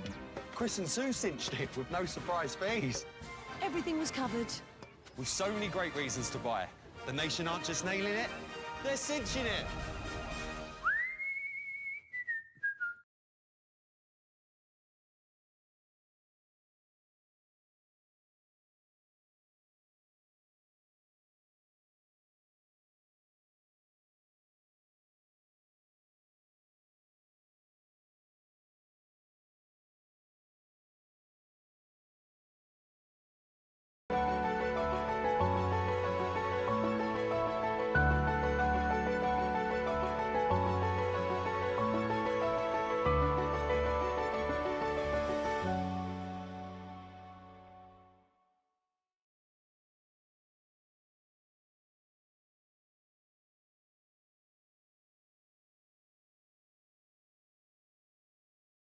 With the biggest range of cars to buy entirely online, it's no wonder everyone's cinching it.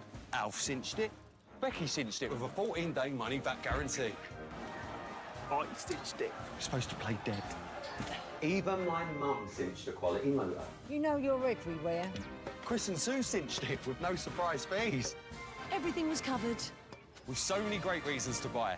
The nation aren't just nailing it, they're cinching it.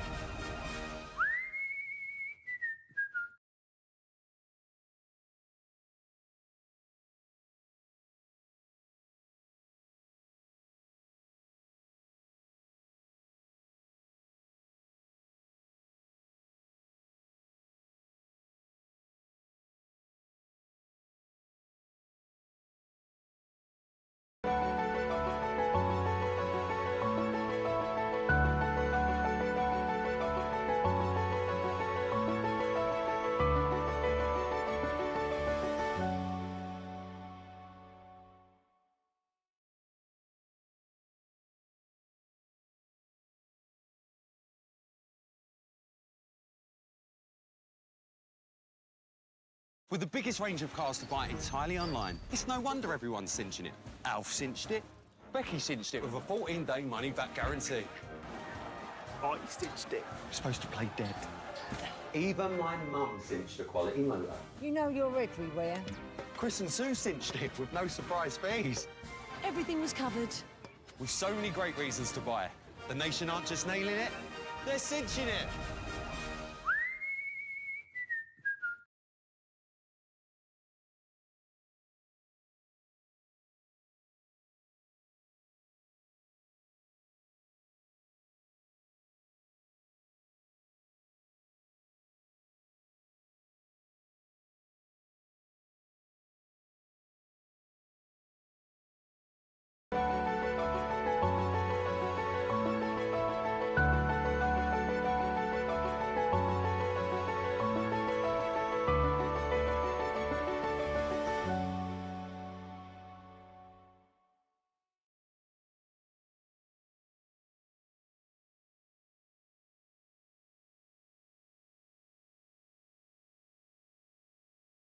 With the biggest range of cars to buy entirely online, it's no wonder everyone's cinching it.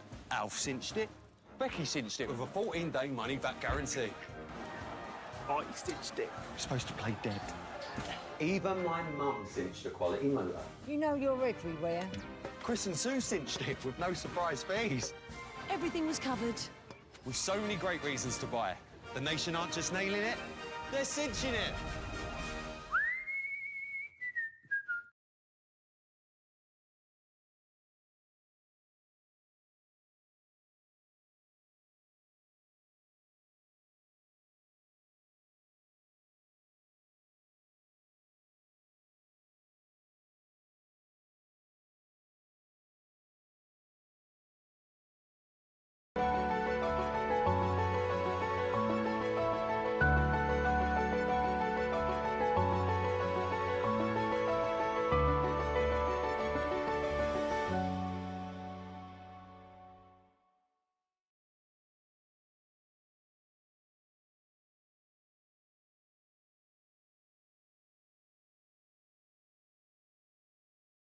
With the biggest range of cars to buy entirely online, it's no wonder everyone's cinching it.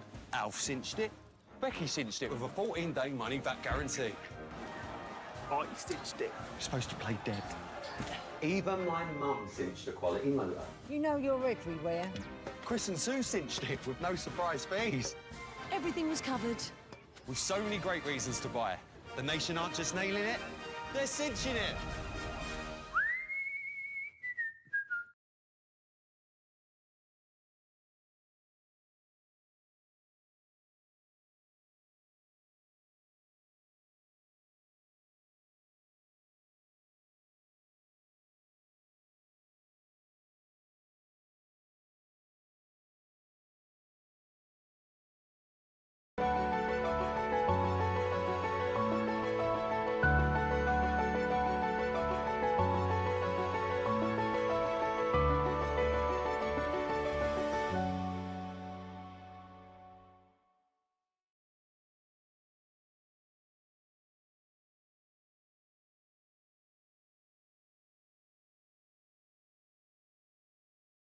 With the biggest range of cars to buy entirely online, it's no wonder everyone's cinching it.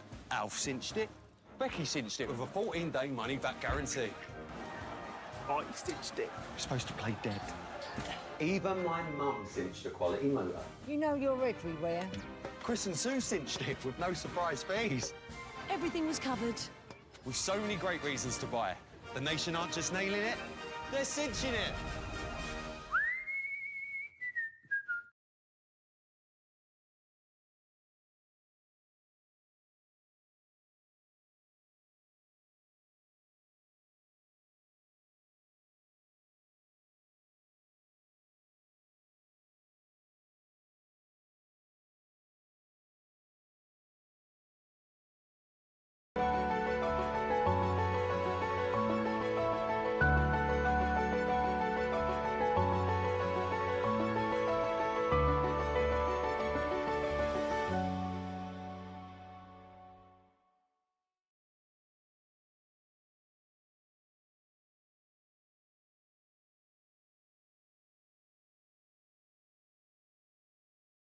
With the biggest range of cars to buy entirely online, it's no wonder everyone's cinching it.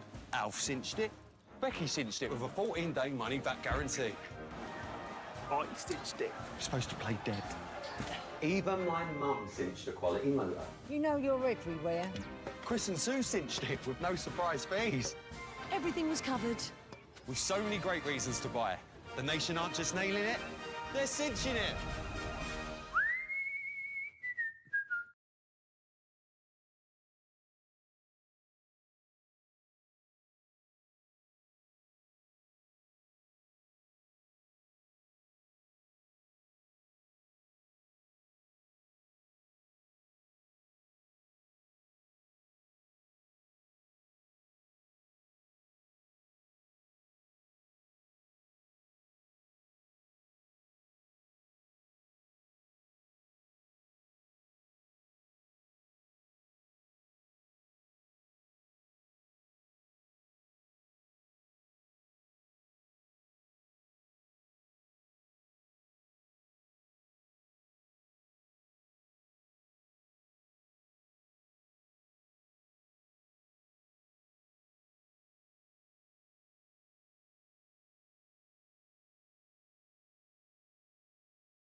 Very warm welcome back to the county ground Northampton, where we're almost underway in the Northamptonshire reply. Of course, for those who are maybe just tuning in to our coverage here on the Northamptonshire CCC YouTube channel, well, the requirement 375 to win. It would be a record run chase for the East Midlands County as they look to get their Metrobank One Day Cup campaign off to the perfect start. My name is Aaron Viles. Alongside me here in the commentary box is the excellent Dan Ballaston. And Dan, in terms of that tally, 375, do you back the Steelbacks' chances to get the job done here today? Oh, you've always got to be confident. Otherwise, there's no point really, taking to the field and giving it a go. So, yeah, I back the players they've got, but in reality, I think it'll be a really tough chase. There's going to have to be 2 or 3 innings that will be remembered for a long time if they're going to get it. I think while we were floating about the press box, enjoying a spot of lunch, there was a bit of record run chase chat, and there was a lot of sort of Vasconcelos going to have to bat well, etc. Who's currently about to take the first ball. So I'm looking forward to the next couple of hours, Aaron. I think it's going to be really interesting. Most certainly is. Here is Matt Milnes then from the David Capel end, bowling here to Vasconcelos and starts off with an absolute gem. Yeah, well, if that's going to be a pattern, then it'd be a very, very long 375 runs for Northants if they were to get anywhere near it. That was a beautiful start to the innings. Yeah, nice scene presentation that from Matt Milnes, of course, making his first appearance in the competition in 2025, comes in for Jack White, who hit that exact length time and time again against Warwickshire at North Marine Road. Milnes bowls here once more to Vasconcelos. Tries to drive that through cover point, but half stopped by James Warson allows them to hurry on through for the single. But so many options at Don Bess's disposal, of course himself being one of them. With the finger spin, you've got Dan Moriarty, left-arm orthodox, Adam Lyth, who we've seen warming up quite a bit and bowling quite a few deliveries over the course of the innings break. So imagine we could see the Whitby Wizard at some point. Wouldn't surprise me, no. I think he'll have definitely a part to play. And interesting to see the One Day Cup skipper, Lewis McManus, opening the batting. Of course, bats a bit lower down in the 2 other formats. So usually anyway, interesting to see how he goes at the top of the order today. Here he is facing off against Matt Milnes. Starts off defensively, and I imagine we'll see this for the opening power play at least. It'll be a reserved approach for Northamptonshire. No need to do anything too brash or too reckless, of course. If we were to make the comparison between the two sides, after 10 overs, Yorkshire was 65 for 1. 6.5 runs per over is not a pedestrian pace by any stretch, but it's also not anything like 80 or 90. You don't have to throw the batter absolutely everything out there, as Milnes bowls here to McManus once more, plays that underneath the eye line and dabs it out to the offside for no run. But it comes back to what we've spoken about at length already on the broadcast. It requires 1, if not 2 Northants players to go very big with the bat in hand. Yeah, it does. I think the 159 that All Hack scored, as we've talked about today, that was so key, and someone going and getting a big one. And I think one of the Northants players will have to do that. And I think just after this ball as well, we'll touch on how important the running between the wickets will be as well. I think today we saw Yorkshire, they scored a lot of boundaries as we saw, but they ran so well all innings. And I think the sun will be out. It's quite a hot afternoon. We were outside briefly during the innings break. It's a hot day today. Northants have really got to commit to their fitness levels and to their running, regardless of boundaries, if they're going to get anywhere close to this target, I think. 100%. Yep, comes down to the key word, doesn't it? Intense.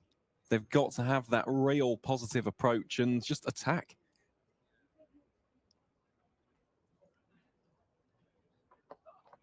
McManus flirts with that one outside the 4th stump line. No damage done, though, for the Steelbacks, and that will signal the end of the first over. Northamptonshire 1 without loss, as we just take a look for a second time at that one. Was a little bit close. I think that's what Yorkshire did so well at the start of the innings, was they didn't, I think Imam Ul-Haq in particular, obviously Adam Lyth, didn't quite get going, but they didn't play those sort of shots, did they, in the opening few overs? They really did respect that new ball and that opening spell, in particular from Luke Proctor, and then you get your reward ace down the line. So Lewis McManus, every right to try and get bat on ball and try and feel for it early doors, but I think just be careful with those sort of shots outside off at the start of the innings. 100%. It's all about the long game, isn't it? Just a lot more time than you think in a 50-over game of cricket. And here we go then. Here is Ben Cliff from the Lynn Wilson centre end. This man will be absolutely buzzing with confidence as he bowls here to Ricardo Vasconcelos. Starts off with a dot ball.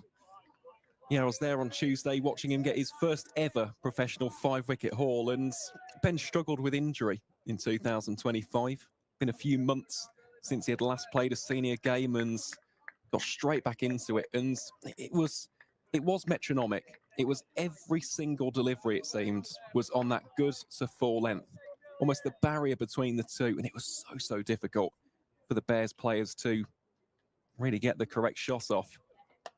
Well, that one is too short, and that one has been punished. First boundary of the response comes courtesy of Ricardo Vasconcelos. And Dan, he will help himself to those on every single day of the week. He will. He really will. He picks up that short ball length so well. And I think this is it. We talked about a sensible start, but on a run chase like this, if it's there to be hit, I think a short ball like that, where, you know, it's not troubling the stumps and it's not troubling the outside edge, got to climb in. And he's done that really well. It's a good start from Vasconcelos. Most certainly is. How does Cliff respond after that? A nice little deflection off the bat down towards deep third for one. I think it's Dan Moriarty down there. Indeed it is, adorned in the Yorkshire sun hat. And he will have a big role to play. He's a very wily customer, is Dan Moriarty, with the left arm finger spin. Of course, just looking at this Northamptonshire lineup, plenty of right-handers. So if he can tie down an end a little bit like Rob Keogh did from the Lynn Wilson centre end, could prove to be a very handy asset indeed. You wonder what score it could have been if Rob Keogh hadn't have bowled. The tight spell he ended up bowling, really. Cliff here to McManus, plays that one defensively. Yeah, I think this will be a good test. It's two opening bowlers of good quality, I think, at the start of this innings. And in a big run chase, it's always wickets that will lose you a game rather than runs at the start of the innings. And if Northampton, even if they're 40 for none after 10 overs, there's time to claw it back. If they're 60 for 3, you'd argue it's game over, barring something really special. So these two, it's important to be positive, but I think they've really got to put value on their wicket. I think this is an important spell in the game for them just to navigate with a Yorkshire side who will be buoyed after a really good batting display as well. That's a nice shot from McManus. Just utilises the pace there of Ben Cliff. There'll be a chase on for the fielder. It's one which is won in the end. I believe it's going to just be 2 runs. Indeed it is. In fact, they've won a third, haven't they, in the end? So Vasconcelos will be back on strike here. He's currently on 6. McManus, first real shot of intent there from the Northant skipper, moves him on to 3 from 6. And, of course, we'll have the obligatory change in the field as the Yorkshire players swap sides. This left-hand, right-hand combination.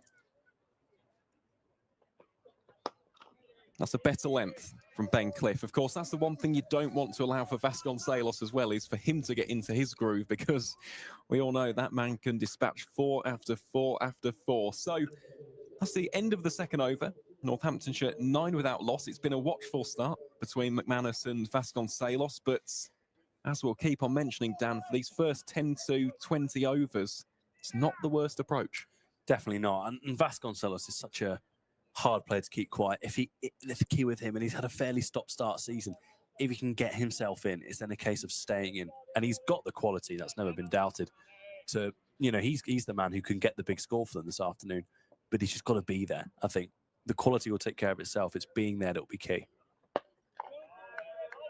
It's another strong start to an over here from Matt Milnes. Of course, Milnes departing Yorkshire upon the completion of this season. He's going back to Kent, side where he had plenty of success, was a part of the Spitfires side that lifted the blast in 2021. And I know that a lot of people down in the southeast are very happy to see him back. It's a long-term deal, 3 years, I believe, and he's a serious asset. He's just got to stay fit. As long as he stays fit and he plays cricket, this man is an absolute gun.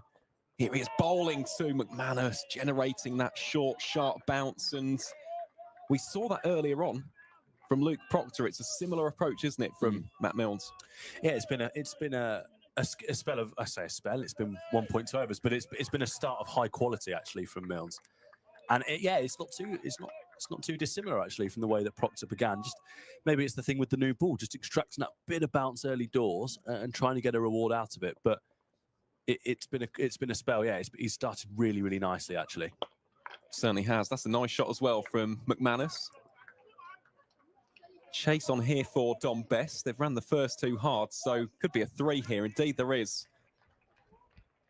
Of course, that was the trademark, wasn't it, of the Yorkshire innings, especially Imam Ul Haq. He was almost the conductor with the orchestra, creating those twos and threes, and so far so good between Vasconcelos and his captain. Yeah, it's been a very steady start. It's been the exact start that you talk about in the dressing room and you hope for when you go out to bat. No sort of, been a couple of plays and misses, but no real noise from behind the stumps and no real chances so far. Just a nice sedate start. Well, that one just cramps Vasconcelos for a little bit of room. Might have hit him in a slightly uncomfortable region there as he goes on his haunches and has a little smile there with McManus at the non-striker's end. Yeah, this will take a few seconds for him to get over, no doubt. I think everyone can probably see that quite clearly on the stream there. No one's very envious of Vasconcelos at the moment. He's a tough character, though. He's the South African.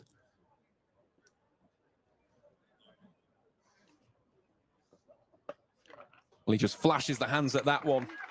Carves it away into the acres of green grass on the offside. That is another fine boundary courtesy of Ricardo Vasconcelos. He moves on to 10 from 8. Northamptonshire 16 without loss in what has been a rather good start here. It's the start that this growing crowd at Wantage Road would have wanted. We can see with the sun being out and the afternoon promising to be full of entertainment with the bat, the crowd are just starting to pile in for a bit of Friday afternoon, evening cricket. A couple of early boundaries from Vasconcelos. Everyone's getting what they want so far. It's a good start. Good response that from Matt Milnes. Again, bowling it a little bit straighter, not allowing for Vasconcelos to utilise those rapid wrists through the offside, and that will be the end of over number 3. Northamptonshire 16 without loss. Vasconcelos is on 10 from 9. Lewis McManus, his captain, on 6 from 9 as well, as we'll see Ben Cliff prepared to bowl his second over here from the Lynn Wilson centre end. Again, a reminder, folks, for anybody who's just tuning in, don't forget to give the stream a like and subscribe to the Northamptonshire CCC YouTube channel. Still got 3 more one-day cup matches to go after this, and of course the culmination of the championship campaign as well. It's a great time to be a cricket fan in general, but for your Northamptonshire support, it's a great time to be a fan. You've got the dawn of a new tournament, and you've got the conclusion of the quarterfinals against Surrey next month as well. So plenty to look forward to if you are a Steelback, and it all kicks off again today after a bit of a break from the white ball setup for a few weeks. It's great to be back, isn't it? Always good to be back. It most certainly is, and of course for the women's side as well, Anisha Patel, Gemma Marriott and co. Really doing a fine job in League 2 of the Metro Bank One Day Cup. They're still well within the hunt of the semi-finals as well. So a few big matches coming up, one of which is right here at Wantage Road on Monday the 18th of August. So if you want to come down and support the side, please feel free to do so. It's Cliff bowls here to McManus. Plays that one nice and late and on the defensive for no run. But it's got the makings of being a memorable season for Northamptonshire. I know that when it comes to the T20 Blast going to the Oval, it's daunting, but at the same time, a win at the Oval would be pretty special. Yeah, it's a prospect, isn't it? For the whole county and for the club, it's under the lights. It's one of the most famous ground this game has to offer, let alone this country, And for this young squad to be able to play their cricket there and deserve to play there, a quarter-final, a game with high stakes, it's just brilliant. It's really what you want to see. It'll be a tough game with Surrey, one of the strongest sides in the county setup. They're a borderline international team when they have all the stars turning out for them. But I think regardless of that, just turning up to the Oval for the Steelbacks, it'll be a fantastic day out. But there's a lot of cricket to be played before that, and this month is a great opportunity for those young lads to put their foot in the door and put their name in the hat to get into that team and to get that trip to the Oval as a player. It's a smart shot there from McManus, just to turn it around towards a long leg for 1 run. Of course, and that is what the One Day Cup is all about. It's about opportunity. It's about players making a name for themselves. And one of those players, actually, from a Yorkshire capacity, you can argue, was Will Luxton. Of course, he has been an absolute jet in 50-over cricket for the past 2-3 seasons. Of course, got that maiden list day century against Warwickshire at Rugby in 2024. And you can see how far his game has developed and progressed in the past year and a half. So it's so important you can put yourself in that metaphorical shop window for selection. So go out there and just produce the best cricket that you possibly can. I think that's the key. It's just playing what's in front of you and just doing everything you can, regardless of what everyone else can do. If you're a bowler, if you can take your wickets or you can bowl tight spells, you just do yourself every favour, don't you? And I think that's the beauty of this tournament. I look at the Northampton squad, some of the players that haven't made the cut today. You've got Nirvan Ramesh. It'd be great to see him get an opportunity. Really exciting young spinner, just 17. He's been awarded a rookie contract, which is great. And they're the sort of players that you want to see turning out for your team and getting an opportunity, getting 10 overs. I think it's great.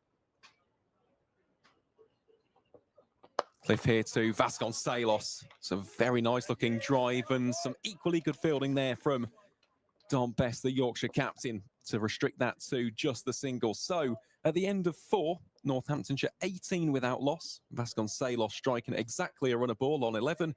Lewis McManus on 7 from 13 as the partnership is just in the budding stages at this point. 18 from 24 deliveries, but there's time. There is time on the hands here of Northamptonshire. That run rate is looking a little bit, I'm not going to say sketchy at this point. It's nothing like 9 or 10 runs per over, but it's just slightly climbing. But providing it doesn't go too far out of control, someone can get a big score, then the Steelbacks certainly will fancy their chances of chasing this down.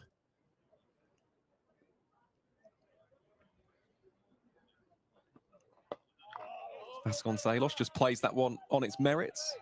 Milnes is to continue his spell from the David Capel end.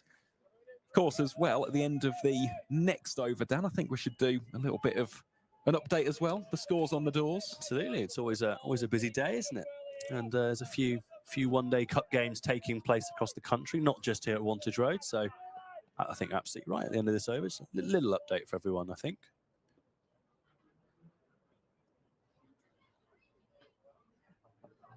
Vasconcelos, big swing at that one. Doesn't get bat on ball. Has a little bit of a cheeky smile there. There's the Northants opener. You can just hear as well there on our effects mic. Just a bit of chirp there from we're not an anonymous source, I think it's fair to say, but someone in a Yorkshire shirt has had a word or two about Vasconcelos' temptation there on the drive, and he'll know that. They'll be letting him know for certain his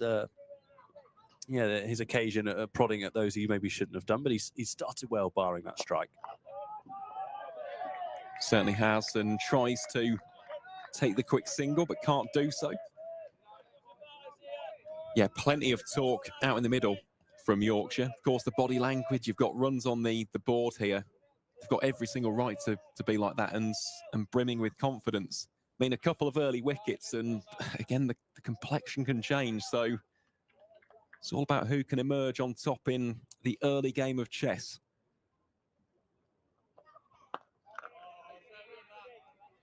Yeah, it's funny, isn't it?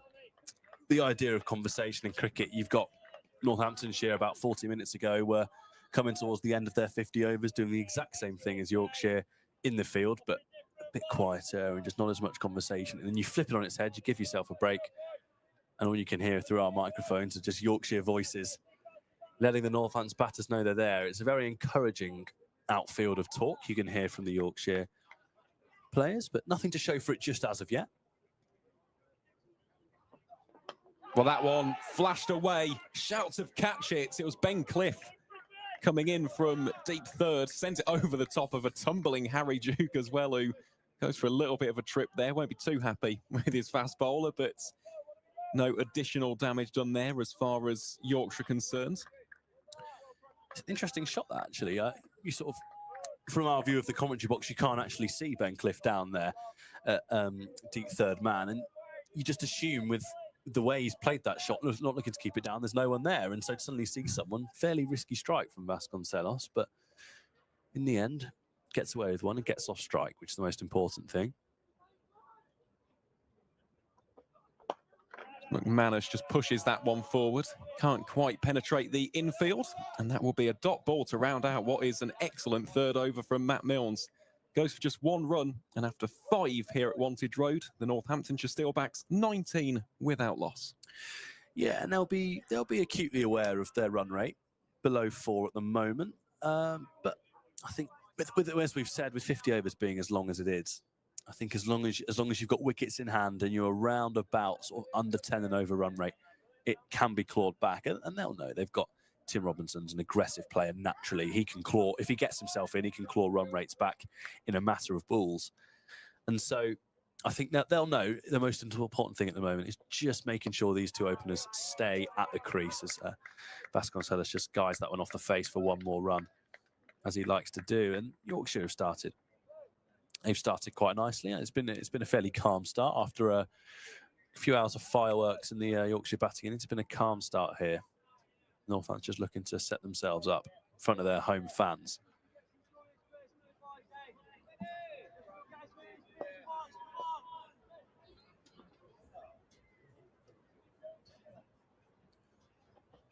Manus there looking for a quick single. He's taking on Don Best and he wins the race. It's a good bit of fielding, but excellent running there.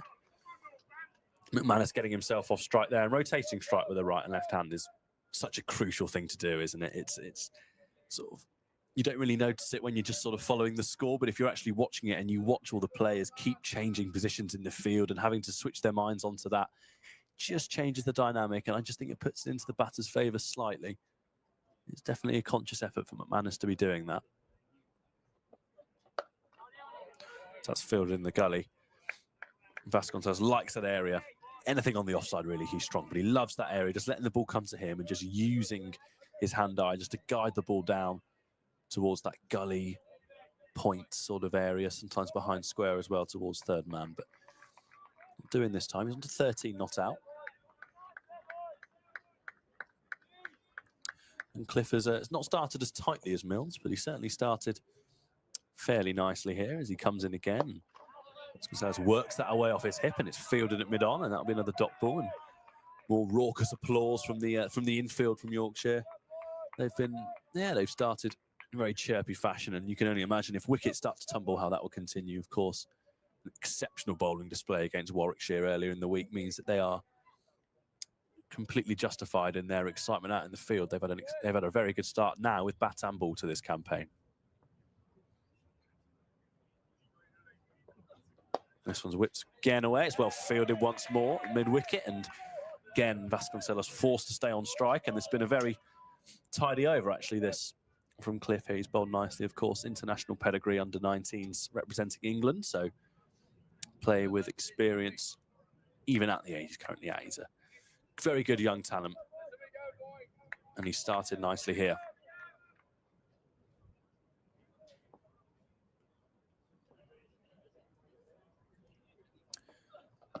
Again, it just cramps Vasconcelos up there, and he fails to get it away off the back foot, and that's just 2 off.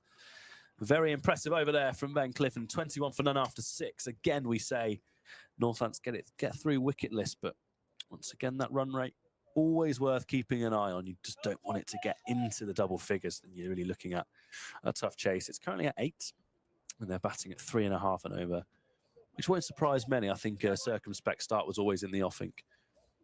Yeah, it was, because they will have looked at the platform which was laid by Yorkshireans. I think they'll try a pretty similar approach.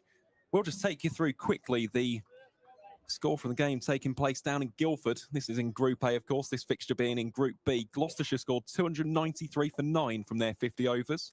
In response, Surrey 28 for 1 in the 6th over, as Matt Milnes goes for a little bit of a tumble there.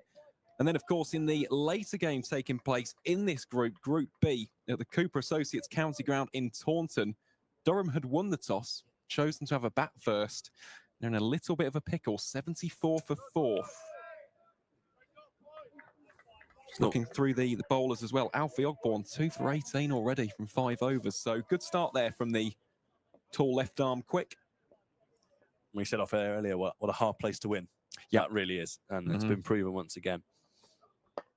Yeah, regardless of format as well. It's one of those really difficult venues. I always put Chelmsford in there as well, especially in 4-day cricket. There are just certain places where, I'm not going to say you're intimidated as such, but it almost does have that sense, it has that presence, that intimidating aura. Yeah, it definitely does. And I think you get that in other sports quite regularly. You think there's a lot of football stadiums who carry that sort of presence, but in cricket, sometimes not as much, particularly in the county game, but I think Taunton's definitely one of those stadiums. Manas again on the back foot, always looks stylish, and he escapes through for a single there. As Northampton just keep chipping away ever so slightly at this total. Milne's bowling a very tight spell early on here, none for 10 from 3.3 overs. It's been a tight start. I think both sides won't be too disappointed with how they've both started. I think despite going wicketless, Yorkshire have contained Northampton very well, and I think Northampton will flip it exactly the other way and say we've been contained, but we've still got our opening batsman out there. So honours even as of the first 6 overs, but Yorkshire will know they hold the cards with the runs they scored earlier today. Vasconcelos attempts a big heave, and a wide has been signalled there.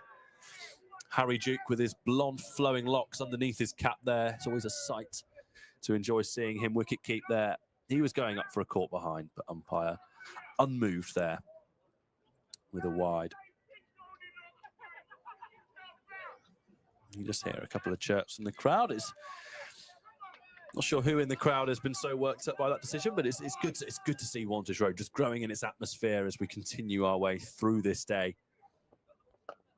The beauty of one-day cricket, you get all day to enjoy it, and on this lovely Friday afternoon turning into an evening, I'm sure many spectators will come from work to hopefully see the climax of an exceptional run chase, if nothing else. But you can just sense around the ground with the Yorkshire players embodying it. There's just a bit more chirp and a bit more excitement about the place as Northampton look to carry on with the bat.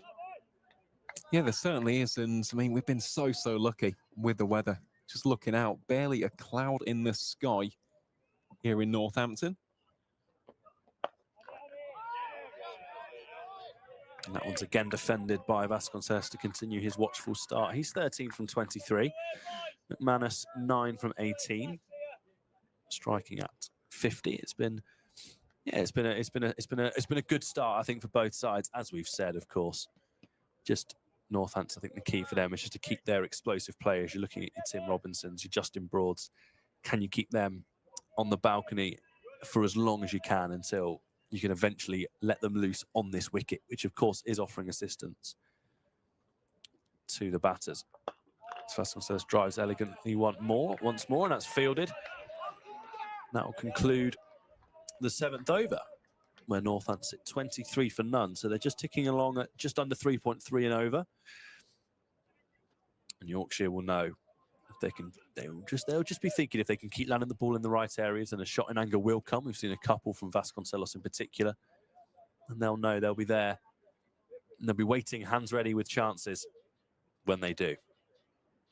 Well, I think that's the key thing to consider here, because for Yorkshire, I don't think there's going to be too much of a change in approach here. It's going to be a case of, right, one of these two is going to blink at one point. We know that Vasconcelos, of the two, probably the more punchy, aggressive, hard-hitting, so he may be more prone to those style of shots. That's just cramping up Lewis McManus there as Cliff continues his spell. There's a bit of a yard of pace about him, isn't there, as he charged in. It's a lovely, smooth action. Fairly long run up for the young seamer there, and he's just cramped McManus up slightly as he goes back to his mark. No, he's a good bowler, is Ben Cliff. Lovely man as well. Got to share a commentary box with him a little bit earlier on in the season up at Headingley, and he's just got a very good cricketing brain as Ben Cliff for such a young seam bowler. I think he's bowling with a lot of maturity here, actually. He knows that Milnes is going well at the other end. He's not chasing wickets. He's just going about his work as well. And I think, but as we've mentioned earlier, bowling in partnerships is so crucial. If he was bowling like a young tearaway and just looking to sort of bowl as quick as he can and take wickets, then, you know, he'd probably leak a few more runs. But as it's happened, he's bowled well, and Yorkshire will know that Northampton, just as much as they'll be pleased not to have lost a wicket, they'll just be starting to come under a bit of pressure. McManus cuts away off the back foot, and that's a glorious shot. And that is a very good way to accept just a bit of pressure back onto young Ben Cliff there. Lewis McManus, ball just got slightly big on him, but he used his feet so nice just to rock back into the position and just cut the ball away on the top of the bounce through the vacant region for 4. And that's a really good shot. And that's a statement shot. It's a shot of intent from Lewis McManus, the skipper there. Certainly is. It's dismissive, is what that is. Just seen it banged in with a little bit more ferocity there from Ben Cliff, and the Northamptonshire captain has obliged with an even more aggressive shot of his own. So will that be the release here of the pressure? It's another one there from McManus. He's gone back to back, and that's glorious. If anything, slightly more stylish there from Lewis McManus. Not as much width to play with, and he's just rocked back and guided the ball through the same region, really, maybe 5 or 10 yards to the left, but the same region through to the fence. 4 more. And a nice little counter punch from the skipper there. Northampton's 31 for none. And I think at this stage it's required, isn't it, from Northamptonshire? Of course, it was a little bit in the balance. They were slightly tentative to go for those more counter-attacking options, but 2 very nicely executed shots there from McManus. Again, goes again for the 3rd time. This one slightly straighter, and it's fielded at mid-off, but three balls there canning off the middle of McManus's bat, and he'll feel better about that as well. His first game, of course, this season as the One Day Cup skipper after the opening match away at Lancashire was rained off. So he gets a crack today at being able to lead from the front with the blade alongside the ever-present opener Vasconcelos in all 3 formats. Final ball, the 8th over. And it's defended on the back foot by McManus, and 8 off it. An over that's seen Northampton just strike back ever so slightly with McManus with a couple of stylish boundaries. And Northampton's now 31 for none off 8. They'll just keep ticking along like this. I don't think we'll see too different intent from here on in, I don't think, until we get later down the line in the innings, and they'll be quite happy just ticking along. McManus moves to 17. Vasconcelos remains on 13. Both still there after the opening 8 overs. Yeah, I think for Northampton, almost the barometer is that 8 runs per over mark. I don't think they'll want to exceed 8.59 at this stage. Of course, 42 overs, still plenty of time. But remember, you've got to keep up that run rate for those overs as well. So it's all about keeping it in check, but not doing anything too ridiculous at this point.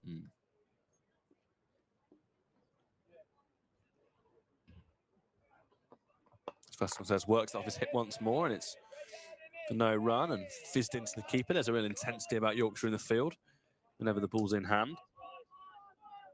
As Milnes continues here. None for 11 off 4. Excellently tight spell so far. Neither opening batsman really able to get him away at the moment.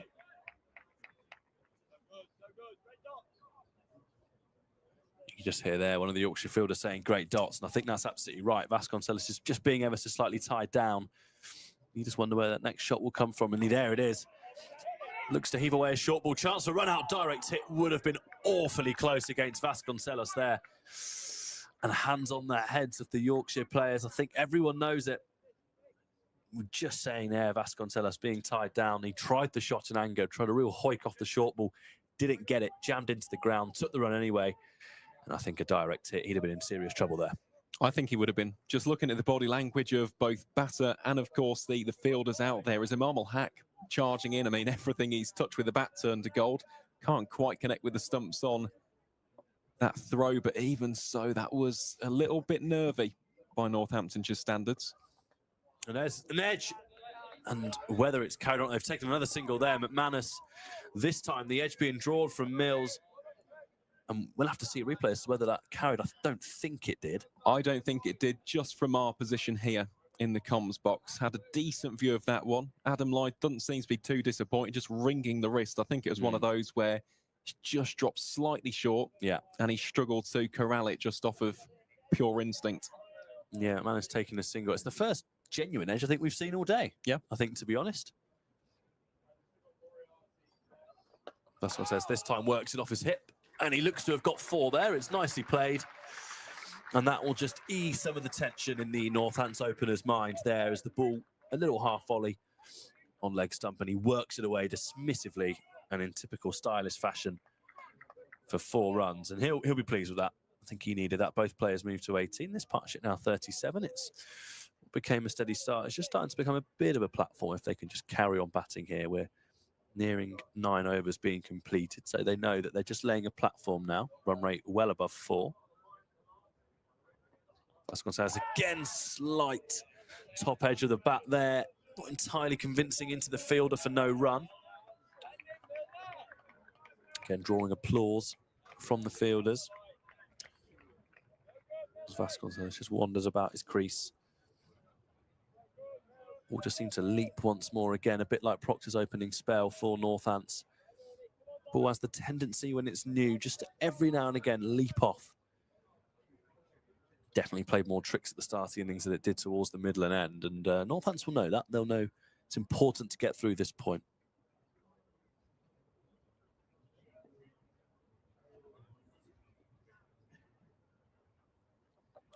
Vasconcelos again on the drive. Tried to set off for a single, quickly sent back, no run. That concludes 9 overs bowled. Northants ticking along as they have been from the very start. 37 for no loss. Great start here as well, isn't it, from Matt Milnes? None for 17 from 5 overs, just providing that control, which we didn't really see from the Northants seamers. Of course, Liam Guthrie had the early wicket, but in the end, didn't quite have the bowling figures he would have wanted economy-wise. There was the replay of that, fell well short of Adam Lyth. But, I mean, this is a very, very important passage of play here. And I think with regards to the other seam options that Yorkshire have, I mean, surely one of them has to be targeted, of course. Northants did have a couple of bowlers in Guthrie and Leach who went for quite a few runs. If Northamptonshire are to get this run chase up and away, they've got to get a few runs off of one of these bowlers. Well, we could be seeing that here. George Hill, of course, just been brought into the attack. So, of course, contributed with the bat towards the end of the innings. He won't grab the headlines due to the 3 or 4 exceptional performances with the blade from some of the Yorkshire top order. But Hill definitely played his part with a couple of lusty blows towards the end. He's into the attack now. And his first ball was defended comfortably in the end. So he's, as you say, Aaron, this is an opportunity now. Northants, they've seen off the opening spell. Can they get after a seamer and not let them settle? And, well, if the areas stay like that, it'd be quite tricky to not let him settle, because you could settle into that sort of area, couldn't you, really? You can, and this is the issue with trying to target George Hill. He's a very, very good list A bowler. So I saw him last year at rugby against Warwickshire, got a 6-for in that one. And honestly, the amount of times he just hit that good length, he bowled 60 deliveries. I guarantee he would have hit that on at least 48 of them. So consistent. Yeah, you can already see from the opening few deliveries in this spell, just 3 so far. Hasn't missed his mark. It's an absolute postage stamp on all 3 deliveries so far. And if they can continue bowling at this sort of level with these line and lengths, then there will have to come a point where risks need to be taken. And that'll be where your chances come. And Yorkshire will know that. Gallops in once more, and this time it's whips away by McManus and away from square leg, who was interested for mere seconds as the ball flies beyond and through a boundary. First time the length has been missed, and that's what they need to do. It's a lovely pick up off the hip there from Lewis McManus through square leg and raced away along the turf for 4. Just the other side of the square leg umpire, really. I don't think square leg was ever particularly in the game, and as a result, I think it's Emil Hackle out there, yeah. He's been pushed out now to deep square.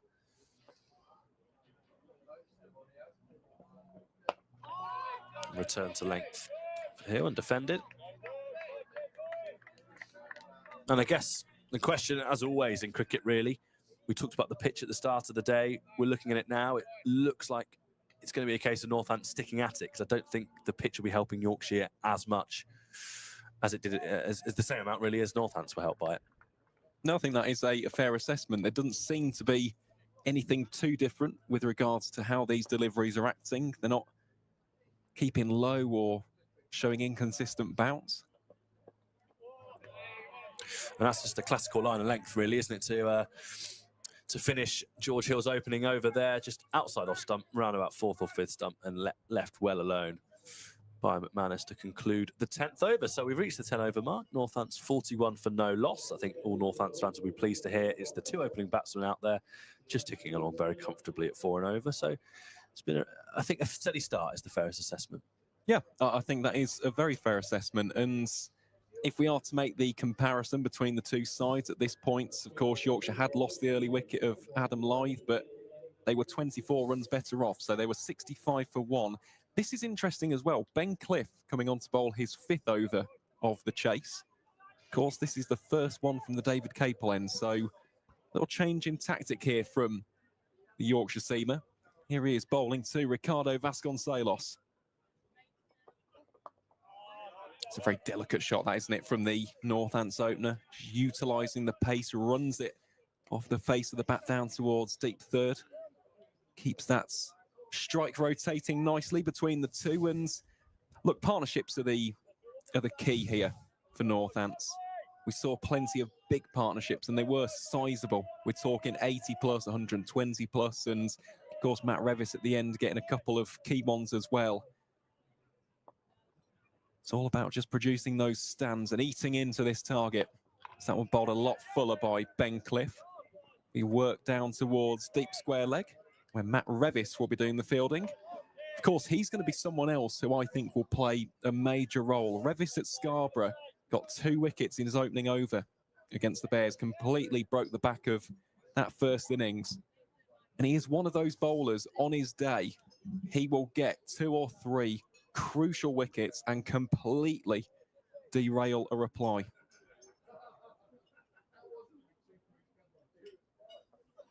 Vasconcelos tries to drill that one back down the ground, stopped by tumbling Dom Bess. I think what we've seen in the last couple of balls, actually, and it's always hard to compare, but I looked at the bit of fielding that Revis did out there, and I questioned to myself, would Yorkshire have taken 2 to that sort of shot early in their innings? Would they have pushed and put a bit of pressure the first time the deep fielders had to do a bit of work? It's just a question to think about, really, I guess, for the opening pair is how much pressure can they put back onto the Yorkshire fielders without scoring boundaries?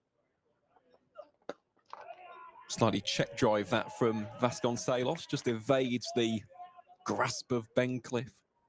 No, I think that is an excellent point, and I think if Yorkshire are to emerge victorious, that will be the talking point, won't it? Because they're running between the wickets. I mean, that was an exhibition, of course. We've seen some marvellous shots from Imam Al-Haq and James Wharton, Will Luxton, Revis towards the end, but it was that ability to just churn out consistent rotation of the strike and also turn those ones into twos. It was quite a sight to behold. Oh, Vasconcelos goes for a big cross-batted effort. Doesn't get the connection on it, and there's a cheeky wink there to Lewis McManus. A little bit too full to be playing that style of shot. Yeah, they appear quite relaxed, don't they, the Northants opening pair. They couple of hairy moments for them so far, but neither seem too concerned.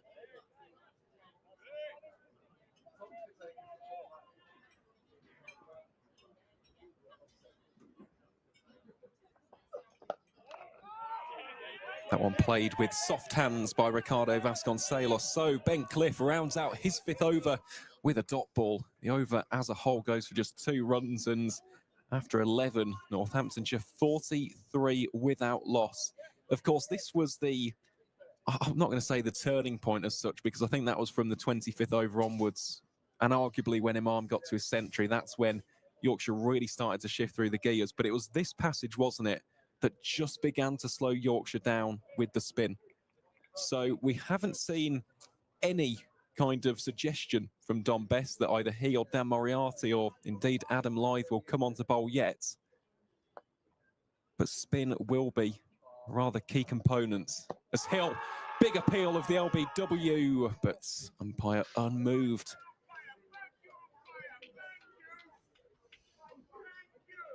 Yeah, I think it was about this point that Lewis McManus turned to spin, because I remember it coming just a few overs before your sort of shout of about 14, 15 overs. And so, yeah, Dom Bess persisting at the moment with bowling seam. They bowled tightly at the moment, but it's definitely a question in the mind of when they just start to turn. Well, for the moment, it is Hill once more. He's causing all sorts of problems for Lewis McManus. Only 23 from 34. It was Keogh, wasn't it? 12th over from the Lynn Wilson centre end, and he was the pick of the Northants bowlers, desperately unlucky to go wicketless. Yeah, he was. He obviously contributed to that run out, which won't go into his figures, but he was unlucky, and I think he deserved more than what he received in the end. Bowled with such control, which I don't know if that can be said for all of the Northants bowlers today. That one squeezes off the outside edge of McManus's bat. will just be another single. And of course, on the flip side, if there is a Yorkshire bowler who can produce a spell like that, seam or spin, again, that could be game defining. This is it, yeah. As much as we've talked about a Northants player going and getting a really big score with the bat, which obviously could still happen, if Yorkshire, if they can have two players that can, you know, if their 10 overs can go for under 60, that'll win them the game as much as anything, really. And I think any 100 or any score that Northants get will be not in vain, but it just won't become as important if you've got Yorkshire bowlers who are going at sort of 5 and over, and still meaning that the player at the other end for Northants has still got to be ticking along at 8 and over. So I think as important it is for Northants to get runs, I think if Yorkshire can bowl as tightly as they have so far, I think that just plays such a crucial role.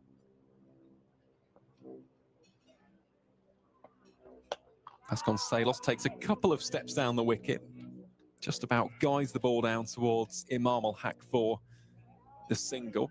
Something we haven't seen as of yet from Vasconcelos, and yet he does have a tendency to do it. Just take those couple of steps down and then hit inside out over the covers. But it's nice to see. He moves on to 20 from 36. So the partnership is building. It's at 45 here. Northants yet to lose a wicket on home soil as Hill bowls here to McManus.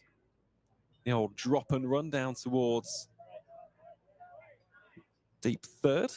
And that will be the end of the 12th over. So Northamptonshire 46 without loss. And it's been a pretty tight start, that for George Hill as well.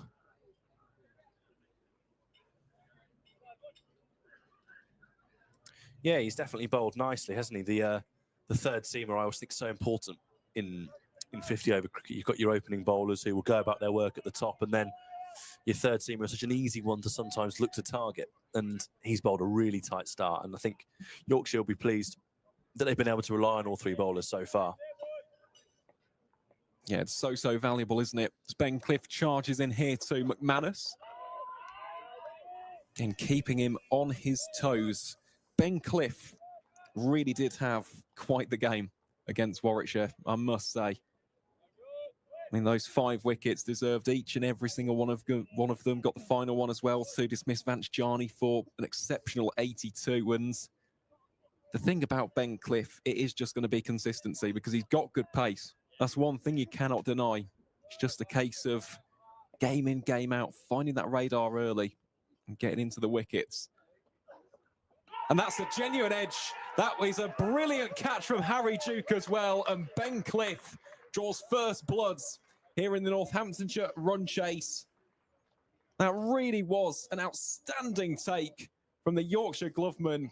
And Lewis McManus has to depart for 25 from 38. Northamptonshire 46 for 1 here in the 13th. And there you go. Just as we were talking about Ben Cliff and his wicket-taking pedigree, he's done exactly that, Dan. Yeah, that's a genuine wicket-taking ball, isn't it? We'll just see the replay now. It looks a Jaffa.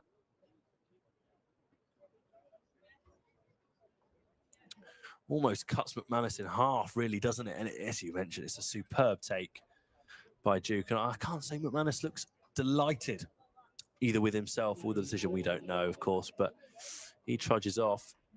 And it's a big breakthrough. And I think, to be fair, I think that might be the first wicket of the day that's been a genuine wicket-taking delivery that the batsman has just genuinely been beaten by. I don't think McManus will have too many technical complaints about that. I think it's just a really good ball, and it's a really good catch as well by Harry Duke, low down, scrambling to the leg side, really. And it's a reward for a smart spell of bowling, I think. Yorkshire have bowled tightly. They've not been concerned about their lack of a breakthrough, and I think they'll be very pleased with themselves. And now it's just a case of Northants going again, I guess.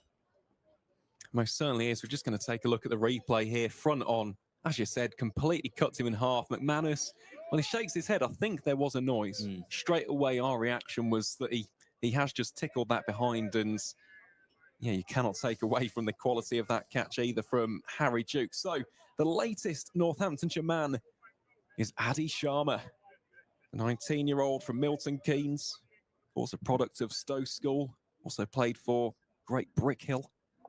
So good to see him in his first year as a professional at Wantage Road. Here he is against Ben Cliff.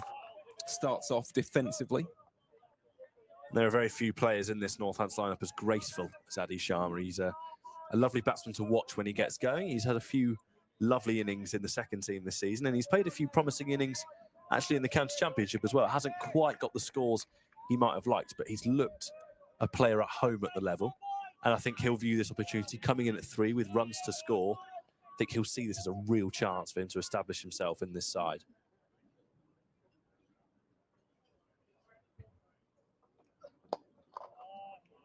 There you go. A very stylish shot for Adi Sharma to get off the mark. Yeah, I completely concur with that, to be honest. He has a lovely, fluent square drive. He's got a crisp, cracking cover drive in the locker as well. And, of course, his pull shot in front of square leg is something to behold. So, yeah, the future's very bright. And he's someone who, in my opinion, Northamptonshire heading into the next 3, 4, 5, however many years beyond that, can build around. I think he's got a very, very high ceiling as Cliff bowls here to Vasconcelos, drives that one straight. There's a huge appeal and given, run out of the non-striker's ends, and Ben Cliff is on fire. It's a desperately unfortunate dismissal for Adi Sharma, who gets run out in incredibly unfortunate circumstances, but Yorkshire will not care one iota. Well, a great over becomes even better for the White Rose. 2 wickets in it. It's only gone for 1 run, and Adi Sharma has to go for 1. Northamptonshire 47 for 2 here in the 13th. Well, I've never seen that type of dismissal live before. That is a staggering way, and must be the most unlucky way you can get out. I mean, to be given out backing up, second or third ball. Oh. By some distance as well, yeah, it has to be said. Wasn't close, and I think he knew that as well. I mean, that is desperately unlucky. And it's just so rare that you see that as an actual formal dismissal. Everyone sort of jokes about it. Oh, you know, if you'd got a hand on that and all that sort of thing. To actually see it in a match of this standard, I mean, take nothing away from Cliff's bowling. You know, 2 wickets in the over. He's bowled exceptionally well all day, but nice drive back by Vasconcelos. The chances of that just flicking off his hand and going onto the stumps. Adi Sharma, you know, desperately lucky in his short career so far. He's got out in some pretty unfortunate ways. Don't think anything will quite top that, though. No, it's one of those which you hate to be on the other end of, and even Vasconcelos as well. He's played that really well. It's just, in the end, little tickle on it from Ben Cliff, and that is the end of Adi Sharma. So, will be Tim Robinson, the latest man to enter the middle for the Steelbacks. Of course, he'll still be at the non-striker's end and just needs to change his position there on the wicket. Otherwise, he would have been obstructing Ben Cliff there. Cliff bowls here to Vasconcelos, pushes that one through hard with the wrists. There's a chase on here for George Hill. Hill just about scoops it back in, and that's some good relay fielding. And just listen to the noise from the Yorkshire fielders, and most importantly, Ben Cliff as well. Ben Cliff appreciating and recognising the effort there of his 2 fielders. And it comes back to backing up your bowlers. Great way to round out the over. A very successful one for Yorkshire. Goes for just three runs. And, of course, the 2 wickets, the big ones of McManus and Adi Sharma. And even more impressive as well when you consider that Hill's now coming to bowl this over.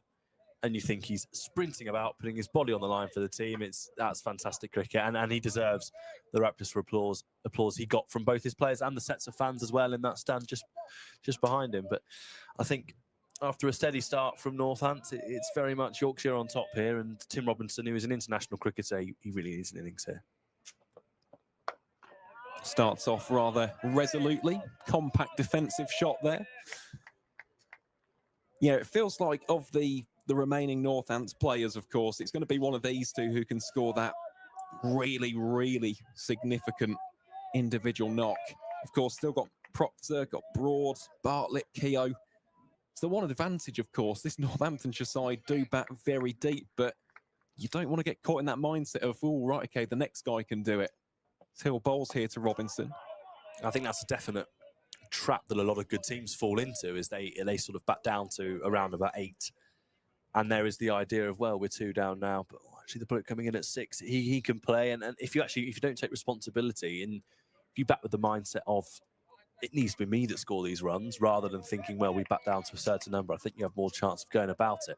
So as good a thing as it is, I completely agree. I think these batsmen at the crease, I think a lot of it rests on them. It does. It's a double-edged sword, isn't it, at times? And it comes down to the concept of responsibility. And especially for the experienced players, you can't think like that ever. You've got to think, I'm going to be the one to define the match for us. And just goes to show, doesn't it, as well, the importance of wickets in a run chase, because at 46 for none, it's not an amazing position for Northamptonshire, but it's a solid start as Hill bowls here to Robinson. Tries to work that away on the onside, but to no avail. Whereas you look now at 49 for 2, the required run rate is touching 9 and over for the next 46, and the complexion looks very, very different. It does. I think when you haven't lost any wickets, the idea of someone coming in at 4 and being able to play a counter-attacking innings to get your run rate back up is plausible. Whereas now Robinson's got a real job defensively to do to make sure that Northampton's still there into the latter overs. And he'll know, for a player of his quality as well, that he's an excellent player and he's shown flashes of absolute brilliance for Northampton since being here this summer. But this would be a real thing to establish himself in this county now, is to get a big score today, whether or not it's in a winning cause or not. He'll know just to get a really big score, and that will just build the confidence for the remainder of what's a really big month for him. Yeah, it could be. Could be very, very big indeed. Yet to get off the mark here. And still won't. It's a maiden over from George Hill. He has figures of none for 7 from his opening 3 and is richly applauded by his teammates, and rightfully so.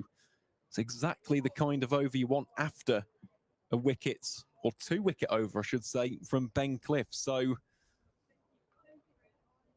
just waiting here. It won't be Cliff to continue from the David Capel end.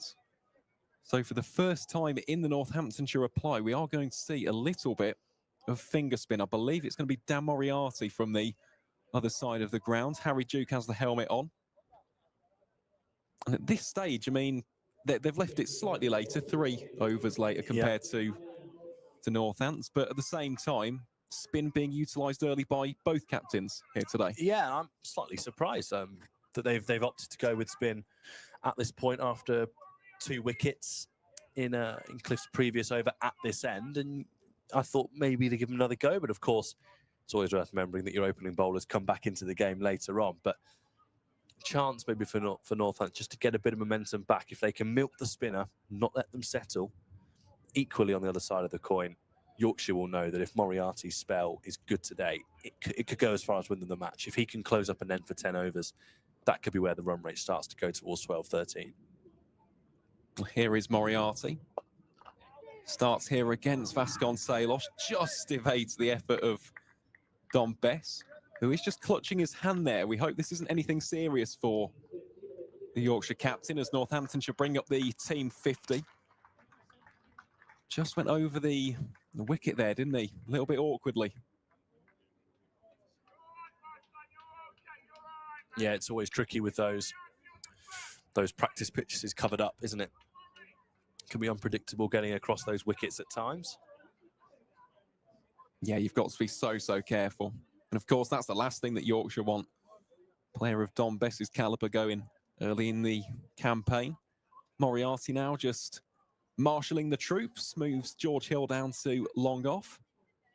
Definite plan here with regards to the field placement. Moriarty saunters in here to Tim Robinson, and Robinson will get off the mark on the 7th time of asking. Punches that towards the point boundary for 1 run. Another thing to note, Robinson, is we saw it in the field, and he's rapid between the wickets. And we mentioned Yorkshire's running. That could be crucial here in this spell of the game. Robinson's running, if he can not let Moriarty settle by getting your 2s in, that could be crucial with his pace. Vasconcelos has been bowled. Dan Moriarty works his magic, and Yorkshire are well on top here at Wantage Road. It's the 3rd wicket to fall in quick succession, and the Steelbacks just teetering in a rather dangerous position here in the run chase. The home side 51 for 3 here in the 15th over. Yeah, it's a tricky position to be in now. The hard work of the opening partnership. Now with Vasconcelos out, well and truly a distant memory here. Just looks like a slightly. I think, does he see Vasconcelos coming there? And it's a smart bit of work for sure. Just deceiving the opening batsman, really, just slightly quicker going on towards the stumps. And Northants now just in a bit of bother here. Still early days in their innings, but 3 down with batsmen 1, 2, and 3 all in the hutch. You're needing now one of the next couple of players to get a really big score. And it looks like Justin Broad, who we've talked about, an exceptional player of spin in particular, but a player in exceptional form with the bat in general, could hold the key, of course. Big 100 in the previous match he played in, of course, in the Red Bull game against Derbyshire. So he's in rich form at this ground at Wantage Road as well. He'll fancy this as an opportunity, I think. Yep, he definitely will. And of course, had his career best in the T20 Blast against Yorkshire at Headingley, first game of the campaign. You know, I was there for that. Had the pleasure and the privilege. Some of the shots he was playing there were quite simply ludicrous. So I think he'll enjoy this weirdly, because he's coming in straight away to face off against spin. And for those who know Justin's background, of course, his dad, Neil, was a #1 ranked tennis player, played a lot of tennis growing up. He's very strong with the bottom hand and on the sweep. So I don't think he'll be too phased, to be honest. And for these two, they've got the ability to rebuild. It's just a case of, I think they would have wanted, in an ideal world, to be coming in 15 overs later, as opposed to in over 15. But there's a job to be done here for the Steelbacks as Moriarty comes into bowl to Broad. And straight away, there you go. He's a proficient player against both finger spin and leg spin. Just caresses that through the cover region for an easy single.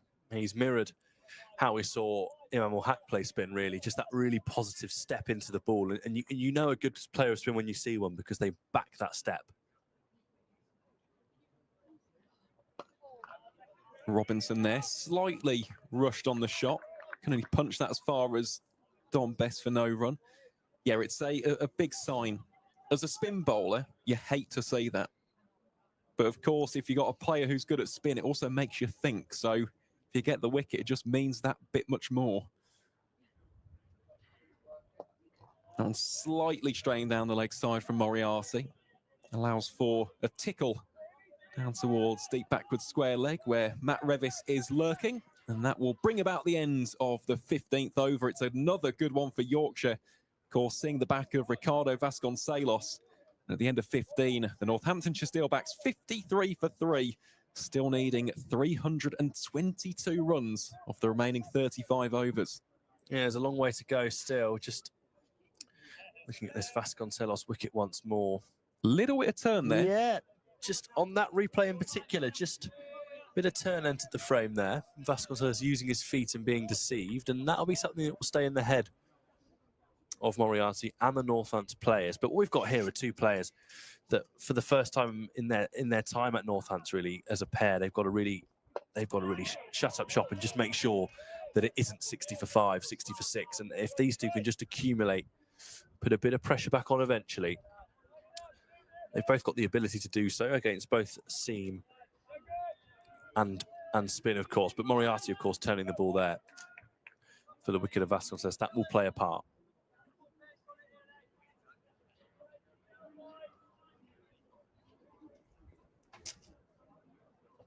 As Robinson drives slightly uppishly.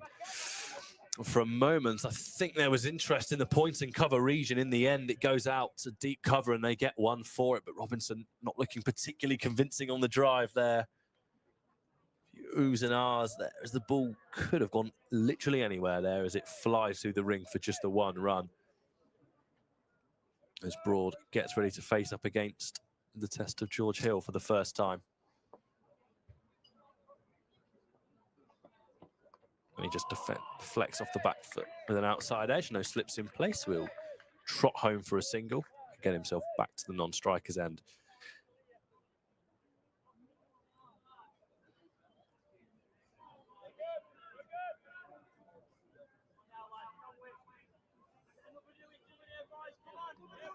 I don't think we know in Robinson's nature that a big shot and an attacking counter punch is never too far away.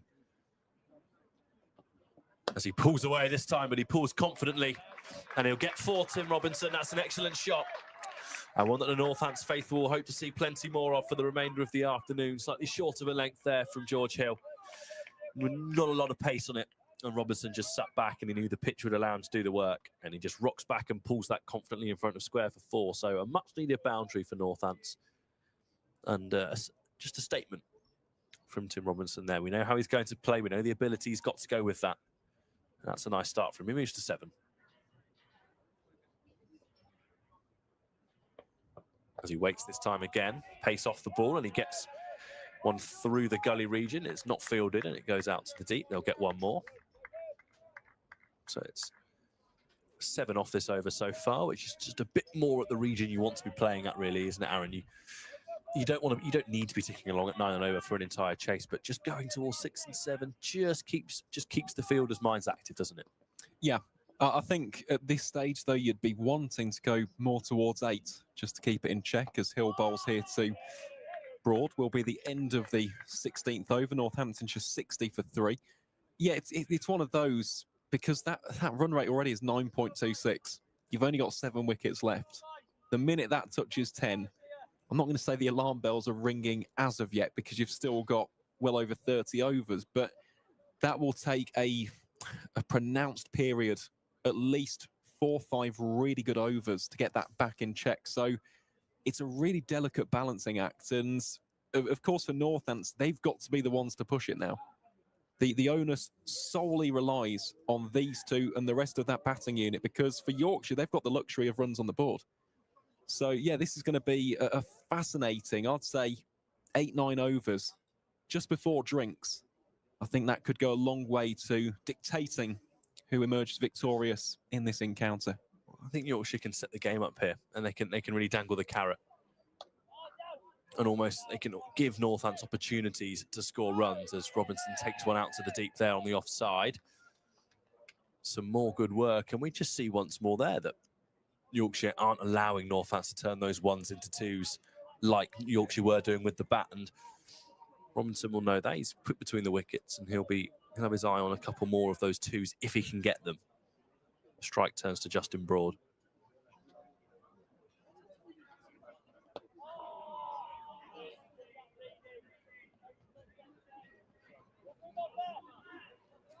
And you look now, it's fairly conservative, but it's certainly not a defensive field from Yorkshire, and they can afford to do this with the runs on the board.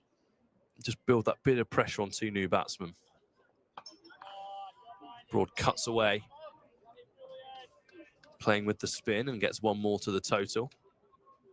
Well, it goes back to the point which I've just mentioned. In terms of the tempo, at least for the foreseeable, if Northamptonshire are to get back into it, they've got to dictate.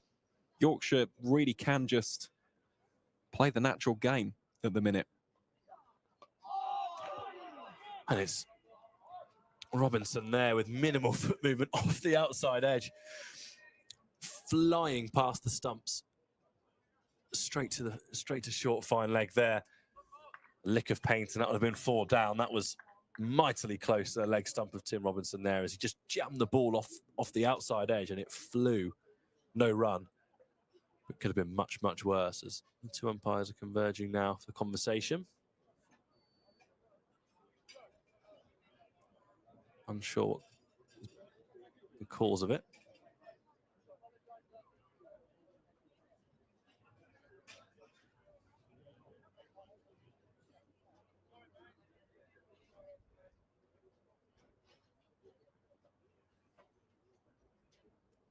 And umpires return to their usual position.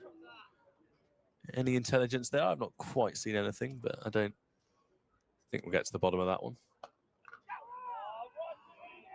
Robinson cuts away once more, and he turns to 2, but nothing doing, and 1 more to the total, much to the joy of the Yorkshire fielders, who are fielding very sharply at the moment in the outfield.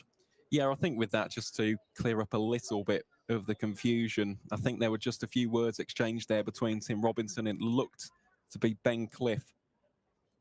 So just one of those. The 2 have apologised to each other, and now we move on. Good to see. Yeah, I think a game a game with a bit of conversation and a bit of needle is never a bad thing for the game of cricket. And as long as it's played in the right spirit and cleared up afterwards, then if anything, it's a positive for the sport, I think, to see it played in the right spirit and in the competitive way that we love to watch. Yeah, 100%. And that is the end of the over. So Northamptonshire 63 for 3. Robinson on 10, Broad on 3.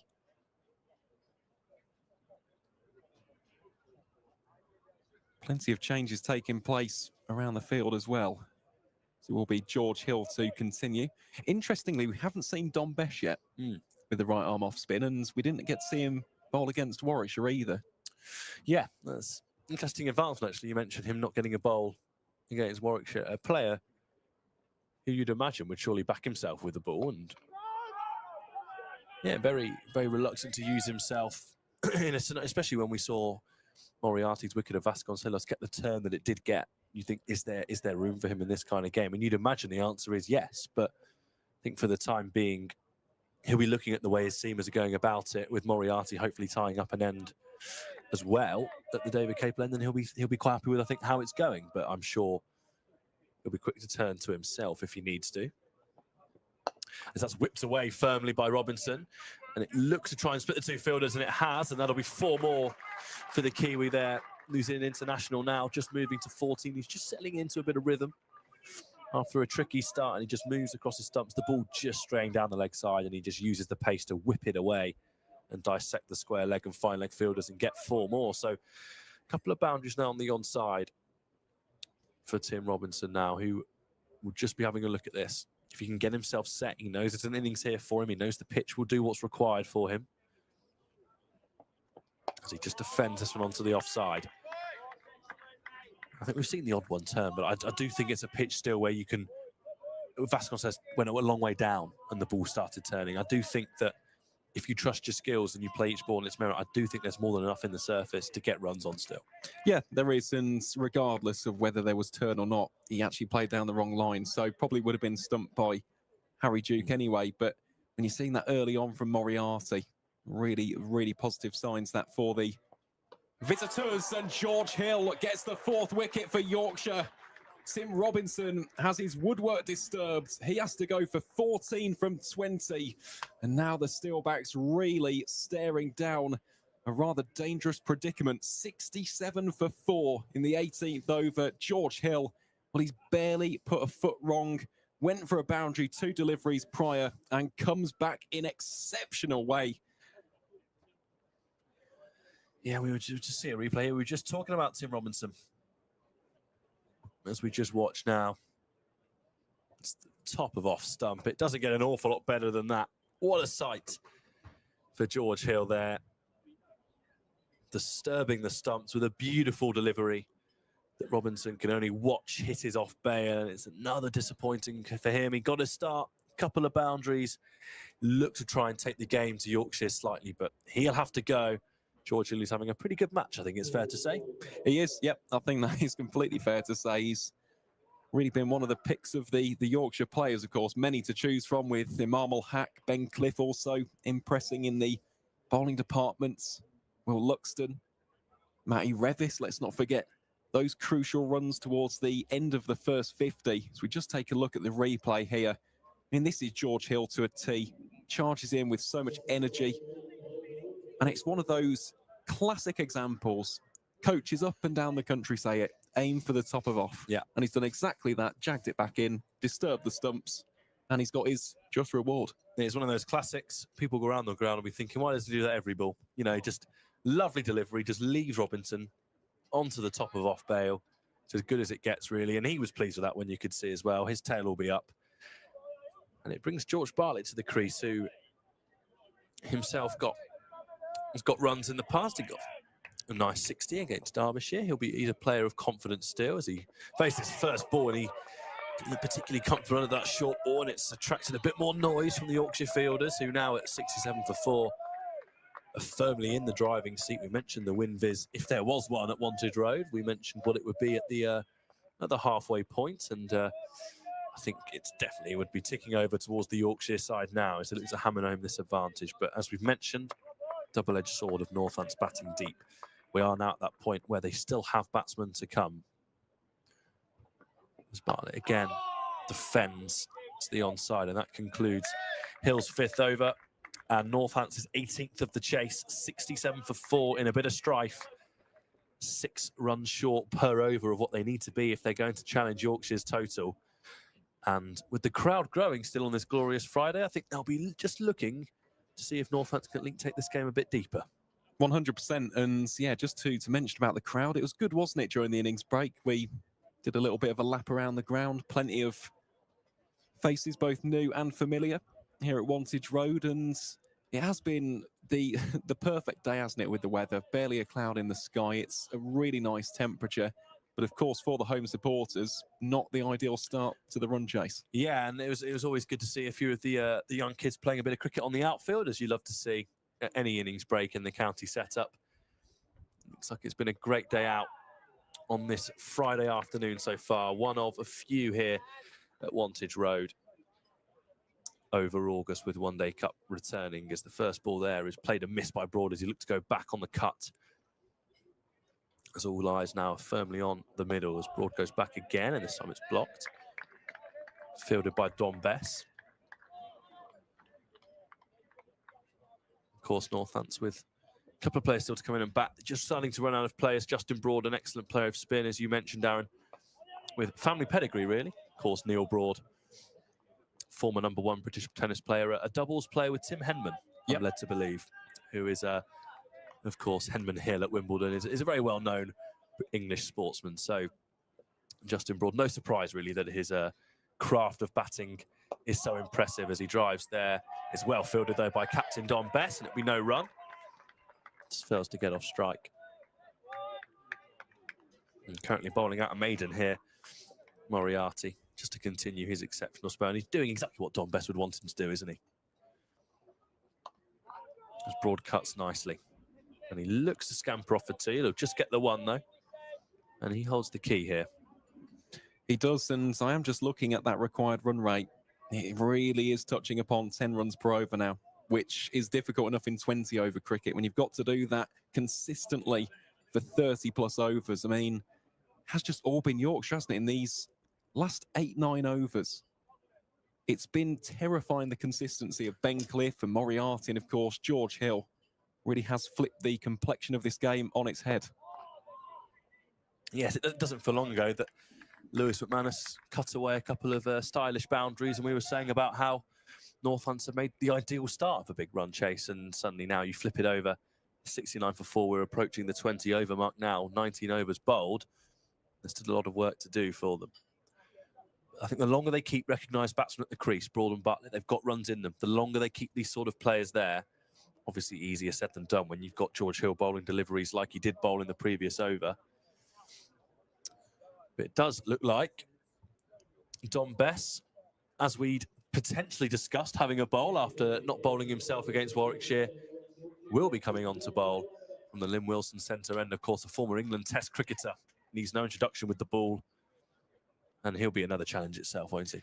He will, yeah. And something with Dom is the evolution of his white ball cricket. I think when he was playing in that England Test side, most people viewed him as an out-and-out red ball option, but in recent seasons has definitely developed that side of his game. And there is a very cheeky reverse little lap down towards the Spencer Lounge. It's racing away with real momentum.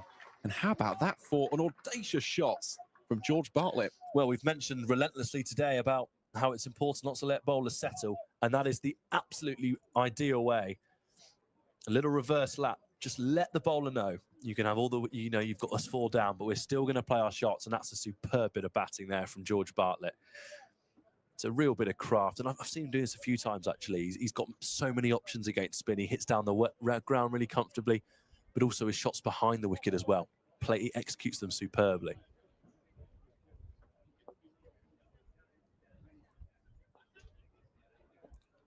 This time it's a bit more conventional and a bit more orthodox. He just blocks back. And again, it just shows the depth of this Yorkshire side, that you can get 19 overs in and you can call upon a player of Don Bess's quality. We've got another one of our matchups we've been looking forward to. Justin Broad, one of the finest players of spin in the country, against Don Bess, who, of course, is one of the standout bowlers in the One Day Cup as well with spin. As this time, Bartlett rocks back. He scampers through and he'll just get the single out to the deep. So he'll view that as job done for the over now, taking 5 off it. Gives Justin Broad a couple to have a look at the former England international before we reach the 20 over mark, where this innings has absolutely flown by.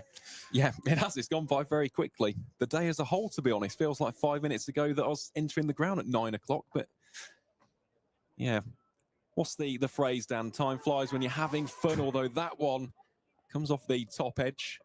Don't think the Northants batters having too much fun at this stage of the game, but no, it has been really, really strong stuff, this from Yorkshire, and we have got a special guest here in the comms box as well, who will be joining us very, very shortly.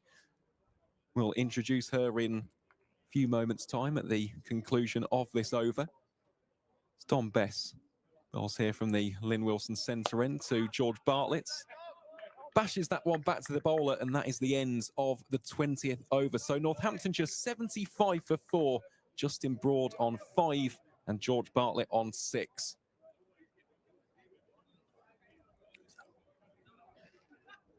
So there we go. For the first time today, we'll have a change in the comms box. Dan's going to have a little bit of a break. And on in Dan's place, you'll hear the warm tones of Yorkshire president and former England Test cricketer, Dr. Jane Powell. Jane, how are you doing? Yeah, I'm doing really well, thank you. It's always nice to come and see Yorkshire playing so strongly away from home. Well, they've gotten off to the ideal start, haven't they? As Dan Moriarty bowls here to Justin Broad, goes for the conventional sweep down towards fine leg and fielded well by Matt Milnes for no run. In terms of this start, Jane, what have you made of it? Of course, a fantastic victory over Warwickshire at Scarborough on Tuesday, and well, the batting from Imam Ul-Haq, the bowling from Moriarty and co. It's been exactly what the doctor ordered. It certainly has. And, you know, when you've got 3 bowlers who can keep it nice and tight at the start, the seam bowlers, and then you can bring on the variations of Moriarty and Bess, who's just started. You know, it's a luxury, isn't it? We haven't even seen Matty Revis bowl yet, you know, so we've got that plethora of experience and variety. And it was started by such a masterclass from Imam Ul-Haq. You know, what a masterclass that was. Superbly supported by the 3 younger guys. Most certainly was, as Moriarty bowls here to Broad. There's a huge appeal from Moriarty and Harry Duke behind the stumps. Umpire unmoved. Yeah, that was quite a large appeal there, wasn't it? You know, you start thinking he's trying to sweep. So if it's hit him on his back leg, then you've got to think that that's going to be quite close. But we move on. Next ball, about to be bowled. It's a lot more confidently played, that by Justin Broad, out towards backward point. Will just be a single. Slight bit of a misfield there from Harry Duke, but no harm done for Yorkshire. Yeah, I was thinking sometimes fielding in and around the pitch is quite hard. Poor old Dom Bess has had to contend with footmarks as well as artificial pitch at some stage. A positive option taken there by George Bartlett. Takes a couple of strides down the wicket and clips that down to long on for 1. It's just a gorgeous day, though, isn't it? You know, just sitting out there watching cricket is like your quintessential summer in England. You know, this is what we dream of, really. Sun beating down, great ground, well prepared by the ground staff, and then 2 teams competing against each other. Most definitely. That is much better executed by Justin Broad. Gets the desired placement on that one. Allows for the single to be taken, and that is the end of the 21st over. Northamptonshire 78 for 4. Justin Broad on 7 from 17. George Bartlett on 7 from 9. And yeah, just to echo that, Craig Harvey and the ground staff work so harder at Wantage Road. And of course, it's massively appreciated. And that goes for ground staff up and down the country. It's not the easiest of locations at times, is it? Here in the UK, plenty of rain and showers, thunder and lightning. But on a day like today, a wicket which is staying true, there's not too many demons in the surface. Just goes to remind us why we love this great game. Yeah, they've done a fantastic job, and it's had an extra pressure this year without the rain. You know, you're so used to the rain, but because we haven't had it, then they've got to give it the right amount of water and just balance it out, water, roll and water, you know. So they've done a great job. It's given something to the bowlers, but ultimately it's a good batting wicket as well. It certainly is. That one just pushed forward by Justin Broad for no run. And before coming up to the commentary box, Jane, where were you watching the action from today? I think it's called the Spencer Lounge. Oh, that's a big shot. Shouts of catch it. Can it be taken on the rope? No, it can't. Has it been pushed back in? Well, we saw that unbelievable effort from Tim Robinson earlier, and James Wharton putting in an equally unbelievable diving attempt. Just there out towards deep mid-wicket. We'll see the replay of it here. It was firmly struck. Let's just take a look back on this one. Did the foot go outside of the rope? Well, umpire's happy to leave it at 2. Yeah, I think it's a difficult one for the umpires without replays and difficult for fielders as well. I think what you've got, as in any ground, you have a fairly partisan crowd who want to claim that that was a boundary. And I think that was the only debate there. The umpire asked the player said he didn't genuinely know, and so they've left it at that, I think. And I think that's probably the right thing to do. Great effort, whatever. Yeah, did well to get across. As a result, it's just 2 runs. Keeps Broad on strike. They can't turn that 1 into 2. So Northamptonshire now 81 for 4. Broad moves on to 10. Bartlett on 7. It's been a pretty solid start this as well from Dom Bess. Going at exactly a run a ball from his first 9 deliveries. But that's good to see from Justin Broad as well. Good connection. And they've got to be careful, Northampton here, because James Wharton is probably one of the best fielders in the competition. So they're toying with 2s or 1s. Well, that is expansive. It's going, it's gone all the way for 6. Crashes into the metal. And George Bartlett, his first 6 of the game. Tell you what, that'll take some effort to get the ball back. In fact, it has been corralled rather quickly, but that really is a tremendous strike, courtesy of the Northants batter. How does Dom Bess respond after that one? He's just been tonked royally there by George Bartlett, and it's classic cricket that. Score a big 6, what you do next ball, step into it and rotate the strike for 1. Yeah, and all credit to Dom Bess because he still gave it a bit of air, and I think you can afford to do that when you're ahead of the game, which Yorkshire are at this stage. But well played by both parties there. Well, this time it's Justin Broad's turn to just whip that into the onside. So the aforementioned James Wharton, and that will be a single to round out the 22nd over. Northamptonshire 89 for 4. Justin Broad out there on 11 from 21. George Bartlett, after that monster 6, moves on to 14 from 11. Yeah, it's one of those games, isn't it, where Northampton, the pressure was on right from ball 1 because of the mammoth score that Yorkshire placed on the board. And I thought they started reasonably well. They were a bit behind the run rate, but at the same time, they hadn't lost a wicket. And they looked like they were just going to build. And then just as you thought they were going to build, that's when they started to lose wickets. They were very unlucky with the run out at the bowler's end. There's only one unlucky way of being out in cricket, and that's it, in my opinion. Everything else is either good bowling or poor decision-making, poor execution. But nobody can anticipate that one, as that one swept round to fine leg for 4 runs. I just can't see around the corner here. Yeah, it is the one disadvantage of our position here. You don't have the greatest of views down towards that region of the ground, but you could hear it smack into the advertising hoardings. And also I saw the player who was on the circle start chasing it like he was going to try and stop it. And I'm thinking, you'll never stop that, so there can't be a fielder there. So I did think that must have been a 4. Well, interestingly, it has brought about a slight change in the field. Deep square leg goes to deep backward square leg. So Moriarty looking to negate that shot ever so slightly as Broad hammers that one into the turf. 93 for 4, the required run rate touching upon 10.2 per over. And what would be a record run chase for Northamptonshire County Cricket Club. Of course, Justin Broadie would love a substantial score here today. Yeah, and with that, you've heard me before, and you look at DLS, and that gives you an idea of whether people are up with the game or not. And I think DLS is around 203 or something like that at the moment. So obviously Northampton are about 100 behind what you'd consider to be where you should be at this stage in the game. So it's a mountain that they've got to climb, but it's not over yet.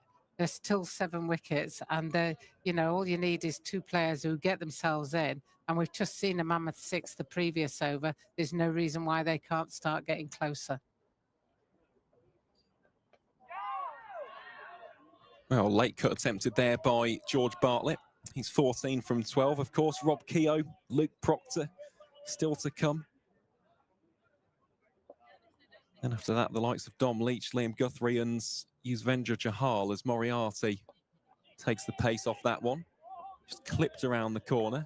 Will be a quickly ran single. And what did you make of the strike rotation and the conversion of 1s to 2s from Imam Ul Haq today? Because, of course, 159, if everyone looks at the highlights, you'll see the big 4s and the colossal 6s. But that was a rather impressive aspect of the innings as a whole, wasn't it, from the White Rose?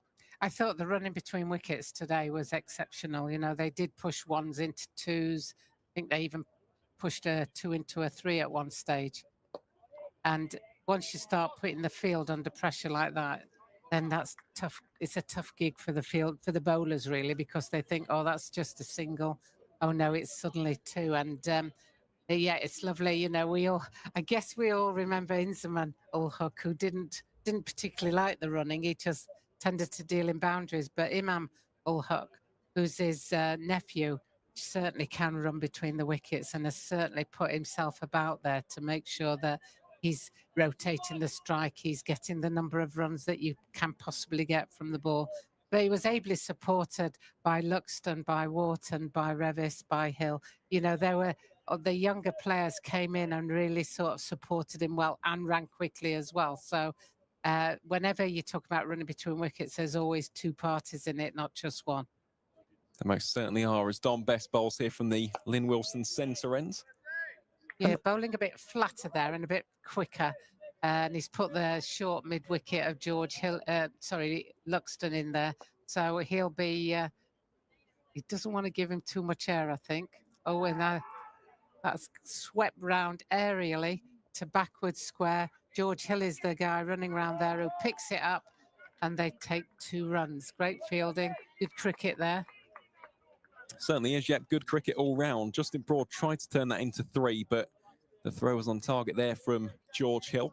And this is something which we'll see from Justin Broad and George Bartlett. It is that ability to convert those 1s into 2s and put the fielders under a bit of pressure. Of course, at the same time, though, for Northants at this stage, you need a couple of boundaries for at least 4 or 5 overs at a time. And there is the sweep shot. That is beautifully executed by George Bartlett. Beats the field. And that will be the 100 up for Northamptonshire here in the 24th over.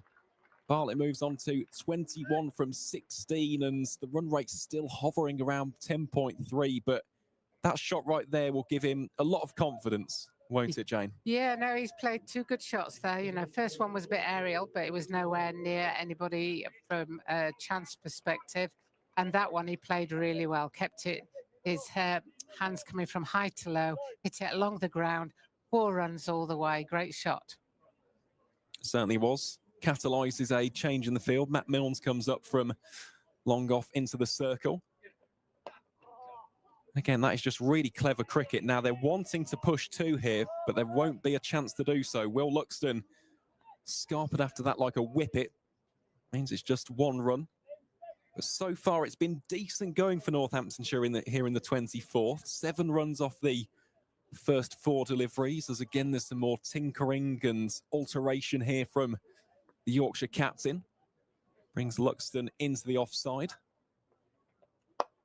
Bowling here against Justin Broad. Now, this one should be 2. Wharton is herring after it, but the 2 Northants batters very, very quick between the wickets. Good cricket all round there.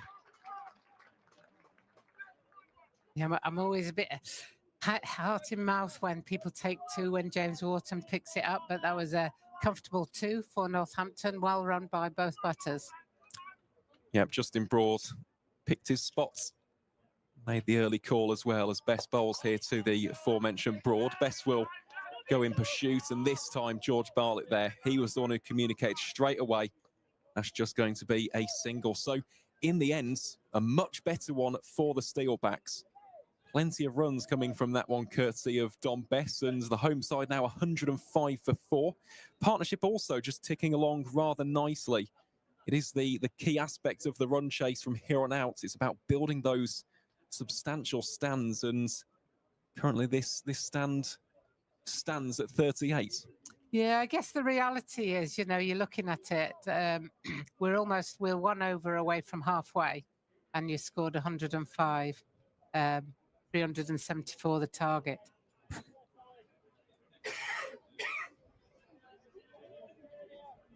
So, you know, it's a big old mountain we've still got to climb. But they're building this partnership nicely. If the total wasn't so mammoth, you'd start to be a bit nervous. But it's such a mammoth total that, you know, they've got to accelerate. The run rate now is 10.4 that's required. You know, as he tries to paddle sweep that one round to fine leg, and it hits him, and it sets off as if he was going to take a run, but didn't realise where the ball was. Tell you, that was some really fancy footwork as well. Obviously, no damage done for Northamptonshire because Broad was well back in his ground, but that was quite good to see that. So Moriarty just having a little bit of a discussion here with Adam Lyth and Dom Bess. Just looking at the field as well here for Justin Broad. Fielder down at long leg. Also out at deep square leg as well. So there's a little bit of cover here for Dan Moriarty, should he want to go stump to stump. Ball's here to Broad, lap scoop over the top, and there is a chase on for the aforementioned long leg. Set off early for the first one, turn it into 2 runs, and good to see this from Justin Broad. 21 from 29, of course. He's got a little bit of recent history against Yorkshire with that career best in the T20 Blast up at Headingley in the campaign opener in that tournament. Yeah, Northampton were outstanding in that first game. It's some of the best hitting I've seen for a long time. And it was throughout the batting order as well, wasn't it? Matthew Bretsky as well. Bit of hitting from Vasconcelos, of course, we've touched upon Justin Broad there. Yeah, it was a joint record in the T20 Blast to kickstart the campaign. Slightly different situation here, though, at Wantage Road today, as Broad stylishly flicks that one down towards deep backward square leg. Another single to add to the tally. Required run rate continues to climb, though. Now stands at 10.5 per over. Yeah, the bizarre thing is that every single they take, the more the run rate will climb. And that's probably a hard one for people to understand. But when you're needing 10 off each over, then you're talking about 1.5 just over per ball. So if you only score a single, you're 0.5, 0.6 behind this required run rate. Moriarty here to Bartlett. Plays that assertively off the back foot down towards long off for 1 run. Does feel important, doesn't it, at the drinks break? If you were to extrapolate at this point, I don't think Northamptonshire would be happy at all with 218. Got to get closer. Net run rate does come into factor later down the line in this competition. It's Justin Broad. This should be 2. That's just picked up a little bit of pace. In fact, off those wickets, that's actually been the undoing of the 2 there. Means it's just 1. That'll also bring about the end of the 25th over. So at the halfway mark of the run chase, Northamptonshire 110 for 4. Justin Broad on 23 from 32. George Bartlett also on 23, but from just 18 deliveries. And at this stage of the run chase, Jane, let's put you out there in the middle in this hypothetical situation. What's your approach from a Steelbacks perspective for the next 5-10 overs? How do you go about bringing your side back into the game from this stage? Yeah, it's not easy. That's the first thing to say. That it's very easy for me to sit here and say, well, you need to take a single off every ball, but you've got to hit a boundary, at least one ball in the over. Then that, starts to get us up near 10 and over. And that's very easy to say. But I think what you've got to do as the two batters is think, what are my get out of jail shots? Where is the ones that I know if somebody says you can only play one shot and it's got to score a boundary, what is the shot that you're going to play? And then you've got to manufacture it. You've got to move your feet. You've got to make sure that you give yourself a chance to actually score a boundary, because at the moment it's just petering out. I think already some of the crowd, as I passed them, said, oh, well, that's dead and done then. And, and I'm thinking, wow, you must have seen cricket where people have turned it around from nothing. I mean, granted, often that's where somebody's gone off to a flyer and you start taking wickets, but there's absolutely no reason why these two can't score 60, 70 each, but do it in good time. If they were to do that, then they'll be pushing up to over 200. If you can leave yourselves with 150 or so in the last 10 overs and then just go for it without having lost too many wickets, you're still in with a shout. But at the moment, there's a danger it is petering out because they don't look like they're trying to force boundaries. Well, I think we'll see a slight change, won't we, with regards to intent? I think in the next 5 overs or so, I think 30 will be the mark.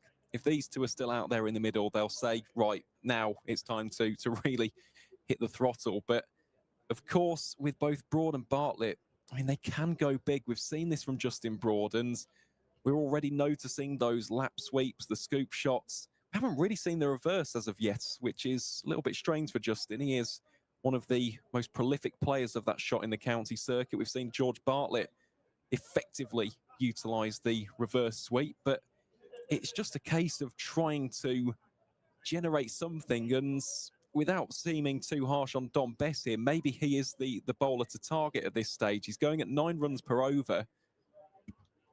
Also got the likes of Matt Revis and it looks like Revis is coming on to bowl now. So Dom Bess has obviously heard you and decided, I'm not going to be the one that's targeted. I'll give Matt Revis a go with the ball and just see where we go from there. I guess the reality is, Aaron, that if they were to get 60 off the next 5, that takes them to 170. Unfortunately, that still means you need 200 off the last 20. And that means you've really got to keep your foot on the gas the whole time. So obviously Yorkshire in the driving seat, but cricket's a funny old game as Revis comes in to restart. Yep, first delivery of the game here for the Yorkshire all-rounder. Starts off by conceding a single. And when we talk about intent, you mentioned the word intent. I think it's absolutely the right word. It's got to be more than just running it down to fine leg for a single. It's got to be more than just chipping it out into the offside for a single. You've got to be looking at where those scoring boundaries would come from. Well, let's see if George Bartlett can echo that sentiment. A little bit tucked up for room there, and I think that may have hit him in a slightly uncomfortable position. Just takes a few steps out towards square leg to regather himself. Yeah, Revis gets a lot of lift because he's such a big guy and a strong guy. He can actually hit the pitch hard and gets a little bit more lift than some of the other bowlers do.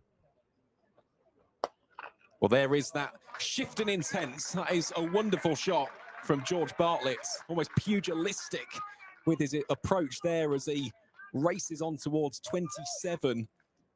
Revis already conceding 5 from the opening 3 deliveries of his spell, and maybe that is the chat which has been had between these two. Broad almost acts as the accumulator who chips in with the odd boundary.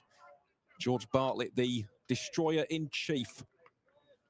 Yeah, that was a great shot, and that shows the type of intent that you need consistently. Bartlett this time, utilising a bit more finesse on that shot out towards cover point.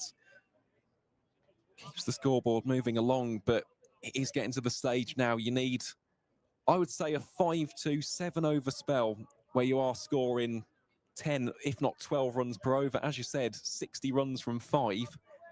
Get you back into the game. 200 from 20 in the modern era is not out of the ordinary, as Revis bowls a dot ball there. And there is still plenty of power to come. You've got Luke Proctor, you've got Rob Keogh as well. It's just a case of managing that and setting a foundation for them, not bringing in Rob Keogh and expecting him to ton up from the final 12 or 10 overs. Revis charges in once more, takes the pace off that one. It's been chipped straight up in the air. Dom Bess circling around, lets out a big roar of celebration. And the golden arm of Matt Revis, who took 2 wickets in his opening over against Warwickshire at Scarborough in the Metro Bank One Day Cup season starter, also produces a wicket in his first over here at Wantage Road. Justin Broad goes for 24 from 35. At the conclusion of the 26th over, the Northamptonshire Steelbacks 116 for 5, still requiring nearly 11 runs per over. Yeah, good catch there from Dom Bess. That's a shame, really, because just felt that Northampton were batting with the intent that was needed. And if Dom Bess hadn't been quick enough to move round and have those safe hands, then they would have got another boundary there as well. So double whammy for Northants. They didn't get the boundary and they lost the wicket, but I do like to see that intent from the batters, and, you know, all credit to them for trying to do that. Yeah, it was a decent partnership as well, wasn't it, up to that stage? 49 between Broad and Bartlett, but Broad has now departed. On in his place will be Luke Proctor. Yeah, and Luke Proctor comes out with the run rate quite high, and, you know, knowing that you've really got to get going from ball one. Run rate is 10.79, as it says there on the screen, and that's quite hard when you come out, because you know that you can't afford to just have a look for too long. You can have a look at the first, you don't have to go first ball, but after that you've really got to be rotating strike, giving the strike maybe to the batter that's been in for a bit longer, giving the strike to Bartlett, but making sure that you contribute as well in some way. And that was the end of the over. So he doesn't get to face first ball. So he's busy thinking all that through at the non-striker's end as Moriarty comes in once more from the, I don't know what end you call that, Wantage Road end. The David Capel end. Used to be the Wantage Road end. Oh, it's close. I'm so old that I remember it as the Wantage Road end, you know. I also remember David Capel, what a lovely man he was. He did some work with the England women's team, so I've known David I knew David for some time. Yeah, an absolute legend around these parts and deeply missed. It's the great David Capel. And sometimes legend is something that is given to some people that is not warranted, but it definitely is warranted to David Capel. Great man. Certainly was, and thoroughly deserving of that naming of the ends down there where the Spencer Lounge is and where the sun continues to shine upon this lovely venue. Moriarty continuing here for the first time, though, against the left-handed Proctor. Proctor tries to just clip that through mid-wicket, but Dom Bess is there to prevent that from happening. Yes, captain, he can put himself in the spaces he wants to go, and he likes being in the thick of it, so he's in that key role there. Well, on this occasion, he's been wrong-footed. Tried to anticipate it, didn't it? We see that so often in cricket, where you try and judge the predetermined destination of the ball, but on that occasion, actually went to his right-hand side and not the predicted left as Dom Bess. Yeah, it's almost looked like fielding evasion, didn't it? It's like, oh, it's coming, I'm going to run out the way. But that wasn't it. It was anticipating where the shot would be played. Well, Bartlett, very wristy on that shot. Nice, some excellent fielding from Matt Revis. Darts it back in towards the non-striker's end. Yorkshire have got some really athletic young fielders out in the deep, and it's putting pressure on Northampton. We could hear the crowd shouting 2-2, But I think if they tried the two there, it would have been very risky. Yeah, it would have been. You can't chance your fortunes with Matt Revis lurking out there. It's Moriarty here to Proctor. Rather conventional shot. Just guides that down towards the backward square leg for the single. Of course, Proctor does have the ability to go big, especially through the covers, has a booming cover drive in the arsenal. Also good on the sweep shot, so very intrigued to see his approach here today. Moriarty bowls here to Bartlett. Bartlett goes aerial, shouts of catch it. This should be a simple take. And indeed it is. A 6th wicket falls here at Wantage Road. And George Bartlett, he looked dangerous, but his race is run. He has to go for a well-made 30 from 24 deliveries. And at the end of Dan Moriarty's 7th over, he turns those figures from 1 for 27 to 2 for 27. And so far, Jane, he has really, really bowled well here. Yeah, he's a really good ally to the seamers. You know, the seamers are very short, accurate and don't give much space. And then you've got the flight and guile of Moriarty coming on.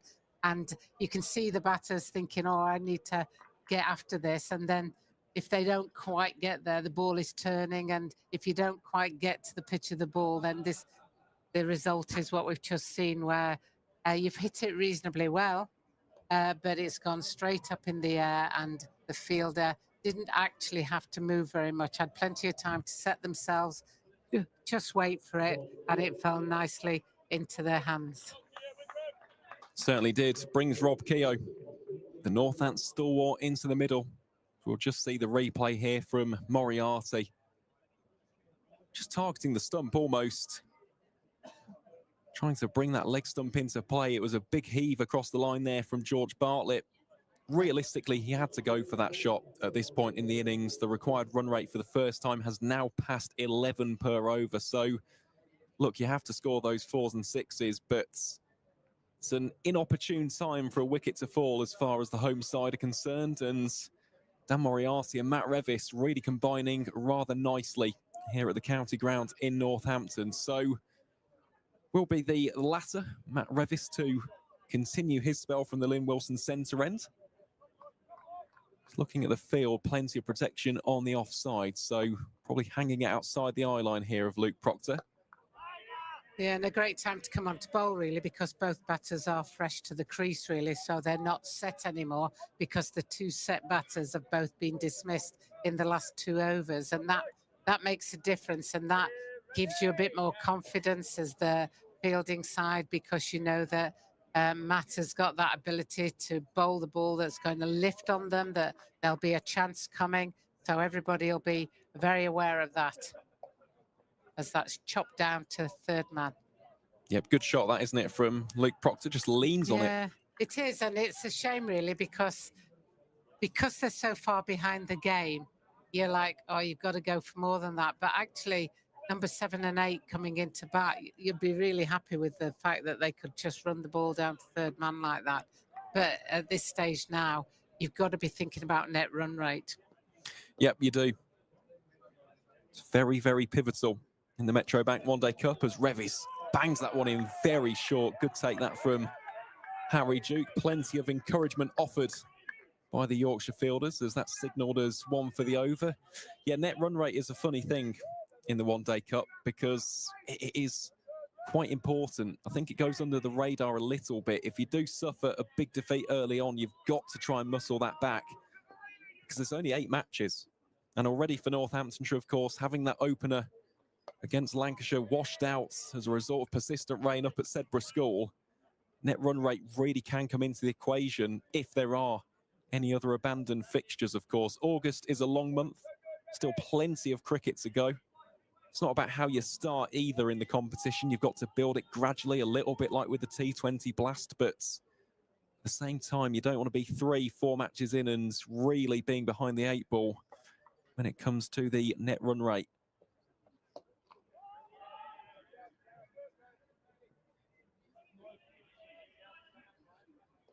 Yeah, what you start to, and the other thing you have to think about is once you get on a roll is keeping that roll going, because August is a key month going into county championships at the end.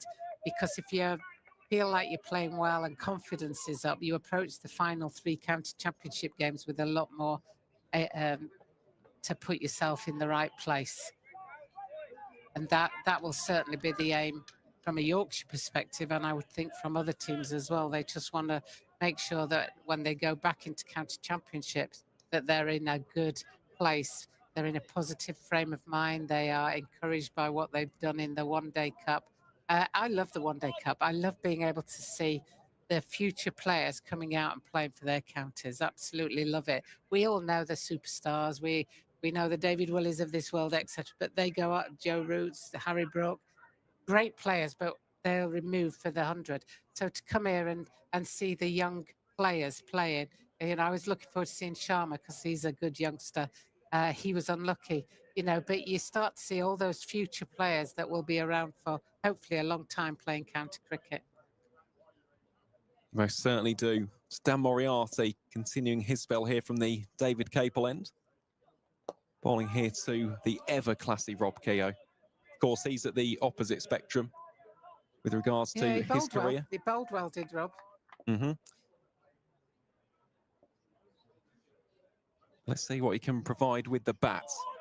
Plays that one nice and late. Little bit of indecision there in the middle, but scampers through to the non-strikers end for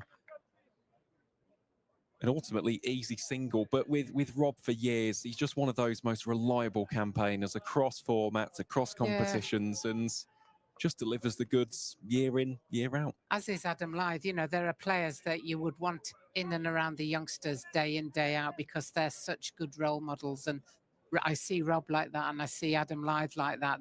You want them around the youngsters. That one turned around the corner by Luke Proctor.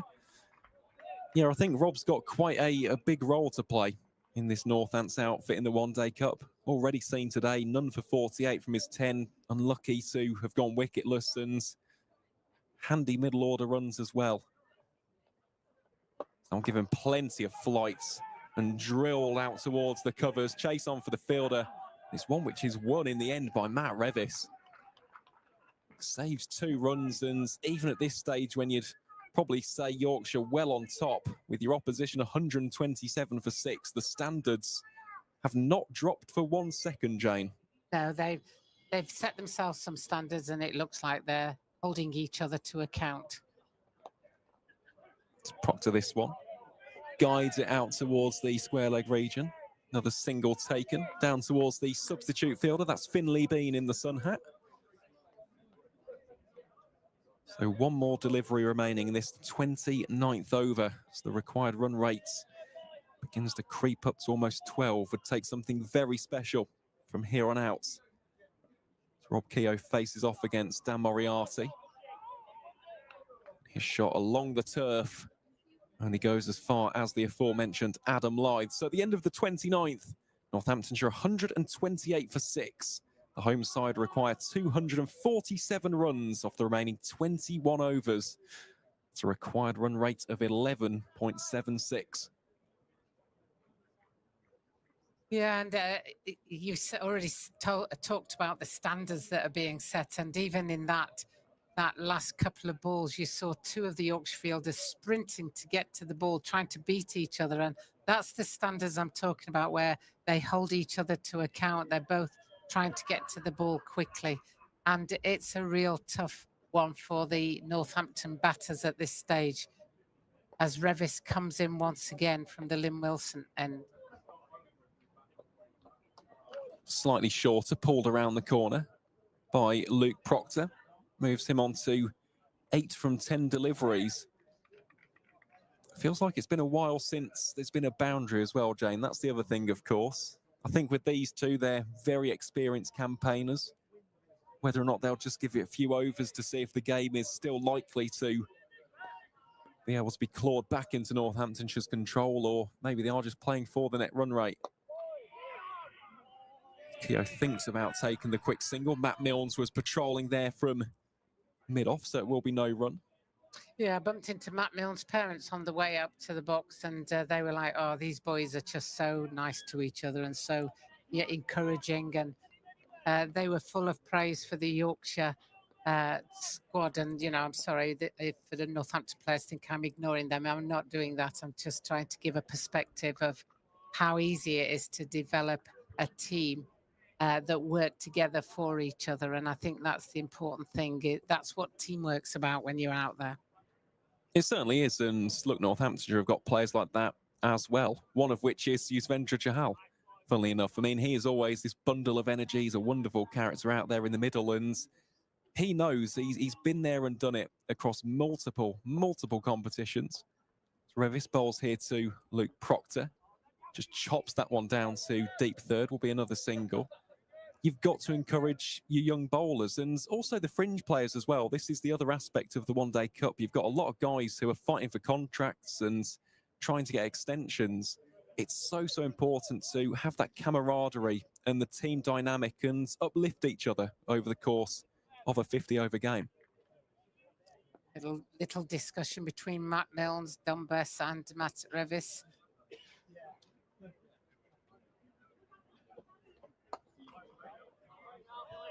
That's that height that Revis gets. That was well played there. Just jumped up and just knocked it down round to square leg. I do like Duke behind the stumps, but he often misses the ball when it comes in, and I think he needs to just be a bit more concentrating as the ball comes in. Doesn't tend to miss it when it counts, so I guess that's the most thing. But that's where you've got a young player that is very contributory, but that's where he needs some help on how to do that, as that's driven down the ground and fielded once again by Dunbess, and there's just a single there. Yeah, again, it's some more wonderful fielding, isn't it, from the Yorkshire players. That time the captain leading by example, and at the end of the 30th, Northamptonshire 133 for 6. Luke Proctor on 10 from 12. Rob Keogh also out there on 5 from 9. Of course, he did take a wonderful catch earlier as well, did Harry Duke, diving to his left.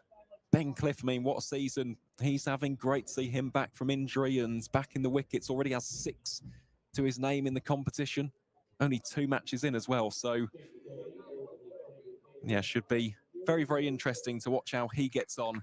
So we will have another change here in the commentary box. We'll say a fond farewell to Dr. Jane Powell, and we thank her for her time. It's been an absolute pleasure, Jane. Always welcome back on. And of course, on in Jane's place, you'll hear from the wonderful Dan Ballaston.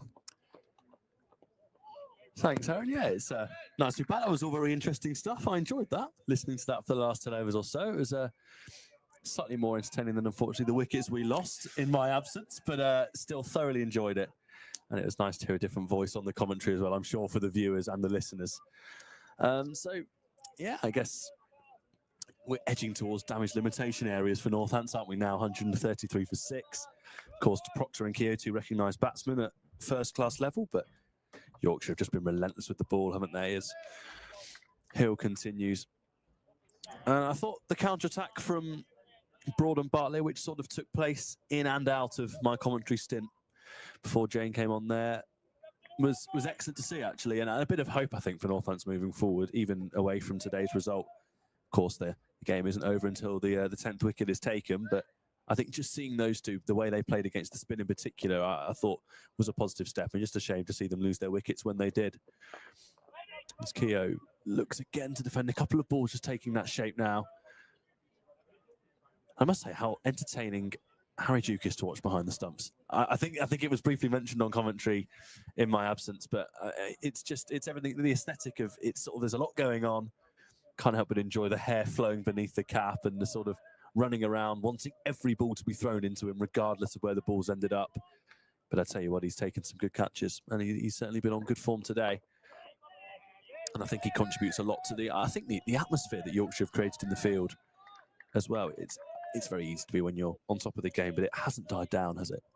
They've been at it from ball one, and you often see that until around about the 10th over. But yeah, I think it's been job well done for Yorkshire, but these two for Northampton will just be looking to take the game as deep as they can, I think. Yep, and it's all they can do at this stage. A couple of bad overs here and there might just put a little glimmer and glisten in the eye, but so far, I mean, the bowling has been relentless, and this was the the kind of conundrum, wasn't it, with regards to, well, which Yorkshire bowler do you target? And for a time, it was Don Bess. He's gone at 9 runs per over, 0 for 27 from 3. But then you bring on Matt Revis, and he gets a wicket in his first over, and Bess is taken off. This is it. You thought when Bess was travelling slightly, here we go, this is the partnership, and this is the bowler that we finally figured out. And then you replace him and someone comes on, and as you say, Revis, we talked up Revis's ability with the ball, and you were saying, Aaron, in particular about his wicket-taking deliveries. And it's shown firsthand, and then suddenly the momentum is back with Yorkshire again. So I think Don Bess has managed his bowlers superbly this afternoon. Yeah, he has. He's got them on a good rotation, hasn't he? And, of course, it's been really interesting as well to see the different tactics employed by the two teams. So I thought that Rob Keogh, I know we mentioned him at length, but him holding down the Lynn Wilson centre end was absolutely phenomenal. It was just the issue of leaking runs at the other end, wasn't it? Which has been the undoing for Northants on this occasion. Yeah, I think there's dot ball's just left alone there. Keogh just leaving that shorter delivery from Revis. I think that's it. It's can you bowl from both ends, and can you really tie up both ends? And I think tying up one end when you've got batsmen playing in such good form, it's so hard to contain. Whereas, as you say, Yorkshire, we've said it many times, Yorkshire just bowled so consistently from both ends as Keogh looks to pull from a length there and gets a heavy under edge. I think we could hear through the effects there. But where do you see this going forward for Northants, I guess, now? Of course, just their opening game. Of course, the washout against Lancashire. It's really hard to see, of course. Yorkshire are a strong side, but where do you see Northants going from here after today? Well, I think they go one of two ways as Revis bowls here to Keogh. It's a much nicer looking shot, but Don Bess is there. Not for the first time we've said that. Seems to be here, there and everywhere in the field on this fabulous Friday. But with regards to Northants, I think the approach they should take from a psychological perspective is, well, this is our first proper game. We've still got 6 matches to go. And realistically, if you win 5 of your 8, you're in with a pretty decent shout of reaching the quarterfinals. Revis here to Keogh again, pulls that one out towards deep square leg for another single. Of course, the other approach, and I hope it's one that they don't take, is you look at this performance, you take it a bit too literally and go, oh, right, okay, well, we need to make X, Y, Z changes. And it's still very, very early days. It's just such a shame that when other teams have already had a game to get that ideal combination, Northants' opener was washed out. Yeah, and it was a shame. And as Duke fails to grasp the throw into the keeper there, and no overthrows taken. But I think it was a shame from a spectacle standpoint, wasn't it, really, that there was no game on? But if you actually look deeper into it, tactically for Darren Lehman, I'm sure not having the opportunity even to play sort of a 20-over match or get any sort of cricket in, even if there was no result at the end of it, to have 0 cricket, to tell him nothing about his team, I think, yeah, it's starting them on the back foot a lot, I think, because it's a top edge from Keogh high into the sky, and it drops down, and we'll go for 4, almost in where a backstop would stand, really, straight behind Harry Duke in the keeper position. And Rob Keogh there. It was an edge, granted, and it was in the air for a long time, but it flies safely to the fence, and Keogh ends the latest over of Matt Revis with a boundary, so 6 from it. And Northants edge ever closer to the 150 mark. 141 for 6 from their 32 overs. So I think Aaron's got potentially an update for us across the grounds from the facial expression he's just pulled in the commentary box next to me. So I'll hand you over to him to give you the lowdown. Well, we do. Yep, this one from Group A in one of the earlier fixtures today down at Guildford Cricket Club. Surrey 169 for 5 in pursuit of 294. Proctor plays that one nice and straight. Well, I'll tell you what, if Finlay Bean had got across, that could have been a little bit of danger. Ollie Sykes on 97 in that game. I mean, we talk about young talent. Jane was touching upon the development side of the Metro Bank One Day Cup. He is a serious player to watch out for, Ollie Sykes. Already played for the Brown Caps in the T20 format. And as for the other game taking place, this one in Group B, the same as Yorkshire Northamptonshire. Take you through that after this delivery. Keogh whips away. on the short ball down towards deep backward square leg for the single. Durham had won the toss, chosen to have a bat first down in Taunton, and they are 228 for 6. And that's nice to see. Will Rhodes has got a century. He is in terrific form, by the way, with both bat and ball, batting at number 3, 100 from 119 deliveries. So we'll keep you updated as best we can. Yeah, one thing that stood out for me was the James and Thomas Rue partnership for Somerset a few days ago. We saw anyone that follows Northamptonshire County Cricket Club and the goings-on of the Wantage Road would have known that the England under-19s hosted India under-19s here last month. And Thomas Rue, anyone that watched that game would have seen one of the finest hundreds I've certainly seen at this ground from Thomas Rue. He was absolutely stupendous and outshone the 14-year-old Suavanchis. There's a mix-up at the non-striker's end, and Duke's throw, the keeper there, just wide. Proctor and Keogh, complete miscommunication in the middle there. Get away with one in the end. But yes, Thomas Rue and James Rue, fine talents, the two brothers for Somerset. James Rue, of course, a bit more established. But both registering scores and having a big partnership over 100 for their county. Stuff that dreams are made of, really, isn't it? Oh, yeah, definitely is. As Proctor drives handsomely down the ground, and that's a glorious, glorious on drive from Luke Proctor there. A sign of real class from the Northants batsman there. Slightly over pitch from Hill, and he just moves into the ball. And that, always say, don't they, in cricket, if you can play the on drive well, you're in good form and you've mastered it. And that was a perfect example. One of the finest shots we've seen today from Proctor there. Moves to 17. As he looks to just deflect the ball, and they've gone up for a shout of caught behind. Only really the charismatic Duke going up. No interest from here, and that ends the 33rd over. But Luke Proctor there, no stranger to a nice strike, of course. He's batting a bit lower down the order today, but opens the batting in the counter championship. And everyone at Wantage Road and everyone listening today will know the sort of player they've got there. Yeah, serious cricketer is Luke Proctor, and a bit of a warrior as well. Really has been a fierce competitor throughout the duration of his career. Still remember his time at Lancashire, of course, and then here at Northamptonshire has become a bit of a fan favourite. And yeah, in the red ball format, produces some serious knocks. So look, at this stage, I think it probably is a case of restricting the damage to net run rate. 13.4 runs and over with 4 wickets remaining. If one of these two falls, you're into the tail. It's a case of playing the situation now. The victory looking increasingly unlikely, but you don't want to lose this by 180, 170 runs. You want to get as close as possible and give yourself a chance if things do get close in the points table a little bit later on.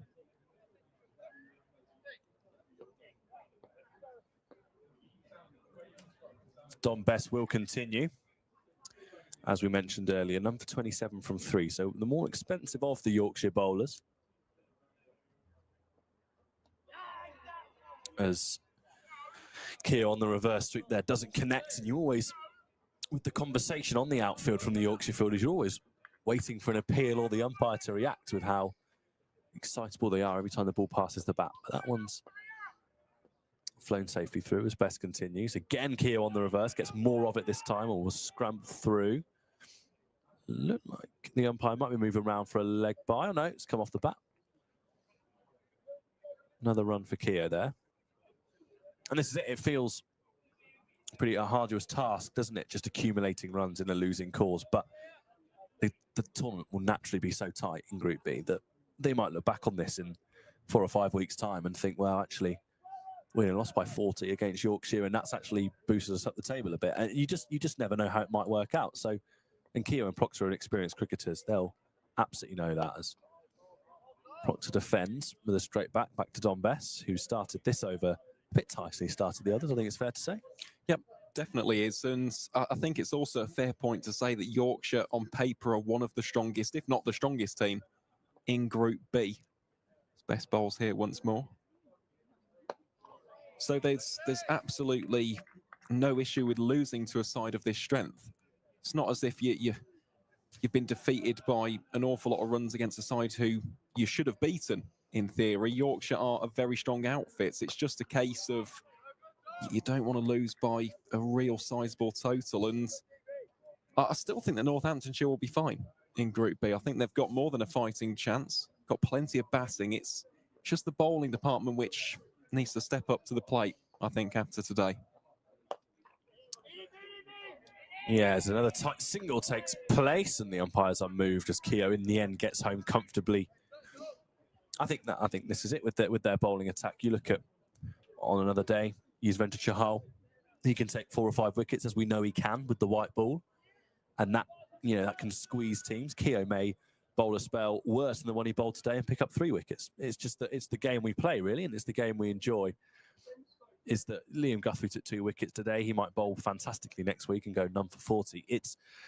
You never quite know how your bowlers are going to get on, I think, is the argument really. But I agree. I think Northants have got one of the more complete and the more experienced squads, I think, and they've got a nice blend with a few youngsters as well. Of course, James Sales is turning into a fine asset at number 4 in the County Championship. He'd be an addition, of course, not involved today, but he's a player who can come into the side later into the tournament. So there's definitely options, I think, for Darren Lehman's side. Yeah, there is. And James Sales, one of those guys who is almost the future of the club. And how good is it to see a player with the surname Sales at Northants, of course, after Jumble a little bit earlier on in the 2000s. But yeah, James really is someone to watch out for. And with the 2 youngsters we mentioned a little bit earlier as well, with Ben Whitehouse and Nirvan Ramesh, certainly plenty of talent floating around here in the East Midlands. And hopefully, fingers crossed, we'll get to see it over the course of the competition. Absolutely, and this is it. They've got the perfect coach to extract the talent out of it. As we mentioned with Darren Lehman, one of the finest coaches in the game, the full support of the county as well. So it's really is positive signs, and a couple of scores from Procter and Keogh here. Of course, cricket isn't a time-dependent game. There's no reason to say why these two can't put a few runs together, and we can have a very different conversation in half an hour time. So just be a case of seeing where we go from here. As Moriarty shoots one through and the commentator's curse almost strikes again. Can't have missed off stump by much there. Moriarty just with that quicker ball that he's bowled so effectively today, and Keogh not being able to make contact. Luckily for him, the ball didn't make contact with off stump. This time Keogh looks to sweep straight to the man on the 45, and Keogh made his ground in the end. I've not watched a game in a long time where there have been so many tight singles or tight twos where, but they've often been given not out, where the amount of times the umpires have to be involved for these tight runs. Been a bit of confusion between both sides today.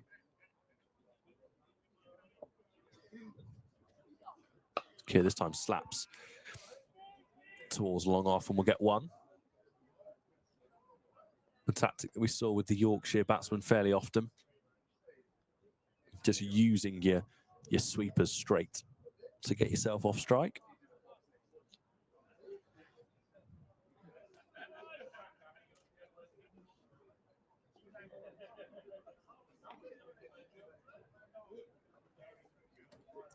As Proctor uses his feet, advances, flicks it through square leg. Trademark languid flick of the wrist really from Luke Proctor there as he again gets 1. To get into the last ball of the over. Proctor on 20, Keogh 14, 152 for 6. Still 223 runs shy, of course, of Yorkshire's mammoth total of 374, but just a bit of resistance from these two, Aaron, I think it's fair to say. Yep, and that's what's needed, isn't it? At this stage, Northamptonshire now 152 for 6 after 35. You look at that equation, 223 from 90. I mean, that would take something borderline miraculous at this point, especially with, well, your tail still remaining. No one really to come in and act as a finisher. But with regards to this performance, it's a bit of a strange one for Northants because in the field, they didn't do much wrong. It's just at times the bowling was, I don't want to say erratic, but slightly inconsistent. And sometimes you just have to hold your hands up and say, you know what, this guy's had a day and a half. And we saw that from Imam Al-Haq. Of course, with Matty Revis, he came out and played his shots and ultimately catalysed what was a monster total. But it's one of those. It's going to be quite difficult to pick this performance apart, I think, for Northants. I think cricket fans, as we just watched there, superb bit of fielding in the deep, long on there, just to prevent 4 for Luke Proctor. He caught the ball nicely down the ground. And I think as cricket watchers, a lot of us can fall into the trap of if there's a defeat, it's, oh, well, you know, how bad have the losing team be? But I also think the team that win the game are very entitled to play well. And I think we just saw 4 batsmen play superbly on a pitch that allowed them to do so, and they played genuinely good cricket shots. As there, Dom Bess gets his reward for a nice comeback in the last couple of overs as he dismisses Luke Proctor with a beautiful off-spinning delivery there, deceiving Proctor in the air and just flicking the off bail. It was a beautiful bit of bowling from an experienced cricketer, and 154 for 7. Proctor forced it apart for a nicely made 22 from 28 balls. Just a bit of character there from a player you'd expect it from. A bit of resistance, including a couple of glorious shots, but one too many as he is forced it apart there. Nice bit of bowling, wasn't it, Aaron? Really nice bit of bowling, and we'll see the replay of it. Pinpoint perfect, this from Dom Bess. Just giving it a lovely bit of rotation with the fingers.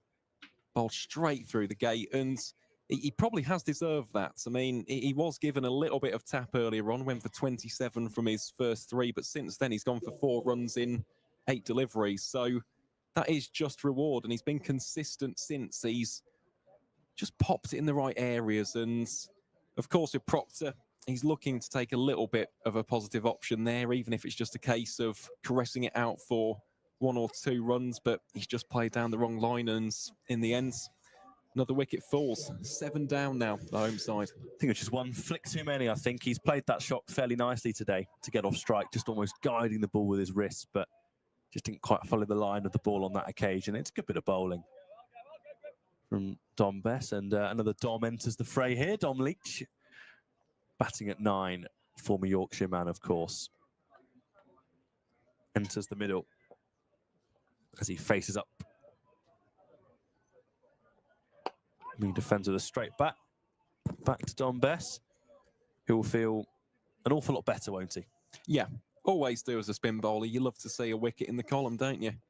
Just gives you a little bit more pep in your step. And Leach fires powerfully, and it's a superb bit of fielding there. Wharton on the boundary there. James Wharton. And it's the standard we've come to expect today. Just a fantastic bit of fielding. Right next, just right below us here in the commentary box. Dom Leach has nailed that ball, dropped slightly short by Bess, and looked for all money down to long on. And Wharton has covered about 40 yards and flicked the ball back. Absolutely superb bit of work there from a player, another player in blue, in dark blue, who's had a very good match. Yep, he has. Very impressed with James Wharton today, and he's had a good season across competitions, it must be said. Certainly someone to watch out for Yorkshire for many a year to come.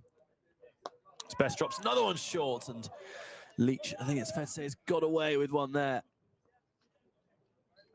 Looked for all money there as if a caught and bowled was taking place as Dom Bess, the ball was almost dollied back to him by Leach, and it just landed. And a taller off-spinner might have taken that chance. I think, Aaron, that might have been held at chest height if that was you bowling spin out there on Wantage Road.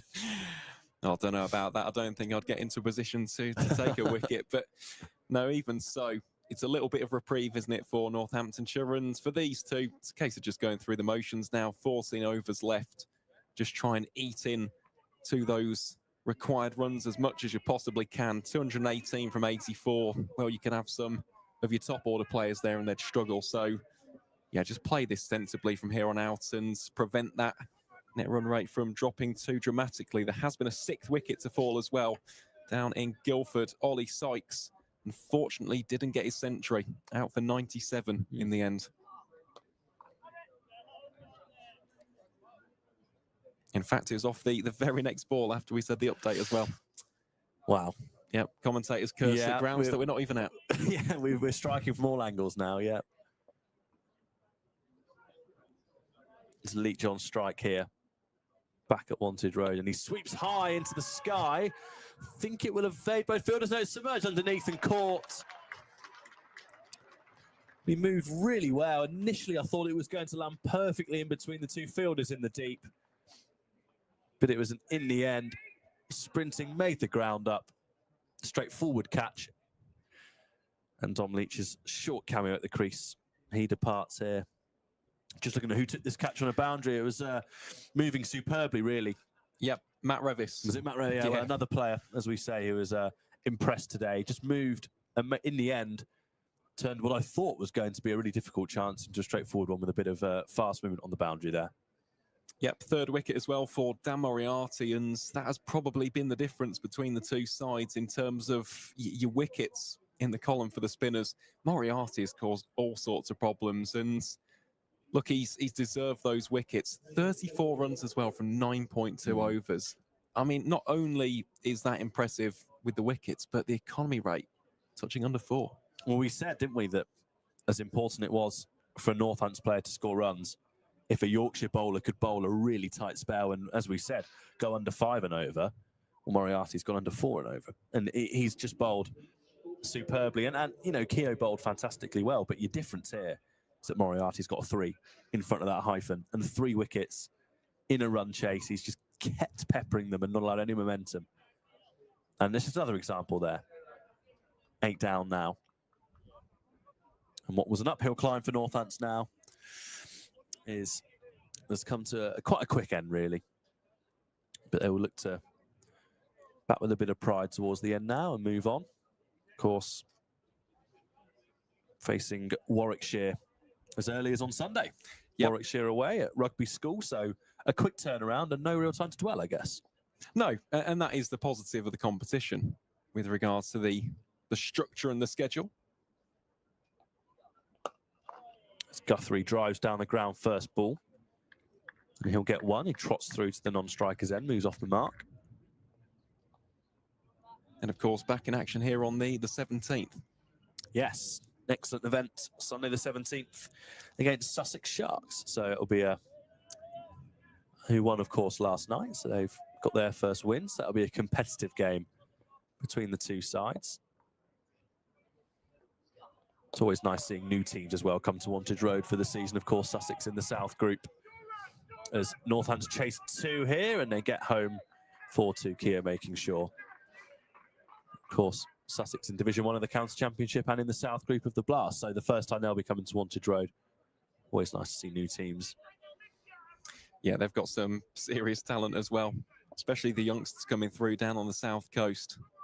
We'll discuss them on the day, but goodness me, Paul Farbrace and co have got something very, very exciting going on down there at Hove. Certainly do. It's one you won't want to miss on Community Day as well at Wantage Road. It will be an excellent occasion, hopefully.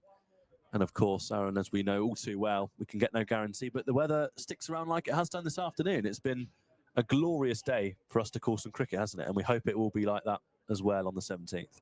Oh, fingers crossed. We also hope for a better performance on the field from Northamptonshire.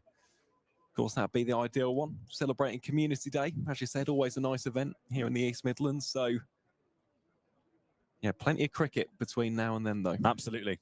Absolutely right. Moriarty continues and Guthrie swings away and this should be the 9th wicket and it's taken comfortably in the deep.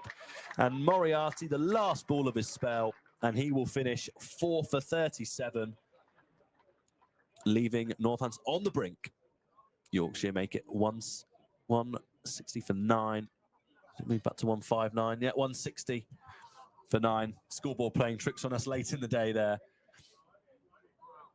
But Moriarty, who has really made the difference with a fantastic spell, with a deserved 4th wicket, 2 wickets in his final over as well, caught by Hill on the boundary, or about 10 yards in from the boundary in the end. Guthrie didn't quite get it. And with Yuzvendra Chahal coming out to bat now with his good friend and off-spinning partner, Rob Keogh. We are just moments away, you feel, unless there's a grand finale, Aaron, from reaching the conclusion of this afternoon's game. Yep, and let's face it, Yorkshire have just bowled a lot better. They really have. And it did take one colossal effort, didn't it, from Imam al-Haq? You take away those 159 runs and this game could be very, very different indeed. But then again, he didn't offer anything up. It's not like, for example, Will Luxton getting dropped on 37. It was effortless. It was almost faultless, wasn't it, from Imam over the duration of that knock. And it goes back to what we were discussing. Sometimes you have to just say the better team won on the day. And Yorkshire have been absolutely terrific with both bat and ball. And the other aspect as well is the fielding. That was the key component which we touched upon at length before this run chase. Can Northants apply the same pressure? And the answer has been no, because Revis, Wharton, Hill, Cliff, every single one of them has produced the goods here. They've acted like a pack of wolves, and as a result, they should, unless something absolutely extraordinary happens with 16.5 being the requirement per over, they should secure back-to-back victories in the Metro Bank One Day Cup. Unless Rob Keogh's got a Ben Stokes performance in him as a reverse sweep is hit on the pad and LBW's turned down, much to the disappointment of Don Best there. But unless Rob Keogh's got something like we've never seen before, wanted to up his sleeve, yes, I do agree. I think Yorkshire, it's been a lesson in the field today. They've set their stall out in the field. They've been vocal, they've fielded superbly, they've bowled tightly. Keogh advances and flicks that stylishly to long on, and will get himself off strike. So, but yeah, it's been you'd argue one of the more complete performances from a side who will be in and around the upper echelons of Group B, and also you'd imagine into the knockout stages. Really, it's a strong Yorkshire side, as we've said all day. Really, the Northants by no means one of the weaker teams. Have just come up against a good team and a good batting lineup who made the most of a good pitch, as Chahal allows his first ball to go through. And again, he just blocks back. And Don Best will see this as an opportunity to turn what was a troubling spell into one with quite nice figures at the end of it, I think. Chahal just guides one confidently behind square, and I think he should pick up 4 there. That's a lovely shot, and certainly not one of a number 11 batsmen. Just takes the bounce on Yuzi Chahal there and just allows it to deflect off his bat. And it flies away for 4. That was stylish. It was. That was really well directed, wasn't it, from Yuzvendra? Just utilising the wrist there just to generate a little bit of extra pace and momentum on the ball. That's a very nice shot. However, it has just brought about the inclusion of a slip as well, just in case he tries something similar. Really just goes for a more conventional forward defence as Bess's 6th over is completed. 5 from it.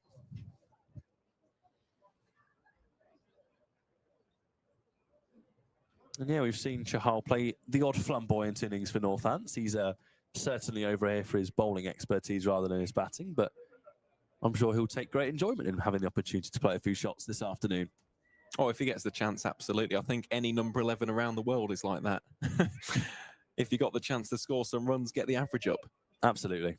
And walk back into the change room. What was so difficult, lads, I think will be what he's hoping to do there. But that was certainly a nice start. Lovely little guide down to 3rd man for 4. Keogh will be on strike now.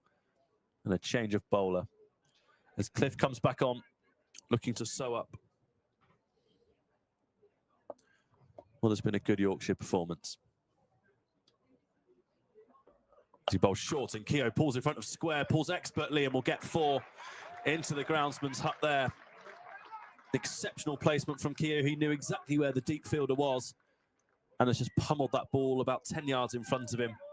And he gets just rewards for a superb bit of batting there. Keogh moves to 23, 170 for 9 now. Yeah, disdainful that from Rob Keogh. Almost said, why are you bowling short at me? And dispatched it down towards deep forward square leg. Cliff it is to continue here then from the David Capel end.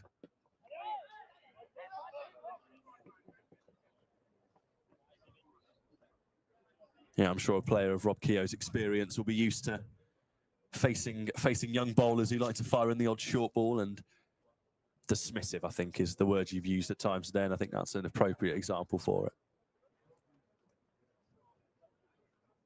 Yeah, this will be fascinating now to see Chahal's approach to Ben Cliff, whether Cliff does bang it in short or whether he just goes for stereotypical full and straight, just bring the stumps into play.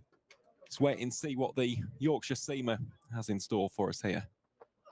Straight in, it's well defended by Chahal, who looks quite solid at the moment. I think it all felt very processional watching him come out to bat with Yorkshire getting them 9 down, but he's sticking around as best as he can here, the Indian bowler, who's showing his hand with his bat now as well.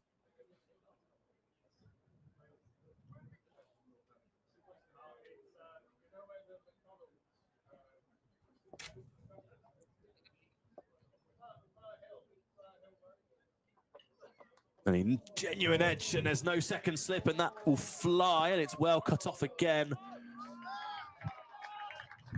It's cut off at deep third man there as Chahal, genuine edge there, is a good delivery from Cliff. Just the one slip in place. It flies down for a single. So opportunity there for Yorkshire, but Northants just keep it ticking over. 172 for 9 now. Yeah, it was Dan Moriarty, wasn't it? Of course, he's bowled his 10 overs, can still contribute in the field. That's a great example to set as well for his teammates out there in the middle. And Keogh's been bowled, and that will wrap up what has been a convincing victory for Yorkshire there. Cliff with a superb delivery, and Rob Keogh, who battled for 23, has had his off-stump disturbed with a delivery which I think sums up Yorkshire's performance there. Pretty emphatic and comprehensive, Aaron. It is, yep, a 202-run victory for the White Rose. They have bowled Northamptonshire out for 172 within the space of 38.5 overs here at Wantage Road.